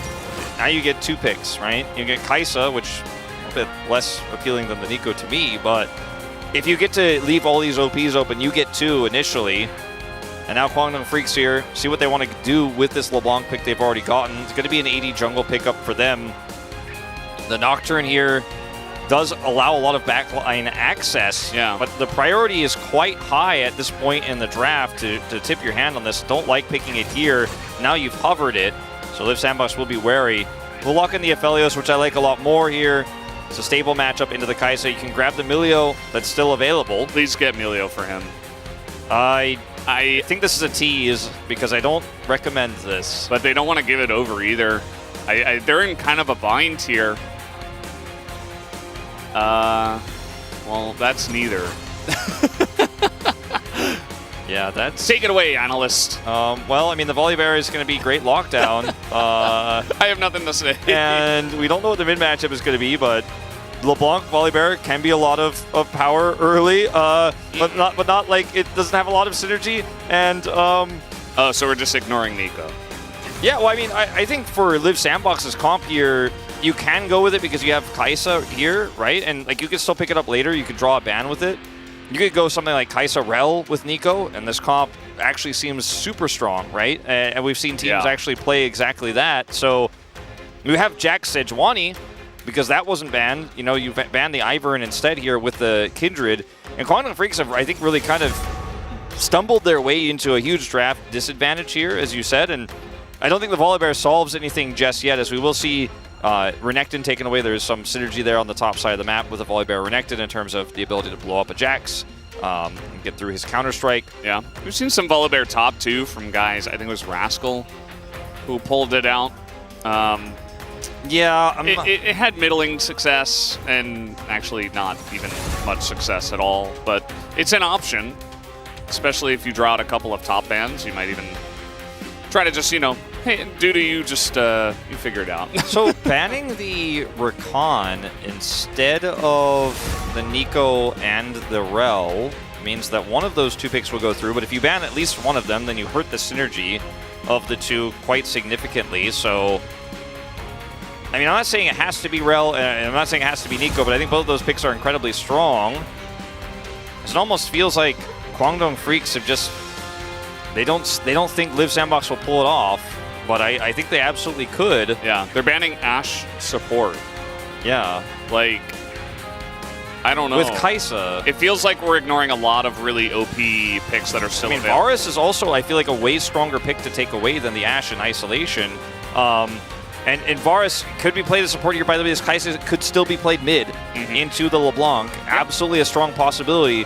And this is something that Live Sandbox have also done in this draft to keep the flexibility open, which makes it so difficult for Guangdong Freaks to make the right call. I'm sure they're glad they banned the Ivern after seeing after this. The Tristana ban, they're probably feeling like they're going to change things up in the next game. All right, Wolf, do we love the Braum here? I actually think it's pretty decent in this scenario. I wouldn't say I love it. But most people Should do we say ask that. Chronicler? Most people do say they love the Braum here, but I'm going to say I think it's pretty good.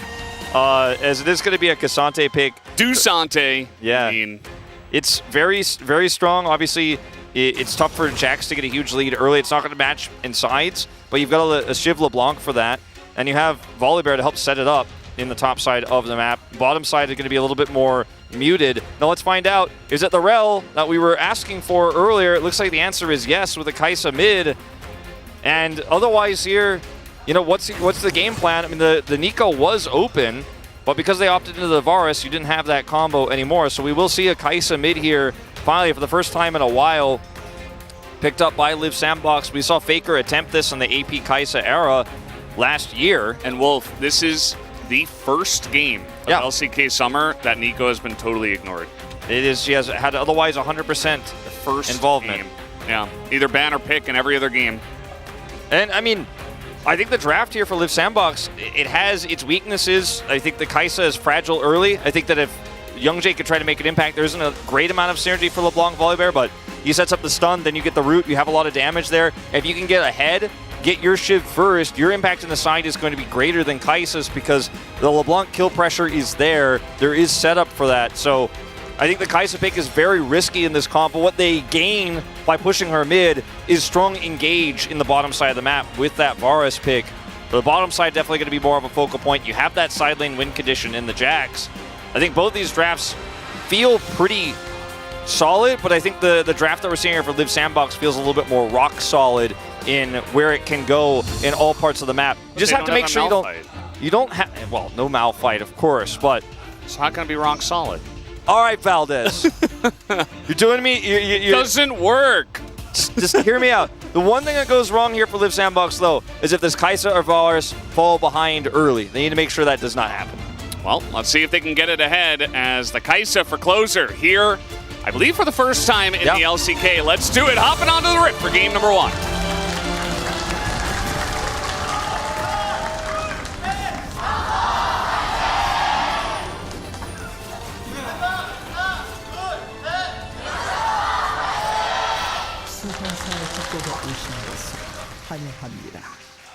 Fans are out in force today, doing the Atlas thing. Gotta point out all the fans. They're going crazy. I mean, we're on the Kwangdong side, and they are loud tonight. Yeah, they absolutely are. And we have seen this Kai'Sa mid-wolf in the LEC. Yes. There have been other regions that have been toying with this, and I do feel like Kai'Sa herself on this patch is really strong. I think that she's in a really good spot, just in general. You can hit your spikes very well. You can go for kind of the hybrid build. You do a ton of damage. You do poke damage as well. You have your killer instincts, so you can follow up on the insane amount of engage that you have on your team.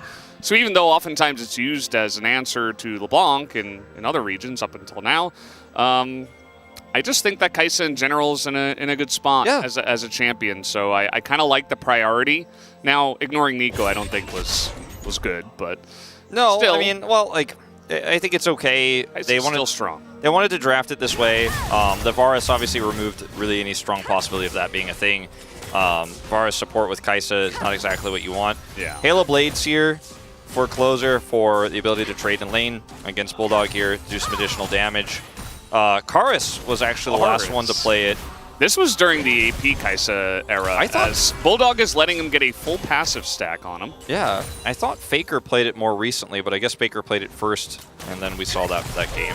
And then it lost, and then we never saw it again. Yeah. That's generally what happens. Yeah, it was very risky back then, and was much safer in the AD carry position. And I think in this game, it's going to be kind of a similar story, obviously, but it's going to depend on the attention here in the mid lane, as we see Bulldog has gone for fleet footwork here, and the plating obviously is going to have to survive here early, and trade early rather. And I think Volibear versus the Sejuani here, both of these champions have great setup, and for Bulldog, if he can get the resources, then get that root, then do that additional damage, get this Kai'Sa down early because the Kai'Sa doesn't have an escape, then this is going to be quite the pivotal matchup, and I think we're going to be keeping our eyes on where these junglers are and when they make that first visit.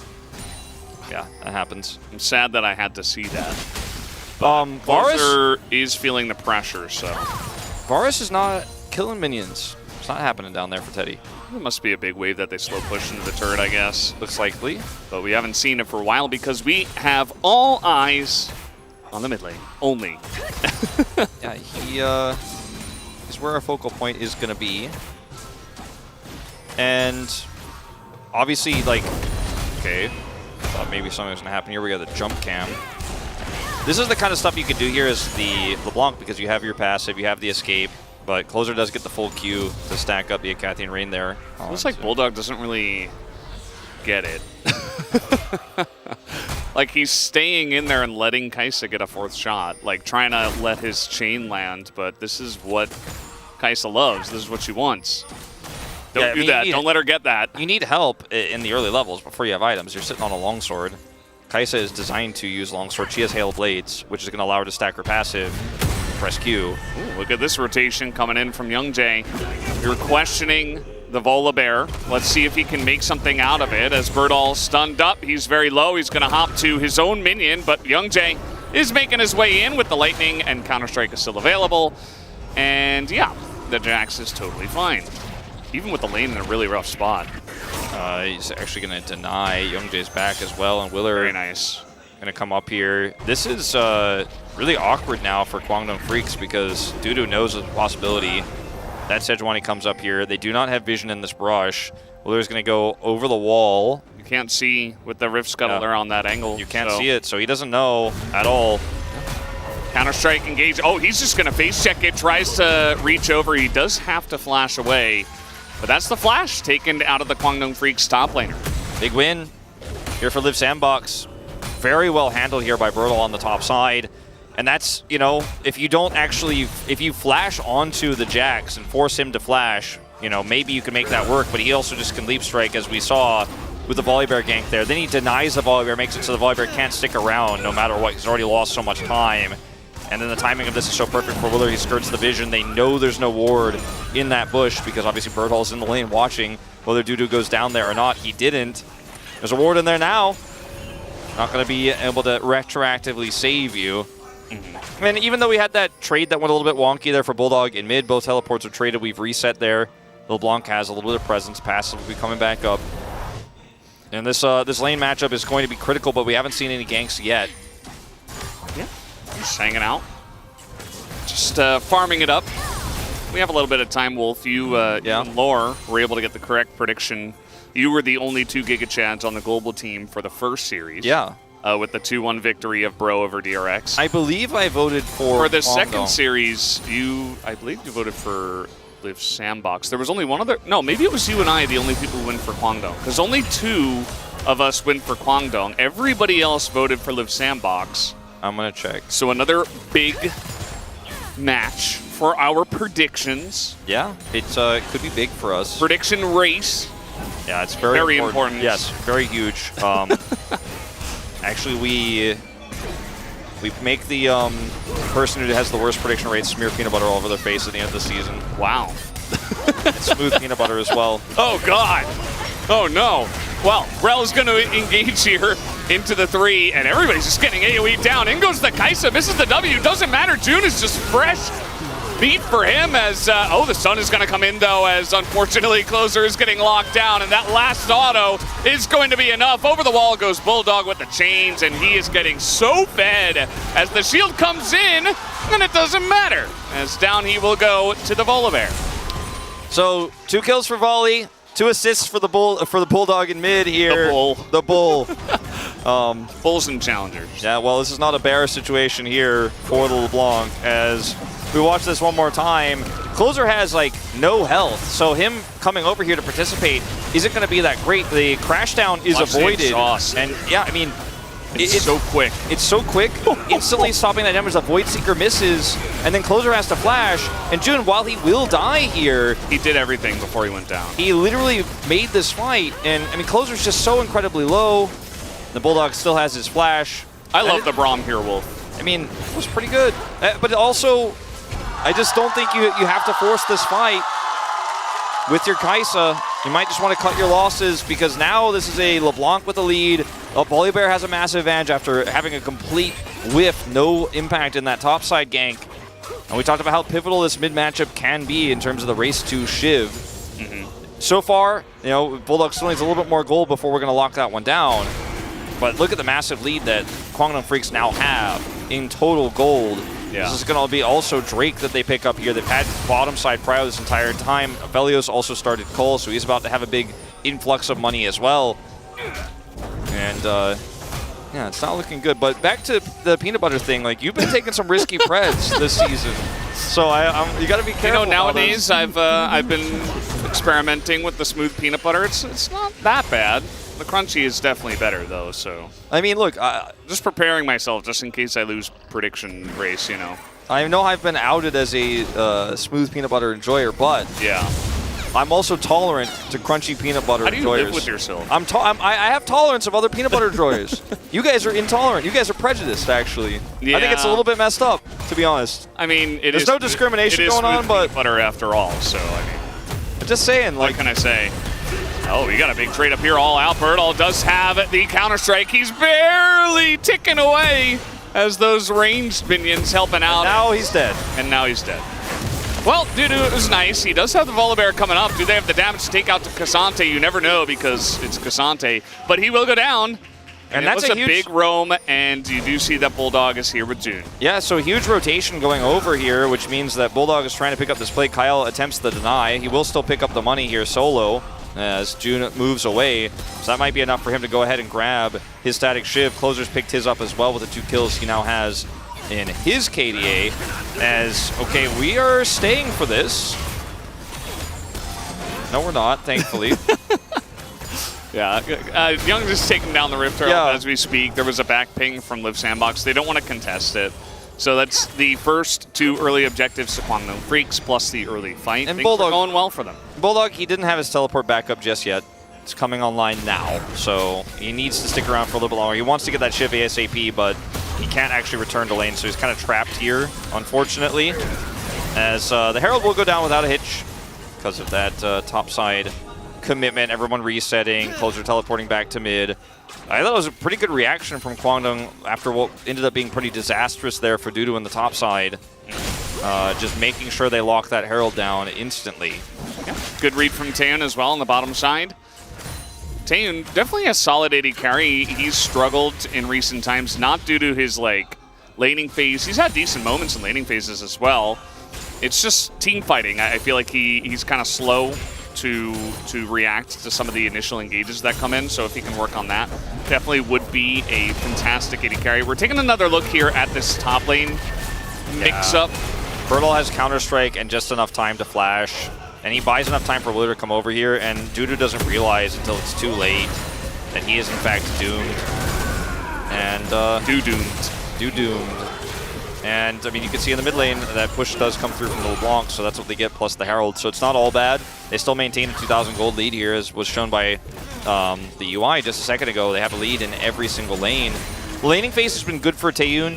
His criticisms, or the criticisms of his Aphelios, often revolve around, like you said, positioning, but also his gun management has sometimes been a little bit awkward in these fights. So we'll keep him under the magnifying glass here in this game, because with the composition they've chosen, he is kind of the main character with this LeBlanc. And he's against Teddy too. Yeah. So got to be careful in that matchup. And I you know, this one of the matchups you zoom in on in this series because of the disparity in terms of career history of these two AD carries. But Taeyun, he's played in the LCK more recently. Obviously, Teddy took a pretty significant break. We'll see what he can do with this composition they put together for him, because if the Volibear puts a threat onto that Varus, it gets a lot easier. They have to deal with the Jax, of course, as well. Yeah. We just keep watching this top lane, which gives me some stress. Yeah, I learned this yesterday. Nothing else is happening on the map. Everybody else is running to lane, so we just stare at the top laners trading. As meanwhile, Kwangdong Freaks starting up a fight here. Willer trying to engage onto a LeBlanc. Generally not a good idea. Flash stun from Kyle to hit the bear, and then they just back. And Dudu gets a plate. Thank you very much. And the bottom side of the map, because Kyle is not here. Yeah, they want to get in there. Now, Teddy is Varus, so I don't know if they want to commit super hard to this. Just let the minions do the work. Actually, feels like a missed opportunity, but I think better safe than sorry here is Dudu once again pulling him back. Yeah, gonna pull him back. Not able to get through the wall though, so Bertle just humps back. And it's still a good trade for Dudu.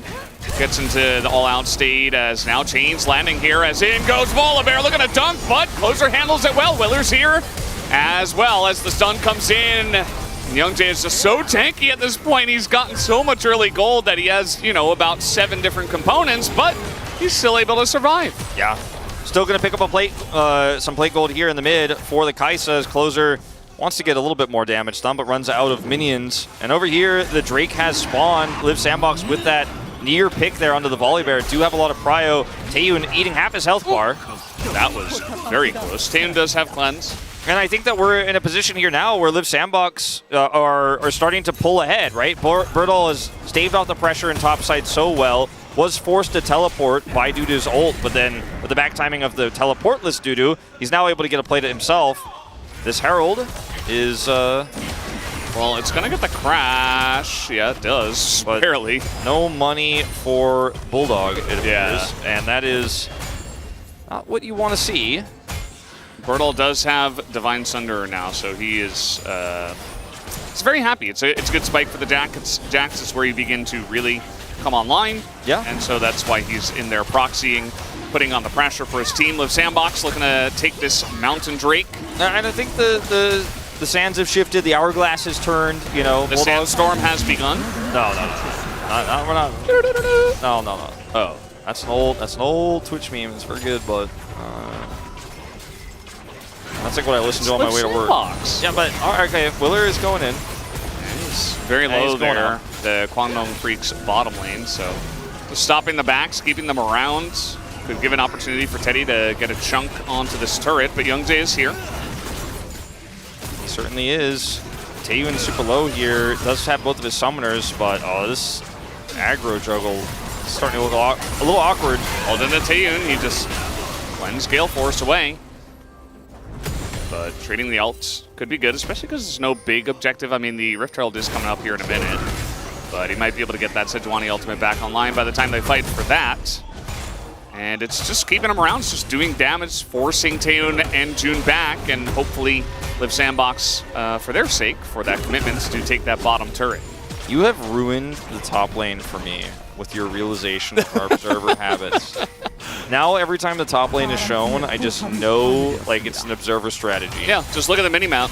There's just no, I know, nothing else happening on the... You actually ruined it for me. Everybody else is just running to lane. I always wanted to just believe that our observers saw something that we didn't see. I was like, oh wait, actually maybe he knows there's this weird timing here. We gotta check it out. They were like giving them a chance to like be on camera, you know? Yeah. Because it is top lane, but you don't want to like exclude a couple of players from being on the show, of course, as Dudu is just gonna get corruptedly chained. Yeah. That's a thing. He certainly did. Yeah, just having a fun time down there zoning Teddy. Live Sandbox trying to group up for this Herald here, but Birdall doesn't have teleport, and they just got pushed away. Teddy just used his ult. I don't think you actually get to fight this one, unfortunately, Live Sandbox, even though your composition is now at the point in time where I think it can 5v5. You just don't have the setup here whatsoever to try this, as Teddy's coming down, but it's just a little bit too late. Bit of an awkward situation here, as I think Birdall could have been pushing a little bit harder there. At least is going to pick up the scuttle. But a huge tempo swing back to Kwangdong Freaks here. They still maintain that gold lead. And, you know, we'll see where that Herald goes. Might just try to secure mid. It's the easiest place to drop to get value. Yeah. And then the LeBlanc is free to actually look for picks and chip away in this game. It's a different type of LeBlanc. It's not Luden's LeBlanc.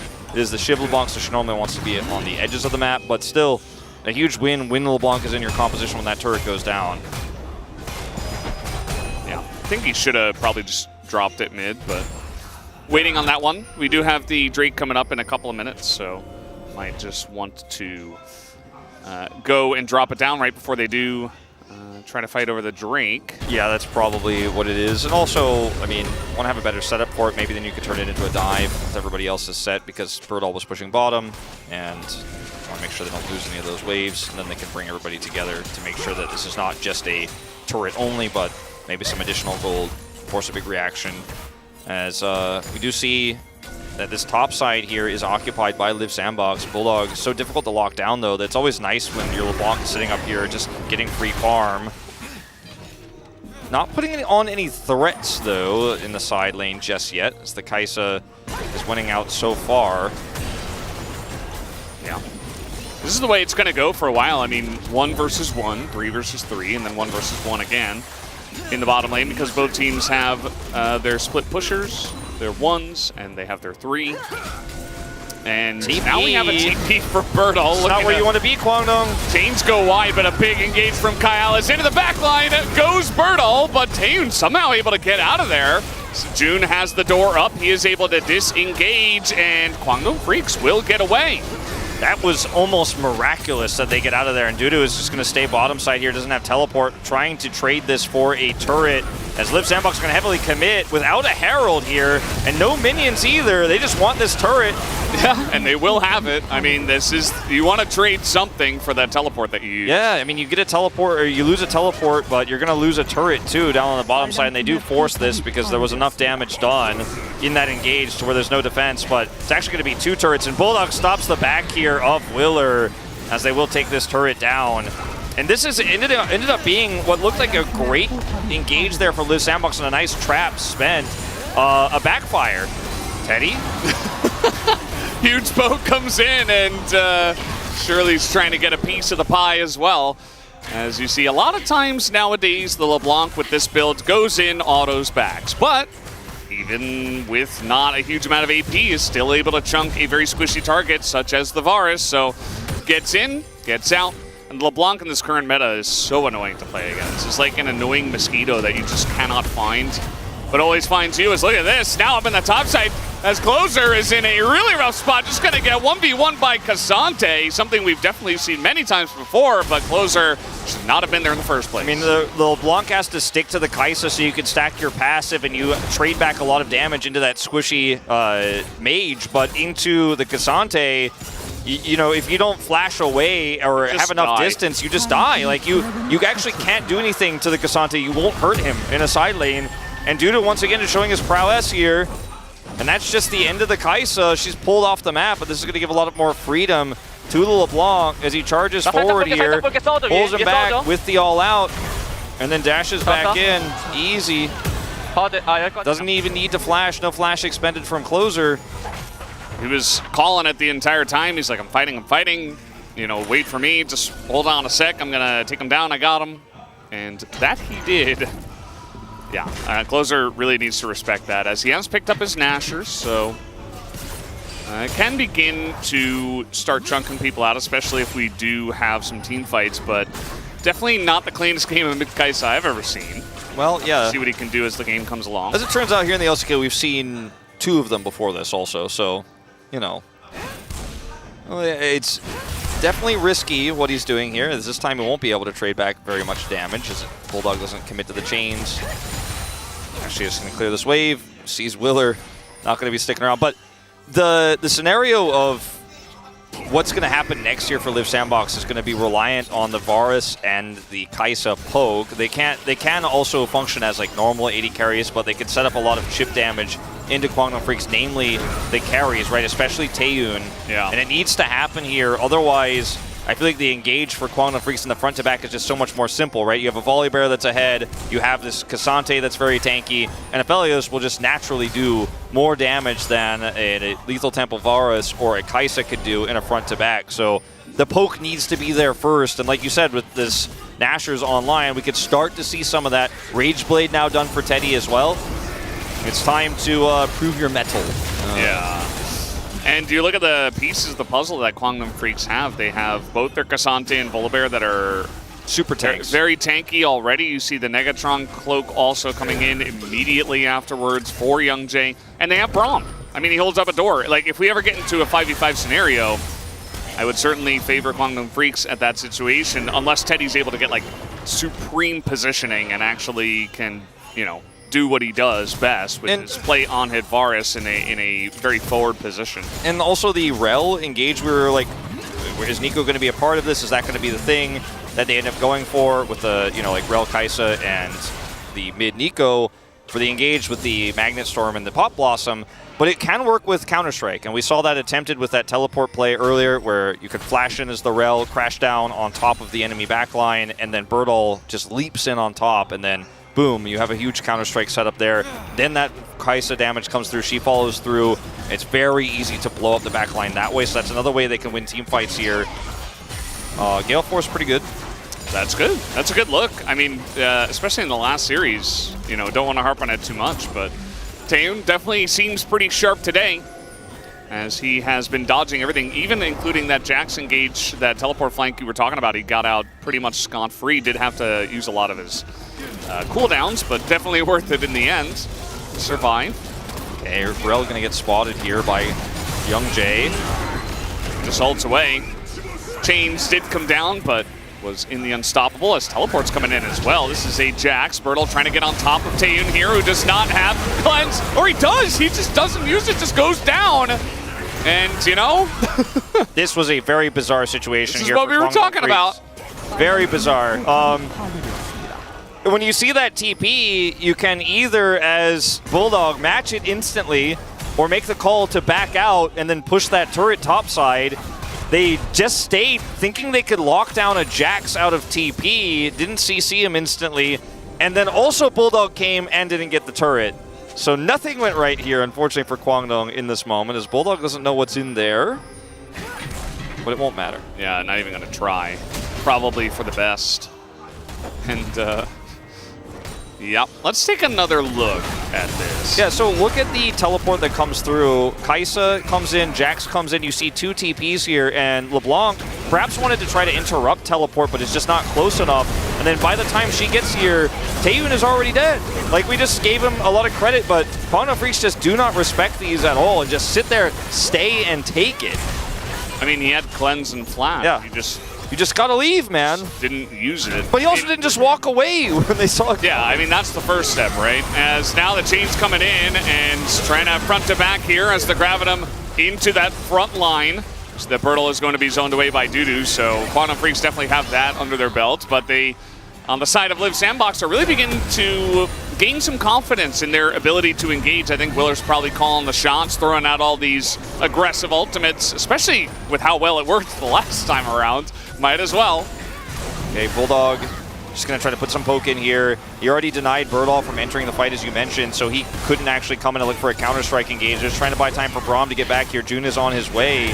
They've got such good poke if they can land it. Bulldog's doing so much right now. Like, he's getting incredible damage onto that back line. Even Closer's taking a bit. Birdle as well. Like, the majority of the damage they took was just from Bulldog's LeBlanc right now. Yeah, I mean, this is not lethality Varus either. It's not like he can offer back the same amount of poke damage. It really has to be the Kai'Sa, and these Void Seekers are just not connecting here. Not with any consistency, any regularity. So it looks like we're seeing Taeyun try to prep those guns for this upcoming fight at his sole point. And Bulldog, you can see he's threatening Teddy at every single turn. Once again goes in. And now they're looking for the engage. They only catch Braum. June has the door up. He's going to throw out the Glacial Fissure. He's just trying to disengage right now, but they might just be able to get on top of the Braum. They do, but a lot of low health. There's a three-man knockup from Dusante as he is starting to provide a front line for Bulldog. And Taeyun, who are just shelling into all the squishy members on the side of Liv Sandbox. One by one, they fall as a triple kill comes in for Taeyun, and it is an ace for Kwangdong Freaks. And Taeyun wasn't even there for most of that beginning of that fight. He was prepping his guns on the dragon. He was like, I need my red-white. I'm going to use the Drake. I'm almost there. But he wasn't even in the start of that fight at all. It's just all the front line here with Bulldog shelling, and they are going to end the game at 27 minutes. A full wipe, and that's it. GG. Kwangdong Freaks coming alive here in this later part of the mid-game. Absolutely. Down will go the Nexus. Kwangdong Freaks with a very dominant latter minutes of that game, and that's all it takes. They get the job done. Bulldog understandably gets a lot of focus, as I think Bulldog and Dusante, once again, we talked about it before the game started. We see it in the game. We gotta mention it again. These two guys, they always put it together to carry their team. The early laning phase for Bulldog looked a little bit shaky, but he figured it out. Obviously, there were some issues in terms of teleports, right? Like, we saw Bulldog just kind of sit up top lane. There was that problem in mid lane. But when it came to that final team fight, they were so decisive. And even without Taeyun, like, he was hitting the dragon, trying to get his Crescendum out. He had his Severum. And he was like, all right, let me get rid of this Infernum. And they were also using that because the Dragon's kind of a battery for him to switch guns, using it as a way to be like, we can kite back to the Dragon, secure the objective, and then leave. But Dudu and Bulldog saw an angle there to actually just crush and win the fight. And Teddy, everything on June, yeah, the Braum. And he just once again sits there and holds the door. And you know what? We'll love the Braum here if they're going to do that. That was not the first time that they did that, where they used everything on the Braum, and June just absorbed so much pressure. Yeah. And this is such a tanky front line. You've got Cassante, you have the Volibear, and even the Braum with his door up. He's just going to take so much damage for them. Then the turn comes through. Yeah, so Liv Sandbox, they need to figure something out, as that was kind of a weird and wacky draft and game, I would say. Just the way it was going back and forth. But either way, guys, we might have two more of those. I certainly hope we do. We're going to go to a break and have the space.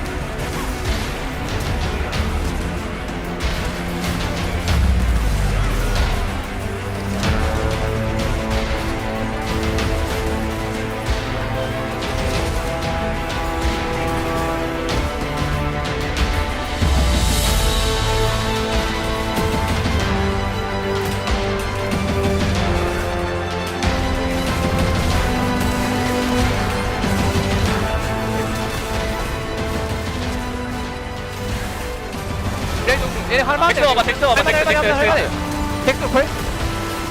세주 볼게 세주 안면부터. 레그 풀. 알면서 얘들아 내가 다 빨았어 바로 소풀. 잭스 바로 소풀이야. 잭스 바로. 얘들 앞으로 앞으로 뚫어 하는 풀 끝내 미드가 미드. 아니 이걸 펜타를 안 줘? 야 뭐야 펜타야 끝내 그냥. 나 트리플 킬. 끝내 나이스. 나 집중을 안 하고 있어가지고 고민 좀 했어 고마워. 아 끝나고 누구 건다 이거 끝내 알겠어 끝나. 나이스. 일단 집중해 계속 끝내 아 집중할 거 없어. 끝났어. 아직 몰라 아직 뭐? 집중해 뭘 몰라. 야, 끝났다고. 나이스. 나 용체다 가도 되겠어. 아, 내가 얘들아 이거 쳐야 돼 빨리 쳐 그냥 형아, 너 왼쪽으로 가. 너 왼쪽으로 가. 근데 칼차 빡세네 되긴 하다. 나 나이스.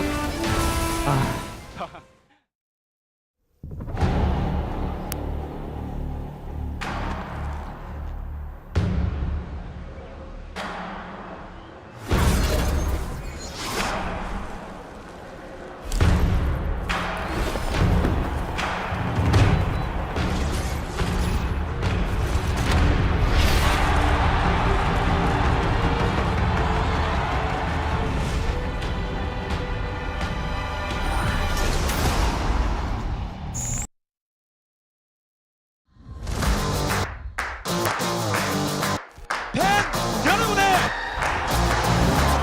환호 함성과 함께 시작하겠습니다. 대전 마이스티.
welcome back to the space, everybody, as Kwangdong Freaks takes game 1 here against Live Sandbox. And guys, I don't know what you're feeling of this game, but even though Kwangdong, we saw during the gold graph that they were ahead all the time, it was a weird pace for this game, it feels.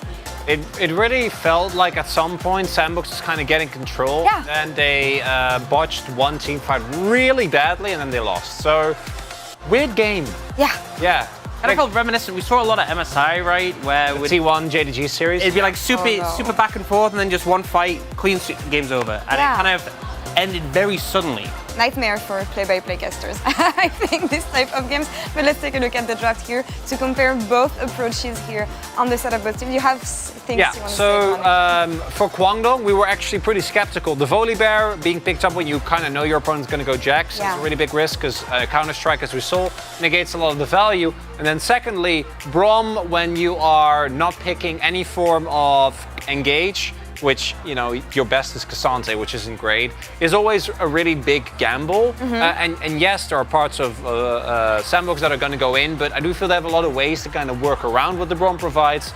And then Rel also doesn't really mind as much. So the draft for Kwangdong, while it did a lot of power picks for Bulldog, and the early skirmishing of Braum and Volibear, was a little worried at how they were going to execute. Yeah, I think a big thing for me was I feel like in the top lane, this Jax Sejuani we've seen be so strong. We saw it in the previous series, so I felt pretty confident that top lane 2v2 there, if they could find an advantage. Obviously, Volibear is no slouch in the skirmishes, but I feel like the thing that was big for me is they got a Kai'Sa into LeBlanc. We've seen this picked up in other regions just like a counter matchup, but it needs time, it needs a bit of momentum before it's going to be really relevant. And I just think they try to contest around the mid jungle way too early. And when you have a Sejuani, you want to be syncing with your melee champions, right? In the top lane, the Jax, or even in a skirmish around bot where Rel can help you stack up. Why would you skirmish around the Kai'Sa in the mid lane? Yeah, I mean, that's the thing. You want to activate the Jax. You know that it's going to be unstoppable if you get the champion activated, whether it's on side lane or grouping with the rest of the team. But when it comes to the early game, it took a long time for things to unlock, and it came down to this mid lane skirmish, Chronicler. And even like looking at Clover's health bar, if this is a Jax, you can win this, right? If this is on the top of the map, it'd be a completely different story. But instead, you don't actually get that much permafrost value. Closer at the beginning is already very low, and in these longer fights, the sustain of Volibear, the shield that he gets, plus the passive of Braum is insanely strong. So from this point on, Kwangdong basically takes full control of the game, and there wasn't really a full necessity to go in. And Sandbox is a team that, especially in the past, really liked to scrap, but it's also important to know when not to do so. And also, look at who was last to die and who was first to. So the Braum was the first to die and the only person to die on the side of Kwangdong Freaks because they focused the Braum. On the other side, the Rel was the last one to die because they didn't focus the support. And I'm just like, why are you focusing all this damage on the Braum? You're letting this LeBlanc run rampant, getting rotations to cooldown, and the Volibear, who in these skirmishes is so strong. And, you know, I just think as soon as they lost this, you just lose so much pressure on the map, and your counter matchup is very snowbally because getting Shiv first, getting the AP to back it up so you can be a presence in the side lane makes all the difference. So I think it was a terrible fight to opt into, and it completely blew back in their face. But the crazy thing to me is that despite that, it felt like Sandbox were taking control back. And I really think that individually we saw Taeun, for example, right, not using his Flash and Cleanse when he got caught. Didn't end up mattering that much. The individual play of Sandbox was, I think, a little bit below par. Teddy, in particular, had a really rough game on the Varus. Wasn't able to connect a single ultimate with plenty of his teams, like trying to set up, just not looking too hot. And they need to play better if they want to beat Kwangdong. I often like to get both approaches here because it takes one team to seize the opportunities of the missing team here. So, Ox, what did you feel that Kwangdong did right to capitalize on Sandbox's passiveness, if I may? Yeah, so I mean, I think contesting that mid-jungle was a big thing, and then when it came to those engage tools, it felt like they understood that their opposition had a lot more engage options, right, across the board. They have so many go buttons, and they were very particular about trying to pick the right fight for them. Yeah. There's also criticism on the Aphelios for dying without using summers, and it's definitely a mistake, but also it's like they didn't lose anything from that, and then you maintain summoners for the next fight, which I feel like from what we saw in this game, it's all about that one big fight, the big important ones, rather than losing a couple of kills here and there. We can take a look at this last fight then, shall we? And see what it came down to. Who this is again, this one? It's like, oh no, don't engage on our Braum. No, that's basically what Kwangdong is doing here, because the important targets are not taking any damage. then a 3-man knockup basically seals the fight, and from there on out, look at who actually are getting damage here. It's Brom and it's the fed Volibear. So all the damage is still alive. Kwangdong seizes the opportunity and literally win the game after the single fight. And it kind of left us wanting. Sandbox, really big, dropping the ball there in the team fight and then don't get another chance to recuperate. And that is like the easiest style of fight for Aphelios, where you just kind of walk forwards over the course of it, and by the end of it, you get like a triple kill. And then LeBlanc as well, who could just like distortion over the wall, auto attack, shiv bounces everyone. Oh, they're looking at me? Okay, I go back. And then you move forwards, oh, I got another cooldown, and it felt so easy for the side of Kwangdong in comparison to Live Sandbox, because they really just botched their engage. As you said, used everything on the Braum. Again, spectating their own defeat here, it feels bad. Focusing more on the winners here. Who gets the player of the game? Who did the panel choose? And it is Bulldog. I'm really happy. I think that the two options were Bulldog and Dudu, but a lot of the work that was done in the early to mid-game skirmishes was on Bulldog, who got counterpicked, right? He gets the B1 LeBlanc, but gets countered, is then able to play the skirmish well, and also showing us, I think, in one of the best examples since Showmaker showed it, like how oppressive this LeBlanc can be when executed well. I think Faker is a good example of a player that hasn't really been able to adopt to the new style of LeBlanc, because it plays so differently from how it played before. I think a big thing is on the first day of the patch, when Static Shiv was enabled, we saw this LeBlanc being picked pretty frequently, and it feels like since then, it's definitely shown up quite a bit, but we've had performances which haven't lived up to the standard that we thought the pick would set, and I feel like it is a pick with a high burden of execution, and we saw Bulldog definitely show he can live up to that bar in that game. Yeah, Dudu, I think that's some triple knockups votes, and to be fair, like that was the team fight that won him the game, so it makes complete sense as well. Do you think if Sandbox can come back when you see the way they played right now? If the play gets better, yes, because the drought was manageable, but individually they need to step it up. Yeah, keep the same focuses, but just play better in game maybe. We'll see if they can come back indeed, as it's time for the casters to take on game 2. Thank you, Space People, for that wonderful breakdown as we're getting into game number 2. And yeah, I think a lot of it had to do with the engage from Live Sandbox. It was a much closer game than that one team fight ace really had you believe. As Live Sandbox, they had side selection because they're the home team for round 1. They chose red, but this time they're going to choose blue after the loss. Yeah, swapping it up. We'll see if this changes the draft at all, because you and I weren't super happy with the priority of champions we did see picked up where's on Nico? red side. So let's see what the game plan's going to be and what the bans will be as we swap sides here, if they'll keep it the same. Poppy is gone. Let's see if Kwangdong Freaks themselves want to take away the Tristana here now on red side. So you could, see a few different options. The Vi is gone first. Tristana. Live Sandbox taking that one away again. And, I mean, otherwise here, there's not a whole lot that you're individually afraid of based on what Live Sandbox did before, so I think you can keep these bans largely the same. Kindred, this is something that made us a little bit concerned in the last draft. Like, can you actually commit to this and then give over the Nico? Yeah, is Willer like God's gift to Kindred as well? Like, I mean, I think the Kindred ends up being pretty nice into the Ivern and has a lot of power in certain compositions. Maybe they're just scared of it, but maybe they leave the Ivern open this time, because once again, LeBlanc, Nico, Ivern himself are available. So Ivern's going to be banned, and this time it's Closer who gets a chance to play LeBlanc. And even though Youngjae, or rather Bulldog, has played so many different champions and has been so confident in a lot of different matchups, I don't think he's going to opt into the Kaisa. I think he is just going to play something else. The Nico, I think, actually fits the bill, especially if you feel like you could draft a composition around it. Do not pick Rumble here. That's not the one you want to do right now. Okay, will be Nico that is locked in here, and the question is what comes with it. I mean, prioritize the rel super early on. So they just had like an API lag there. Wow, they get 10 seconds at 0 seconds. Amazing. Kaisa as well. So showing that Kaisa priority. Both teams now. Yeah, Kaisa could be Nico jungle. Could be, but also could just be Nico mid with a Kaisa rel composition that we were looking forward to potentially seeing last game that didn't come to fruition. Viego was taken away last time on red side. This time will be open for Willer to pick up here with the LeBlanc. And if the team fights go anything like what they did in the previous game, the Viego is going to be super happy to follow up on those resets. Teddy will be on the Aphelios. And we're kind of swapping roles here quite significantly between these two teams. Similar draft identities. If you want to get the Rel, you might have to lock it in now. And then you could ban the Cow, take away the Alistair if that's what you're afraid of. And I think that's probably the game plan here for Kwangdong Freaks. We have such a fantastic engage setup right now. And the biggest issue is the Alistair. It's gone. You know, this is pretty textbook. Like, this is what we've seen all week. This is what you got to do, right? Especially if you're going to prioritize the Rel over a jungle pick.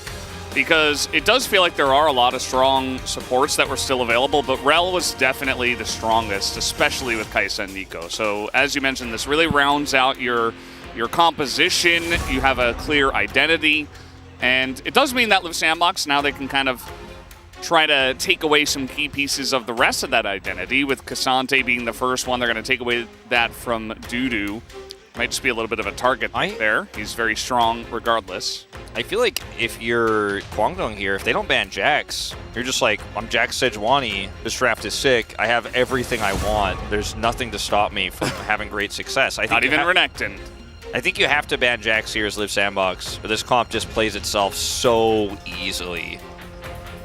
I mean, what's the other ban that they're looking to grab potentially? I mean, you could ban Sejuani. That's another champion that's somehow gone all the way through the end of this draft, and it has similar functionality, but I think Jax on top of all of this engage is just so strong. They're going to ban Nocturne, and June is like, okay. Or sorry, Youngjae is like, okay. Yeah, I guess. Oh, wow, they really got me. I guess I'm just going to be forced to play Sejuani. Woe is me. They can deny the Jax on the side of Live Sandbox if they want, so could have just picked Jax first here. It would be blind, of course, but what are they going to do, play Gragas? And I think you still feel pretty good about what your comp does in a 5v5. And I think Gragas might be one of the safest picks here if you're not going to lock the Jax away. I think you have to take it. But this is like, could have just banned the Jax instead of the Nocturne here, and then it would have everything would have made sense. But I guess they just didn't see. They just didn't see it coming, Valdez. Nautilus is fine. Yeah, Nautilus is fine. Pretty good against dive. Can punish the engages, set up roots. I think the Nautilus is actually pretty good here. Yeah. And they'll just take Fiora into the Jax here. Fits the bill. Not as good at team fighting. Not the same sort of identity in terms of what we were talking about, following up the engages with Counter-Strike, but a strong side lane threat if it doesn't fall behind. And also, this is going to be great for Sejuani stacking up that passive, the Permafrost. But I do think that you would have rather had the Jax here, so Live Sandbox take that one away. And we talked about at the beginning of the series, Birdall versus Dudu. This matchup is going to be quite pivotal.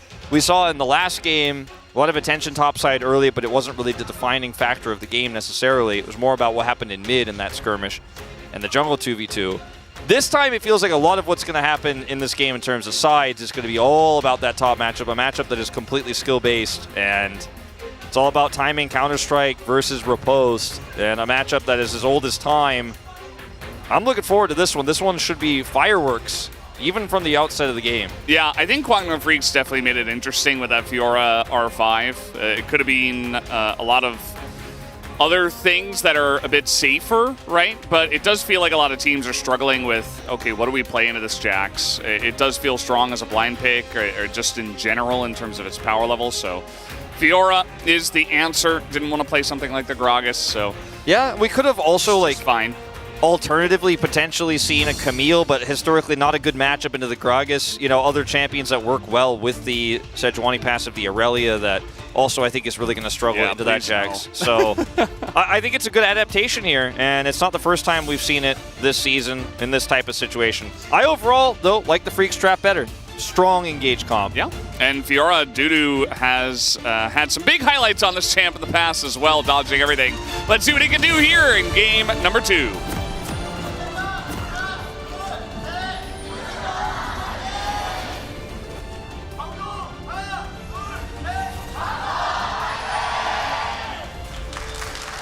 You remember it was the Modu matchup, right? The one where they actually broke it down in detail, interviewing the players on their thoughts about Dudu's play with the Fiora as he was dodging everything. That was the Gnar game, right? Gnar, yeah.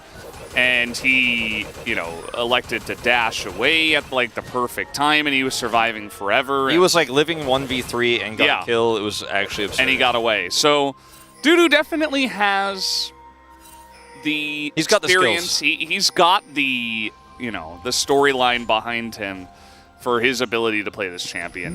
So he's got that, and it's not a bad pick given the current situation in the draft. So let's see if he can pilot it to a victory here once again. The real story otherwise is the fact that even though they don't have a team fighting top laner per se, it can be a threat to the Aphelios, can obviously be a threat to the front line, and if she gets ahead, she wins in sides. But they have, beyond the Fiora, enough to make up for the lack of a top laner in a straight up 5v5 with the Pop Blossom Magnet Storm engage, and also the Kaisa poke. So this composition has a lot of moving parts. I think obviously if you want to look at what Live Sandbox's comp does, just see what Kwangdong did at game 1. It's a pretty similar style, right? You don't have the Braum this time, but you still have a strong engage setup. You can frontline for the Aphelios, as Dudu is getting pretty trolled by these Vitals. And hit that one. Yeah, but they keep going on the backside. Let's see if he can hit a second one here as Bertol can force the counter-strike. If Bertol walks straight up to him, then maybe, like the last one. Yeah, I don't think he'll do it again. Yeah, he was trying to angle it up against the wall. It didn't really work out. Crash down, hits level 2 at the same time as Taehoon and June. They're going to get this flash out of Kyle. Follow-up engage doesn't get much as Ignite even committed to here onto June for the counter, but definitely a nice little engage here from the Kwangdong Freaks bottom lane. Yeah, Young Jae over here will get spotted by Willer, have a bit of a smite fight. Actually, neither of them have smite, so it's just going to be straight up Willer saying, if you want to hit this, I'll hit just you. Smacking him. And yeah, Young Jae, you're not going to win that one. So he's going to get away. Nice little aggression from Willer, trying to use the power of the LeBlanc, I suppose, to help him out. A lot of trading in mid. His closer really trying to force the issue as his jungle is getting in there. Yeah, with the Doran's ring on the side of Bulldog here versus the refillable pot too. That's going to be closer being able to do this again once he resets, and he will have the additional pot set up. Whereas now with the back timing here, Bulldog, he picks up a seal and a pot. So definitely feeling pretty rough at the start of this one for him. It's down here. We're not going to see another heavy engage, doesn't look like. Yeah, but Kyle doesn't have his flash now. Yeah. In the next 4 or so minutes extra. Glacial Augment allows an extra auto attack to come through there. Big trading up on the top side. Bertle's out of mana. Hits another Vital. There's another one. There's another good one. He tries to flash away, and he just gets solo killed as Dudu once again is showing up on the Fiora. Oh, man. And this is the kind of matchup, too, where Bertol's mental is going to be tested as Youngjae's down a level. Teddy trying to push it forward. They're trying to get on top of Kyle first. He's getting incredibly low. Flash forward as the stun. Not going to be enough, but Taehoon does get the kill. And now, big fighting from the two junglers. Taehoon's getting low, but the stun comes in. Cleanse is not good enough. As that will be the win, but Willer now is getting the resets as he's looking for a third kill. Closer is here as June with the fancy feet. Can he get away? The W is not enough damage as Bulldog elects not to join, but a crazy trade in the bottom side. Crazy trade indeed. It's actually going to kind of stabilize this bottom matchup a little bit as some wind out of the sails here for Taehoon and June. It looked like they had so much control. Bulldog won't be able to get too much back, but this is the first-person view here. You know the Jax is out of mana, gets this Vital, and then is able to, one more here because of the flash. He thinks he's safe. He just flashes over it pretty easy. And this is what I was saying about this matchup, right? It's skill-based, right? And he tried to flash to keep the Vital away, will not be successful.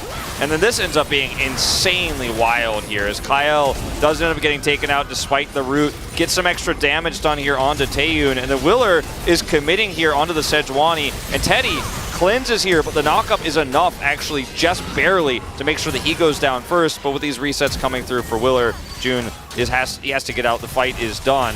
So some money over to the Viego here. And the bottom lane is reset. 야, 너무 땡큐, 너무 땡큐.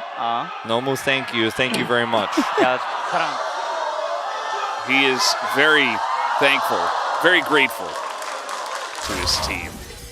See, and there's still a 2-0 Viego on the Rift. Hope he didn't forget about that. Yeah, he also didn't quite secure the plate down there. Yeah, Nico doesn't do much early on.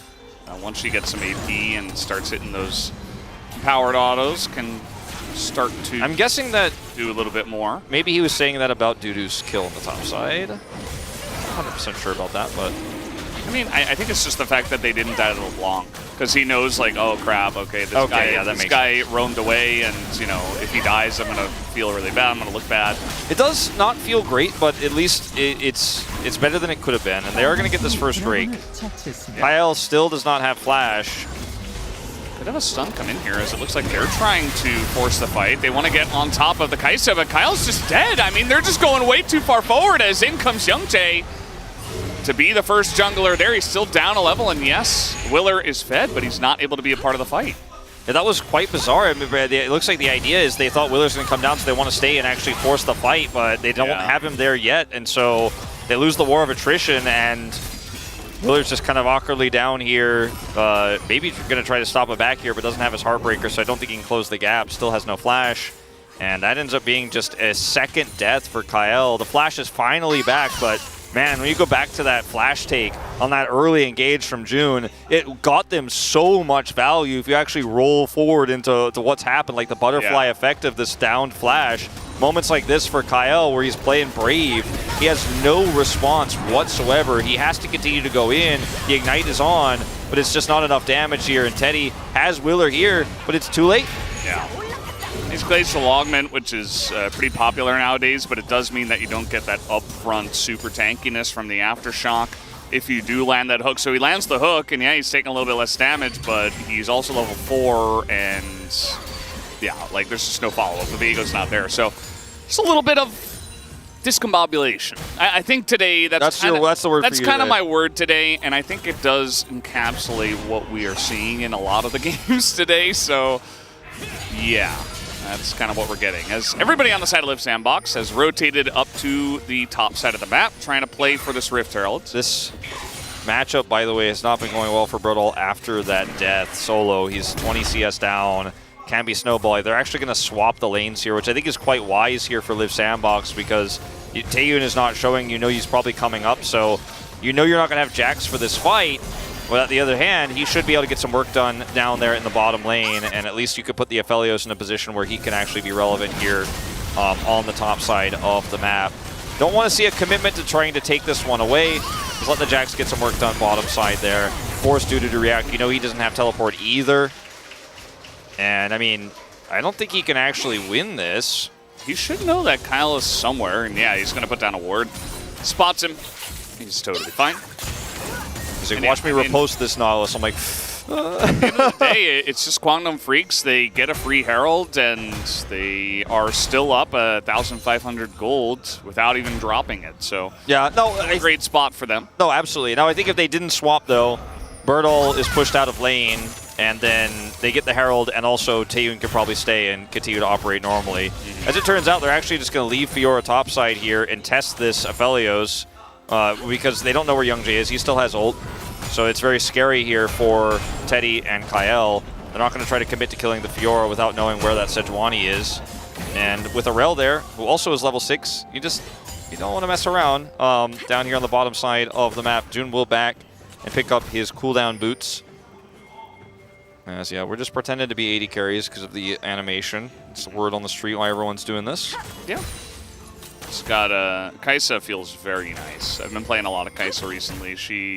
Her auto is just like super crisp. Yeah, it's just like flies very fast. Lightning bolt hands, or hand. What? She like does a little like. Sari? No, I mean she shoots little little beams out. She's like. I don't think it's lightning though. Well, it's not lightning. That's what confused me. I'm like, sorry, lightning it's a projectile thing. You know what I'm talking about. Yeah, It's a little, I get What is it? Okay, if it's not lightning, what is it? It's like a void bolt. Of lightning? Okay, yeah. No, void lightning. it's void. All right, it's void lightning. Okay, all right, energy. Okay, sure, whatever. Not every piece of energy has to be lightning. And Dudu's just gonna get a free plate. They're trying to like rotate back, but Kwangdom Freaks are just running them around the map right now. So does she also shoot Void Nuts with her Void Bolts? Is that what she's... No, I don't think so. She's not an engineer as far as I know. Any winches? All right. And Bertle keeps trying to take this fight. He does have the ult and the counter-strike, but Dudu just gonna flash, follow, or retreat, I guess, and just dash away. So he will be okay, and he does have teleport. Teddy also gonna grab a plate here. So, I mean, some gold shored up here for Liv Sandbox. Not all bad news. I think you really got to index into Teddy getting ahead from this point. Yeah. Because otherwise, you don't really have much going on here for the side of Liv Sandbox. Lost the first Herald and the Drake. Your top lane's getting dunked on. The mid lane is even, but at least you're winning in the bottom side. Yeah, I mean, okay, Youngjae's going to have to flash. I like that he didn't waste any time with that. He's not, like, staying around to find out. No, he's definitely not doing that. And like, okay, hold up. He's gonna get hooked here. Elects not to flash, nearly dies, is going to ult away, but now his support rather is in a lot of trouble. Heartbreaker comes in, and June barely going to survive for quite a long period of time as Willer does get in there, but the shutdown is given over to Taeyun. Yeah, Taeyun actually going to be very happy with the fact that he was able to get that final auto in because Willer decided to go deep for the kill. Could have actually just gone over the Sejuani. Obviously, that would have meant that Willer died for nothing and would not have been able to secure the kill. So there's a bit of a trade-off there. But the Viego is the only really fed member of the side of Liv Sandbox right now, as Teddy has a significant CS lead because of that lane swap earlier, and Taeyun missed a lot of farm. But he already has his Shiv online because he went Futures Market and was able to pick up all of those kills earlier. He had the Shiv even before that fight. Harold going to connect here, but no money picked up. Still damage done. And, I mean, the fact of the matter is Teddy needs help. He needs to be empowered in this game. And I think the way to do this is to straight up try to take a team fight right now on this Drake while you know the Rel ult is down. You know that you can track where Nico is. You just forced her to back. This is your opportunity, I think, as Liv Sandbox. You've got to try to force this Drake, I think. Clear that bottom wave and then rotate over. Use your Fed Viego in this early skirmish. If you just walk away from this one, some of those advantages you have just feel so muted. And Dudu is winning topside here. So you've got to make something happen here, I think, now. And I mean, it's not like if you don't do this here, you lose the game, but I think it's one of your best opportunities you're going to have as Liv Sandbox, and it looks like they do tend to agree, moving over now to set up that control of the choke point. June's ult, though, back online. Yeah, that top lane, though, it's a pretty huge gap at this point. It's over 30 CS, and Bertle is getting a wave right now, but Dudu is really putting on the pressure. Neither top lane has teleports, so this is just going to be a straight-up 4v4, as you see Bulldog getting poked down just a bit. Liv Sandbox, as you mentioned, trying to make something of this, as June, the hook will miss. He can Hex Flash over that wall for the engage. There's Pop Blossom Flash here for Bulldog. As his ult back, but yeah, Bulldog's not taking great trades, so Closer is actually doing a good job of continuing to put on the pressure. He has that first item, and Bulldog still does not. Yeah, it's a really good matchup into the Nico if you can isolate her in a flank angle and prevent her from getting in. Meanwhile, yeah, this is a ticking time bomb, unfortunately, here for Liv Sandbox, but they will pick up the Drake, their first of the game.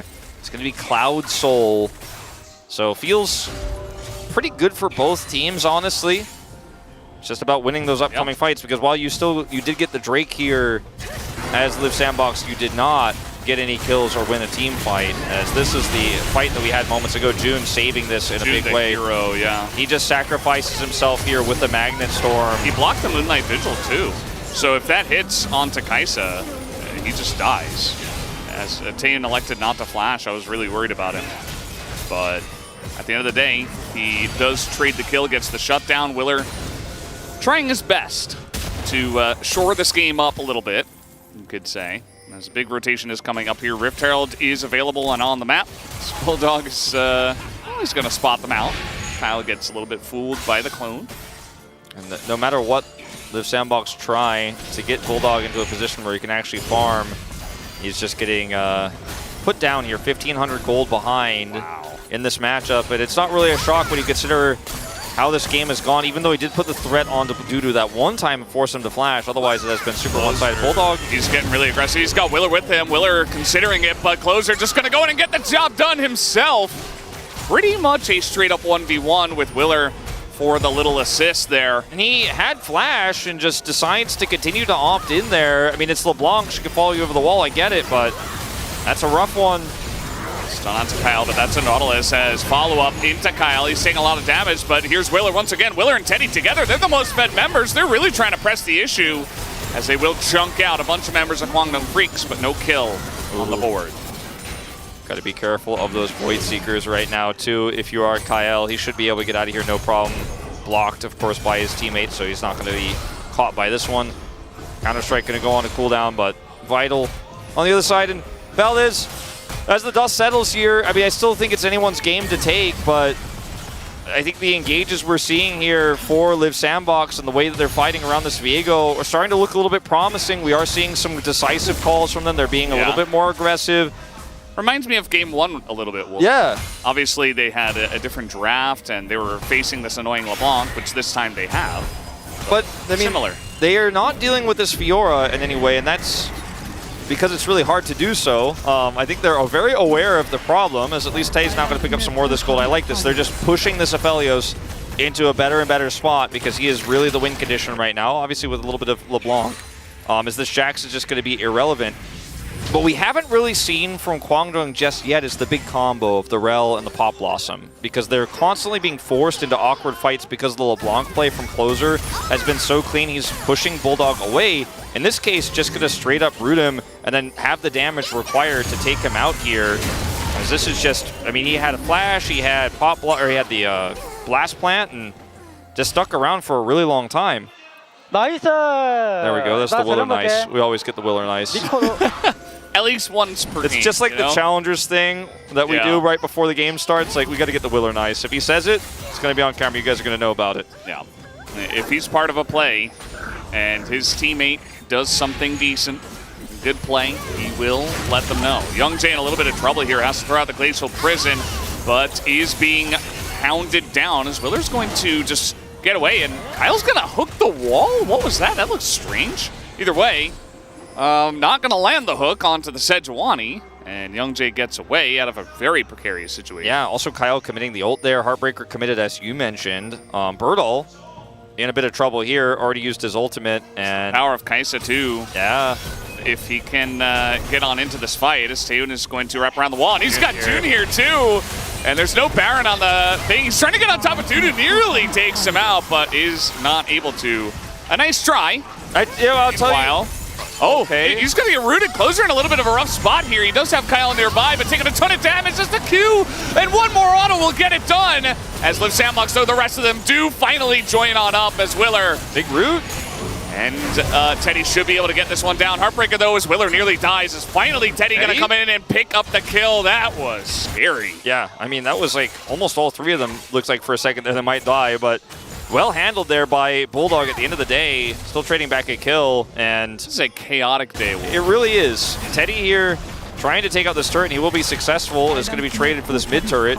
But going back to that bottom side play for Birdall, the one thing I really want to say is that Birdall has looked so confident despite this insane deficit, and he's had a killer instinct in this game. He's able to avoid the riposte here. The flash comes through, and he doesn't get the kill. But man, we have seen games where Birdall falls behind like this, and he is just a paperweight. No, he is absolutely definitely better this season. Yeah, he is just looking better, and even though they may end up losing this game, and he has certainly lost the matchup, you got to give him credit where it's due. Like, he has mentally stabilized, right? He's actually playing better than most people would, despite the deficit, and that's not something we can normally say about him. You got to fight live. Yeah, seeing some growth is, live, maybe a fight will occur.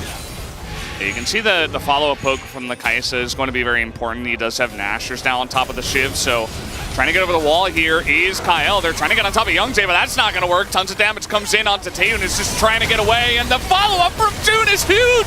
Deeper right to the front line, and there's the huge blast blossom from behind!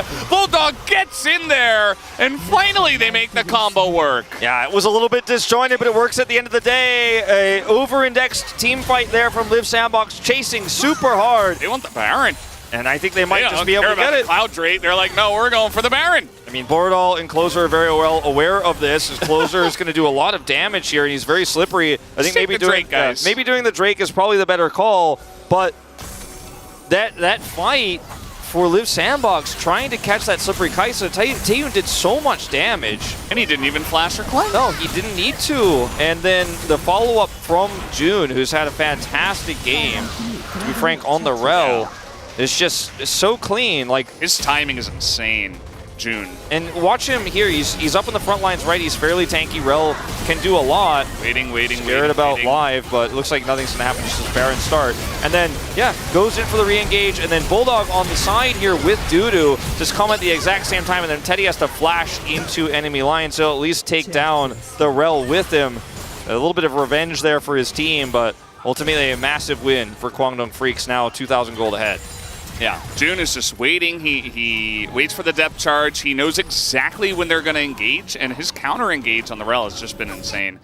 So it's really, really good stuff. Look at his gold lead. Yeah, support difference. Kyle has had a bit of a tough one. And it's hard to... Started from level 1. Yeah, hard to really quantify how much that losing that flash really hurt, but it's a lot. And hasn't been able to make that performance happen on the Nautilus this time around. June? This time in a little bit of trouble. Is trying to crash away from the team. But the timing. Baiting them in, I suppose, as Nico trying to zone them away, and that he will. I mean, he almost did exactly what we were just talking about again. Baiting them in, being rel, being tanky, then re-engaging for the Nico. But they don't fall into the trap, not this time. The side lane is just in shambles for Liv Sandbox. Bertle's like barely trying to keep waves alive underneath this turret. Yeah, and Dudu is, you know, like he deserves all the credit. Very nice reaction from Teddy. It was pretty deep underneath the turret, but could have been good for getting an early pick, especially with the Kai'Sa. But now they're trying to go onto the Sejuani. Lots of damage is coming in from Teddy. But they can't quite take him down. The Gravitum is there, but he just dashes away. Heartbreaker. And Youngjae is still alive through all of this, and they cannot get on top of him, as Taeyun will survive as well with the killer instinct. And now, one by one, the dominoes are falling, as so many low health bars closer trying to get back in there. But the root is there from Bulldog, as Willer he's really loving this situation. But now Dudu's able to teleport into this fight, or at least come in from behind, as Taeyun survives through all of that. Just an insanely chaotic fight, and Kwangdong Freaks come out on top. I mean, you got to, if you're CV Max, you've got to be absolutely elated in the coaching booth right now, because this team is playing at their peak right now. This is crazy what we are watching, and I don't think it's necessarily the best option here to look for the engage on the Sejuani. If you hit that ult on the Taeyun first, and then you're able to follow up with a hook, maybe it's a different scenario, as it's a really great ultimate here from Teddy, but he can't quite get in range. Once again, Pop Blossom turnaround, and then look at Taeyun. His positioning is phenomenal. Has the shield, and then he comes over in here, and Closer tries to get him. Closer's like, I got this, and he just says no, turns around on him with the help of Bulldog's root. And Willer too? Nobody can catch this guy, and he's just super low health. Everybody's on the same page. It's a 5-person, well-oiled machine. And yeah, we won't get the CV Max reaction, but we'll get the Taeyun one. It's like, no. At the end. But he does ultimately end up getting the kills there with the help of Nico. Yeah. Take a look at the build, too. I've seen some people calling for this on Twitter, asking for these AP Kai'Sa builds to go for the Luden's third, just for that extra bit of oomph. It's cheaper than the Rabadons, and it's a mythic, and I like it. Yeah, does a lot, and either way, here we go. Trying to come over the top here is Bertle. The stun does go in, and the disengage is there once again. As Roots per days coming out from Bulldog, they are really trying to force this. As Closer getting in with the tether, but now trying to zone, but it will not be enough. Bulldog goes down, Taeyun goes down. June cannot keep his team safe this time, as Youngjae is out as well, and Dudu just couldn't join the fight either. Yeah, he's going to be able to at least take down this turret. Still has his demolish. Maybe he can try to threaten that inhibitor, but that's going to be all they can do. I mean, they can't stop this Baron, right? Another Dudu moment on the Fiora? Way. I don't think so. Well, he's gonna send it. Closer. He's gonna send it. Let's see it, Dudu. I mean, they're gonna get a teleport here out of Bertle, too. You're chasing a LeBlanc. I think maybe the play might have been They're running away. Maybe the play might have been just to continue to push that mid turret and take down the inhibitor turret and force the Jax response like they did. I mean, they got Bertle's TP as he's trying for something. They might get Bertle. He's stopping Closer from backing. Dudu's insane. I mean, let's just be real. Being annoying. He's not doing anything. As now the Counter-Strike comes in, he doesn't have riposte, he's flashing now to get away. I mean, he did, of course, he did buy some Baron time, I guess you could say, as Kyle is dead, probably. Oh? That's Nico. Yeah.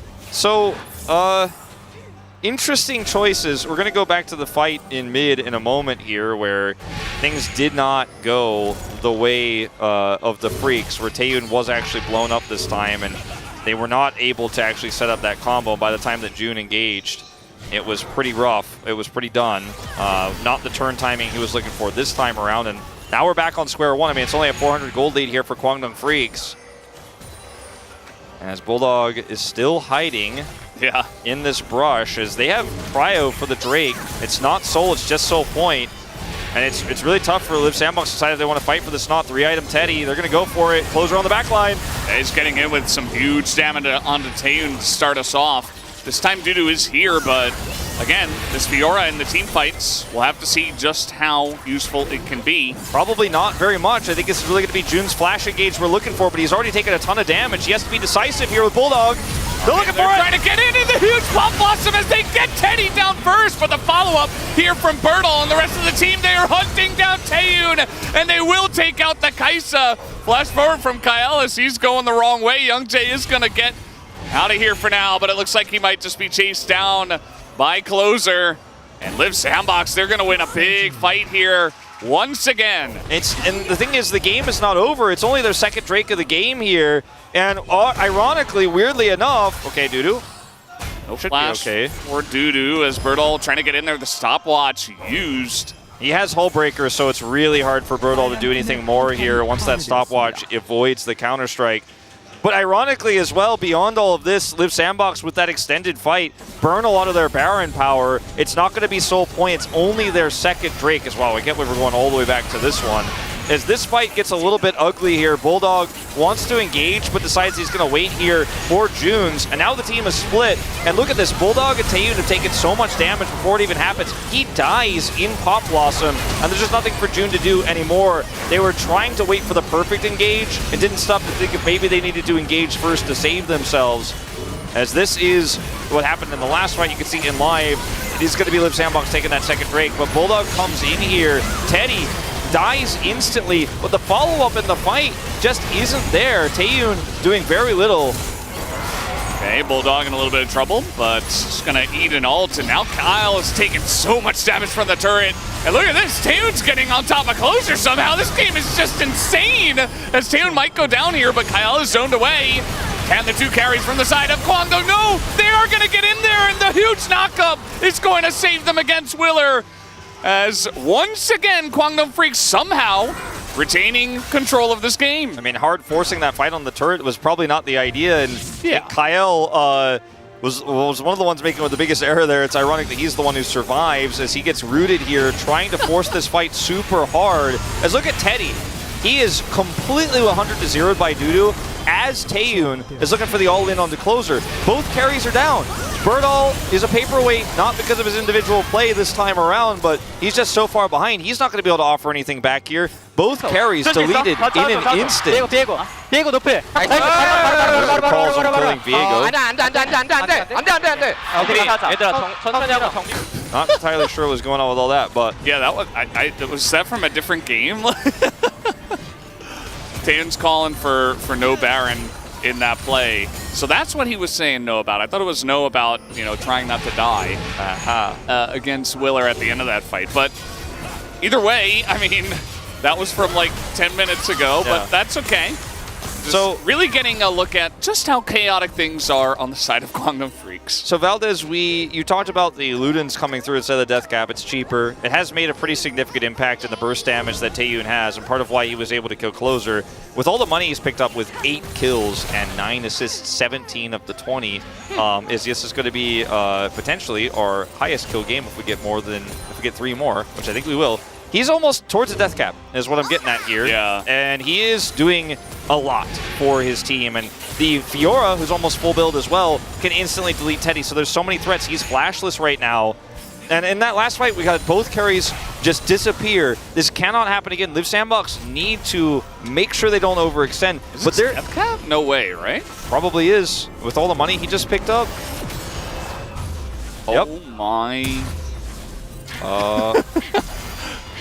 Wait.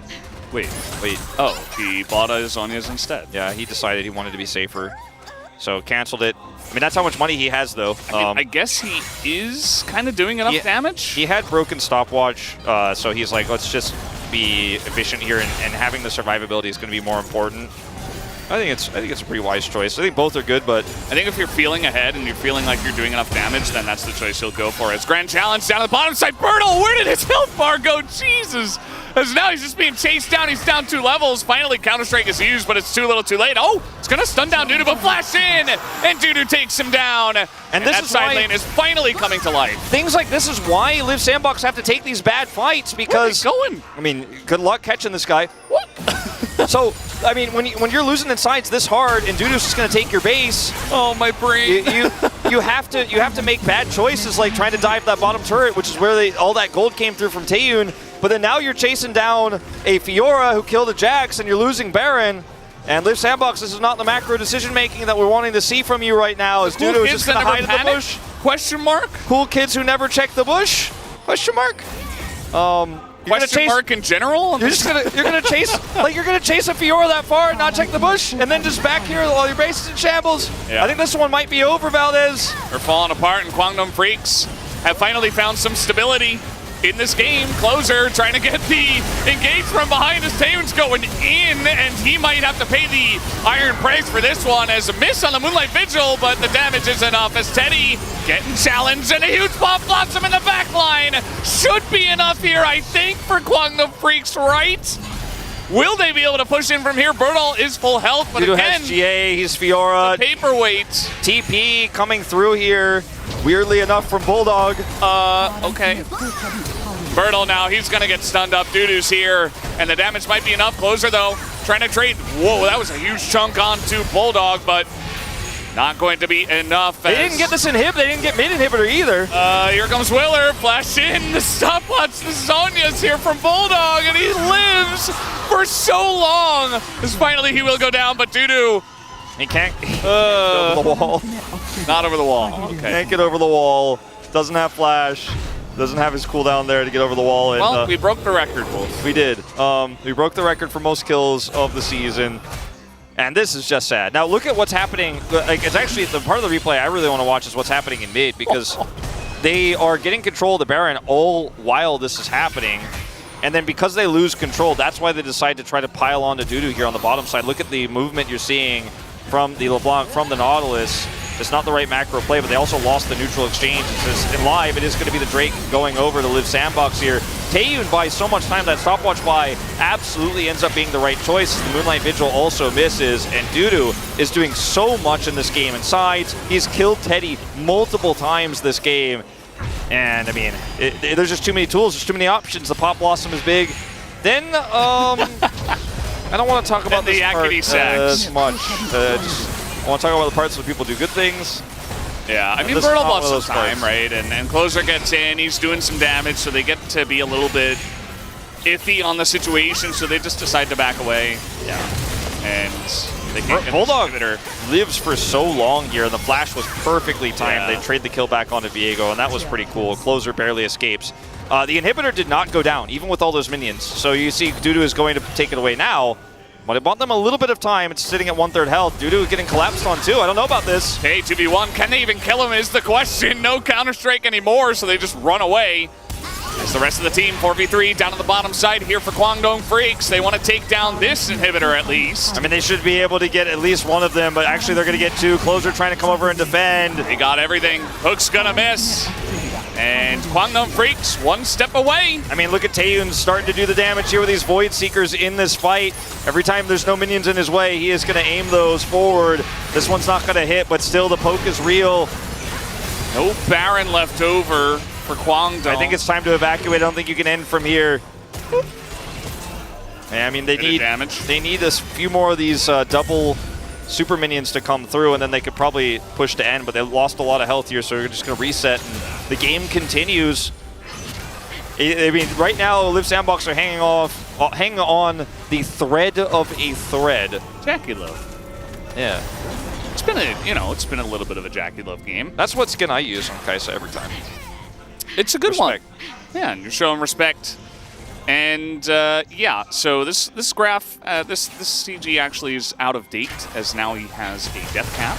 Yeah. As it was even, it's not anymore. As all that gold that you see him holding in that graph is it's now turned into a purchased. hat. Yep. Yeah. And he is full build. He has an elixir as well, which is about to time out, actually. Teddy is going to finish, finishes Malmortius after they pull this graph up, so he's also full build now too.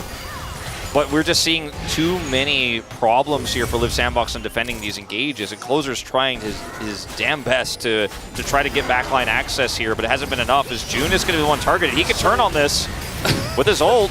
The depth charge into a rel, not quite my tempo. As, Closer in a bit of trouble. Taeyun, he's getting confident. He's feeling himself now. He's going in. He's looking for the assassination. Nearly takes his head off as Taeyun, he wants redemption for his name as he goes into the Zhonya's. And maybe just a little bit crazy, but down will go the Viego. As another hook, not going to land, and there is the Magnet Storm. They finally press the buttons. The big Pop Blossom to cap off the game as they are trying to get on top of June here, but they will not be able to. So many low health bars, but it is enough as this will be Kwangdong Freaks taking down the Nexus and taking this series 2-0 in insanely chaotic fashion. It was insanely chaotic, but this is some of the best crisis management that we have seen from Kwangdong Freaks. CV Max is not going to take the spotlight. He's going to sit on the edge as the team comes over. But POG2 in this game. Well, game. Here's what I was going to say. We better have a POG vote for every single role, because this team handled the crisis situations they were given, the crazy team fight, so well, and they had so many different types of fights and engages. The Fiora is incredibly important. You've got this Rel who's having insane turnarounds and engages. Bulldog on the Nico's follow-ups were good. In those skirmishes, he hit so many roots to keep Taeyun alive for like 1 extra second. Huge so Pop Blossoms too. But also Young Jae in the early game also making a huge impact. Yeah. And Taeyun too, I mean, his team fighting was crazy. I think I'm going to go with Taeyun on this one because of the redemption story. I think that he's had a bad rap for some of his lesser games. Like, he's had some unfortunate ones, but not this time. Some not slow this time reactions, but some crazy plays. Whoa. And I look at this. He batted that into outer space. I look at this Kwangdong roster and I go, they're doing it. Like, they're actually finding their teamwork. They're finding their footing. They're making calls together. You could see it in the comms. We had so many look-ins to the comms in that second game. And Bulldog, he could play so many different champions, right? He's played both sides of the Kai'Sa LeBlanc matchup, wins both. Taeyun, he looks so happy, and he deserves to be, because this is a return to form. This is a return to the Taeyun we had heard so much about before he joined DRX, before, we saw him benched, and there was a dark period, right, where he was not performing, of course, earlier this year. But they're bringing it all together, and it's a good time to be a Kwangdong fan. We can say what we want about some of these drafts and some of the execution of earlier this season, but they just keep getting better, and that's what you want to see, and that is the reason why I think they're the leading front runner. Oh, he was about to flip that sign. Production wasn't having any of that. But that's why I put this team as my front runner for 6th place for playoffs right now. I think this team is going to be the one to do it if they continue to grow at this pace. Well, it's not going to be Sandbox, I don't think. Might be the way. And yeah, I think you're right. Liv Sandbox, they had a lot of opportunities in this game. It was so back and forth. It was so crazy, but some crucial early game fights got Kwangdong Freaks a little lead. Then they were generous. They gave Liv Sandbox a chance. And Liv Sandbox, they took that very well. They had a lot of opportunities, especially this team fight where they took out the Nico very quickly. Taeyun went down, and it was getting pretty messy. And this is when the game really kind of went off the rails, because Liv Sandbox would take a fight, they would take a Baron, and then Kwangdong Freaks would take a fight. It was kind of crazy. Yeah, and I hope that, the full appreciation for how well Birdall played after a massive deficit is there for Liv Sandbox fans. It's not a moment where you really get to point fingers at this guy. I think he actually made some of those moments really close. Despite the deficit, he played incredibly well. moments like this as well, you get to see the power of what he could do alone. Obviously not successful, but like he was where he needed to be. And I also think that no one should really criticize Teddy too much this game. I think that his positioning was really good. He did what he needed to do, but there's just so many ways to kill him. It's the draft that you should be frustrated about if you're upset with Teddy's performance, because the draft just doesn't allow him as much agency, especially from behind. And when this game got chaotic and the Taeyoon got full build, I mean, just look at what this Kai'Sa is capable of in these team fights. Buys a ton of time here. Like, Teddy has a crazy play here. Yeah. He assassinates too. And I guess maybe the one thing you could say is like maybe he's getting too over aggressive, but I don't know. It's like confident play and he's getting a lot of value out of it. So no blame to Teddy, absolutely. Yeah, I think it was just a crazy game, right? It was a crazy series. Yeah, it's not really the game you want to play Aphelios in. Like, you want to play Kai'Sa in this game for sure. If I had my choice, this play was really sick. Like the hop forward into the W is really, really slick. And he just does, he probably does like 6,000 damage in this last fight. Dodges Teddy's ult there with the Zhonyas. And, you know, I mean, Kyle, maybe he's the one player you could say who didn't have the greatest game, but beyond that, I think it was just a chaotic series. And both teams played almost to their best, right? I think Kwangdong Freaks just definitely better on the day, and they'll take the 2-0. You can see they're pretty elated after this one, and well-deserved. Yeah, absolutely. Yangtae's got his hands in the air. He's like, oh, God. As I think they were also saying that they were, you know, feeling the pressure. Take a look at the damage from Taeyoon.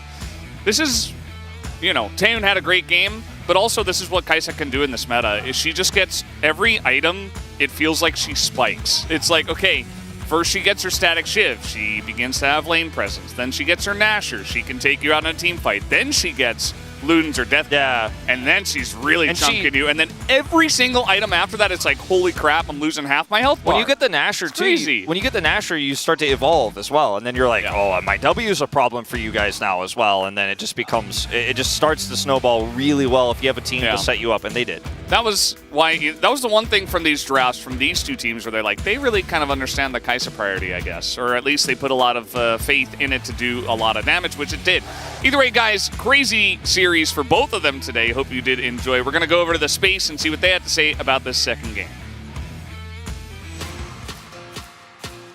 Crazy series indeed, guys, but in the end, Kwangdong takes it home 2-0 in a dominant way, I want to say, but I wasn't expecting Liv Sandbox to play like this. It's such a glow down, I feel. Yeah, it really is both ways, because I want to first, I think Kwangdong, this is a team where the early game has been so good, even against better teams, and if they can get their team fighting instinct like today, if we can see some of the individual performances consistently of Dudu, of Bulldog, of Taeyoon, like, this team can make it to playoffs. Yeah. I really agree with the cast. I want to echo what they said. And for Sandbox individually, KL from last year, nowhere to be seen. Teddy looking like a shade of his former self.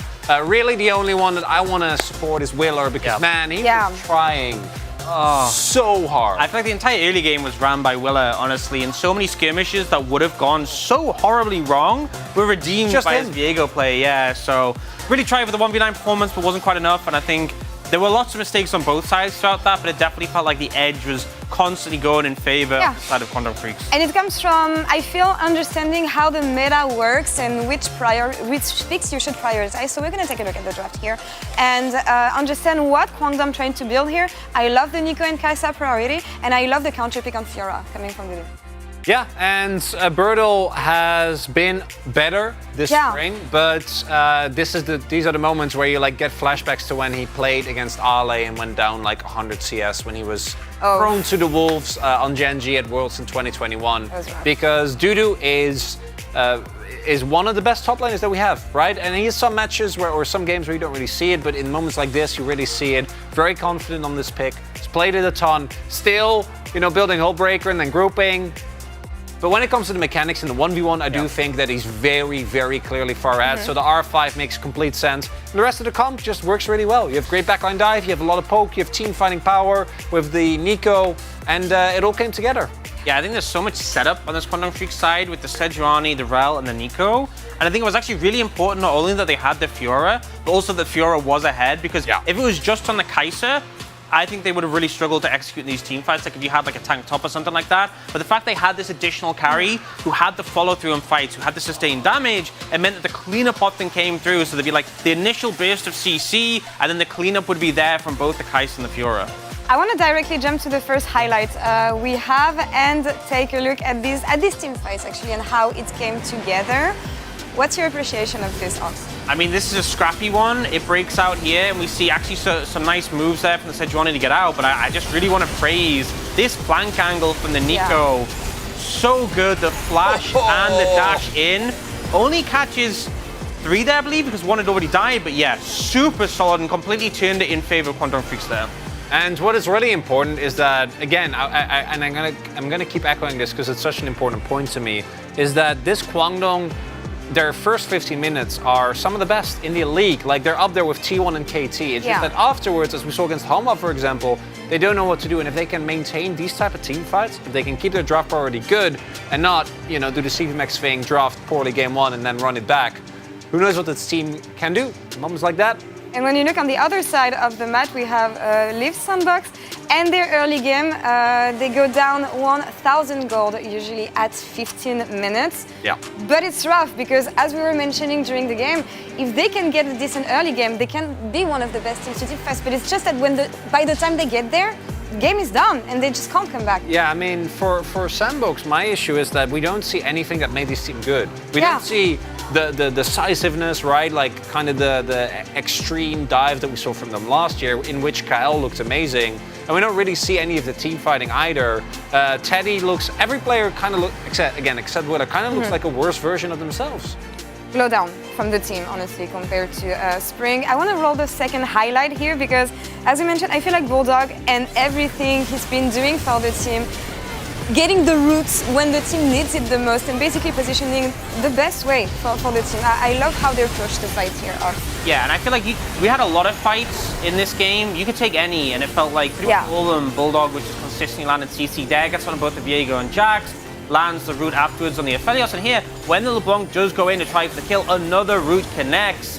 I think it's very easy to focus on like the high damage done by the Fiora and the Kais in this game, but there as well, there was multiple times using the stopwatch, using flashes to bait in the Viego, only to deny the reset. Yeah, and I just think it was so well played. That one just hurt for me because of Willer, man. Like, that guy was, he was trying to go full owner, right, with the double-digit Viego play, but it just wasn't enough. And Sandbox, if they don't pull it together, they're gonna not even be close to playoffs, right? They're gonna get overtaken by like a Brion. We'll see if they can make the comeback and where we'd like to see the improvements on the side of Liv Sandbox. But for now, let's reveal the player of the second game, as it is Dudu on the Fiora. Again, a very volatile matchup, but that he handled perfectly.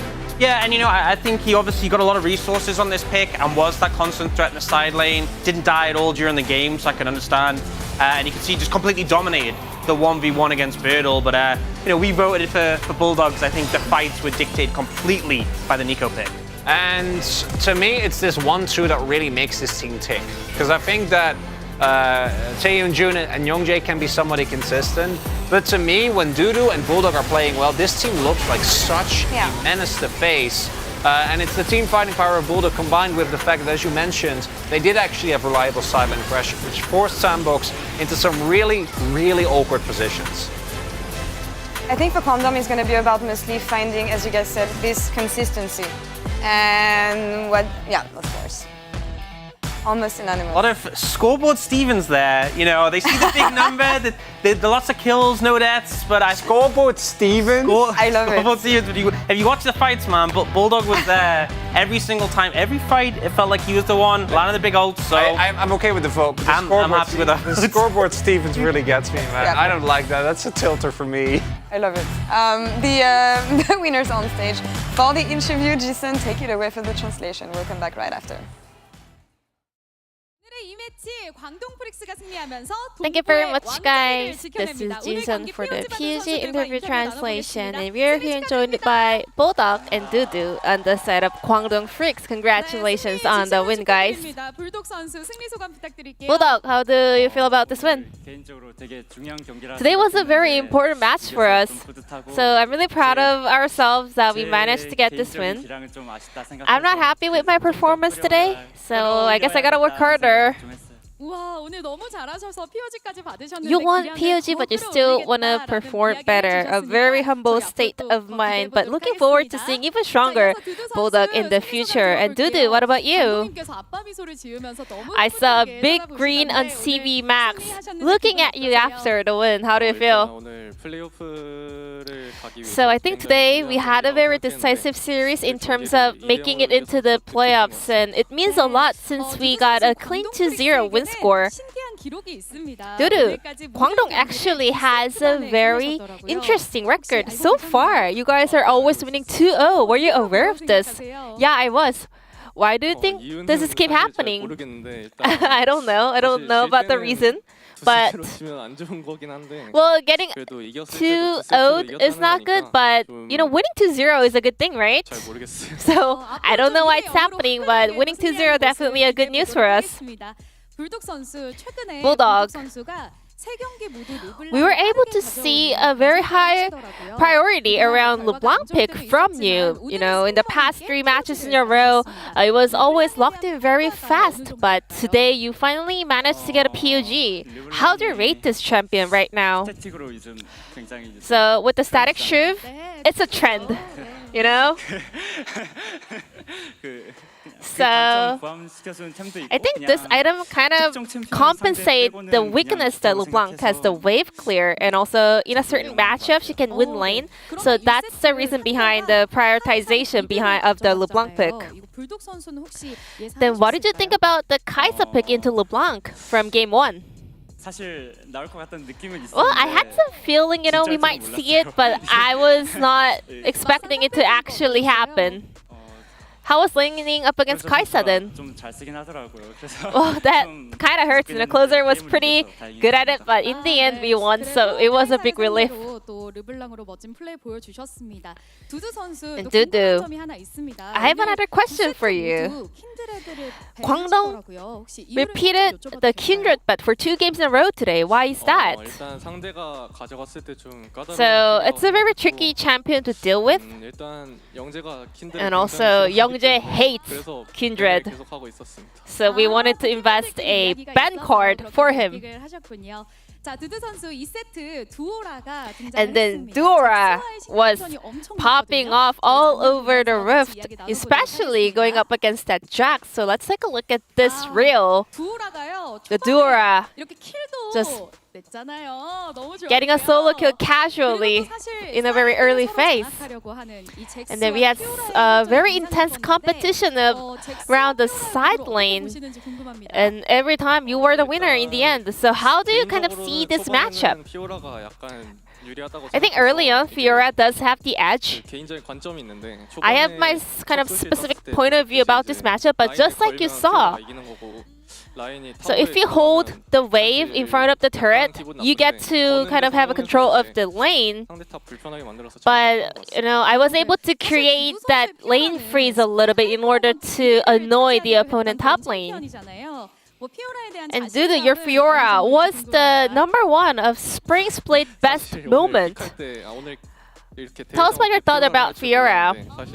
Well, I had no idea that I was gonna play Fiora today because I have never played Fiora in scrims this summer, but we had to go for it today. So I was like, yeah, I guess I'm playing Fiora today, but in the end, it worked fine, so it's a relief. Yeah, I mean that impromptu Fiora did pop off. Any message over to the people watching the series? Please keep in mind, or this is a PSA, that our top winner is Dudu.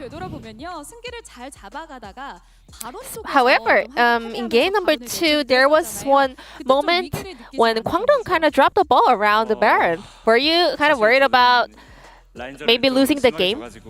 Well, I got wrecked in lane, so I was afraid the entire game, to be honest.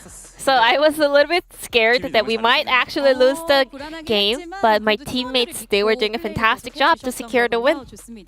자, 두두 선수 오늘 2세트 경기가 Dudu, this game number 2 had the most kills of the summer season, 54 kills in total. What did you focus on having such a bloodbath? So, in scrims, our biggest problem was actually not taking fights, you know. We were always trying to avoid fight, reluctant to take fights. But when we have to fight, whether it's a 50-50 angle or whether we are not in a best situation, we still had to take fights. And this fan sign is just full of doo-doo. So yeah, because we focus on our issue that usually happen in scrims, we're able to make a lot of kills in game 2. 멋지게 최다킬도 많이 만들어 주셨던 것 같습니다. 자, 그렇다면 이제 다음 Now, D+ 기아와 Kwangdong's last opponent of the first round robin is D+ Kia. 우리 서머의 약속 뭐 이런 치어풀도 아까 봤는데 어떤 목표를 가지고 계신지 들어보겠습니다. Could you remind us your summer season goal? Bulldog? 전에 말했지만 상대는 중요하지 않습니다. I said earlier in the previous interview, our opponent is not a big deal, We have to focus on ourselves. That's it. 두두 선수는요? What about you, Dudu? 잘하는 팀이지만 저희도 D+ is a very strong team, but we will do our best in order to win that series as well. 광동 프릭스의 기세가 다음 경기까지도 Thank you so much for this interview, guys. And this will be the end of the POG interview. But before we go, any last message over to the Kwangdong fans? 항상 응원해 주셔서 Thank you for your support. 네, 좋습니다. 두두 선수도요. What about you, Dudu? 경기 꼭 이겨서 We will make sure to win another series next time in order to make it to the playoffs. I promise. And this will be the end of the interview from Bulldog Dudu on the side of Kwangdong Freaks, and back to the space. Thank you. Thank you so much, Jason. Amazing translation as always, and super wholesome interview. I love seeing them so happy. And as we said, it's an important one for them to pick up for this race for 6th place. So I want to ask you guys, after the games we've seen today, who looks to be the best hope to grab the 6th place? I think it's Kwangdong. It's just Kwangdong. Yeah, it's very straightforward. I don't know if we're stopping at 6th, honestly, at this rate. Like D+ and Honma Life Esports, they're tied in terms of wins, and those teams have looked shaky. Yeah, we've had a lot of memes, last split around Kwangdong like ending up 4th, but games like this make you believe. And also shout out to the double play-by-plays. They were actually the only ones who predicted the Kwangdong win. All of us. Other people lost.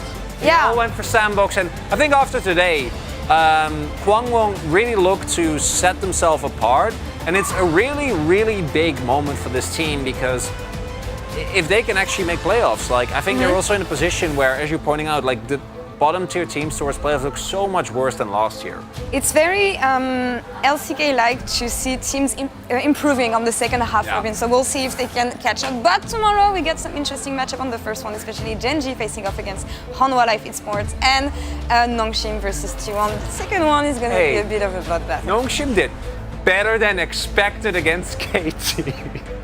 And that's good for them. We love it. I also get to watch them Dun.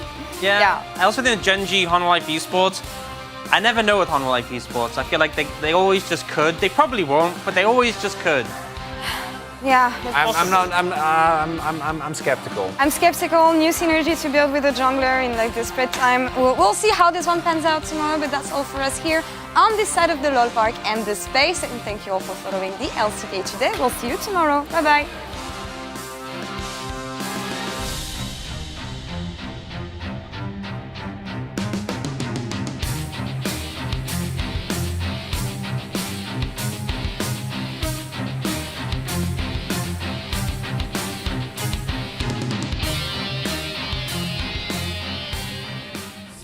On the edge of this big love,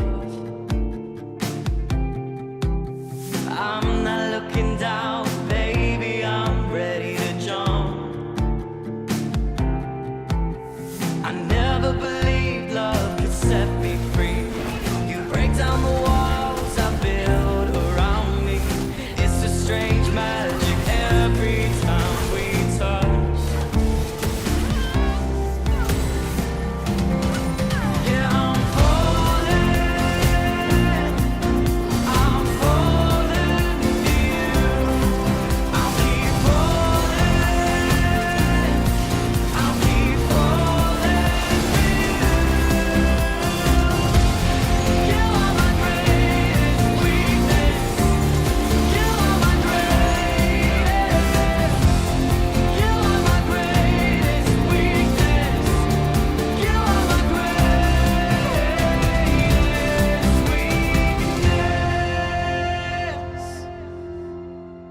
standing on the edge of this big love.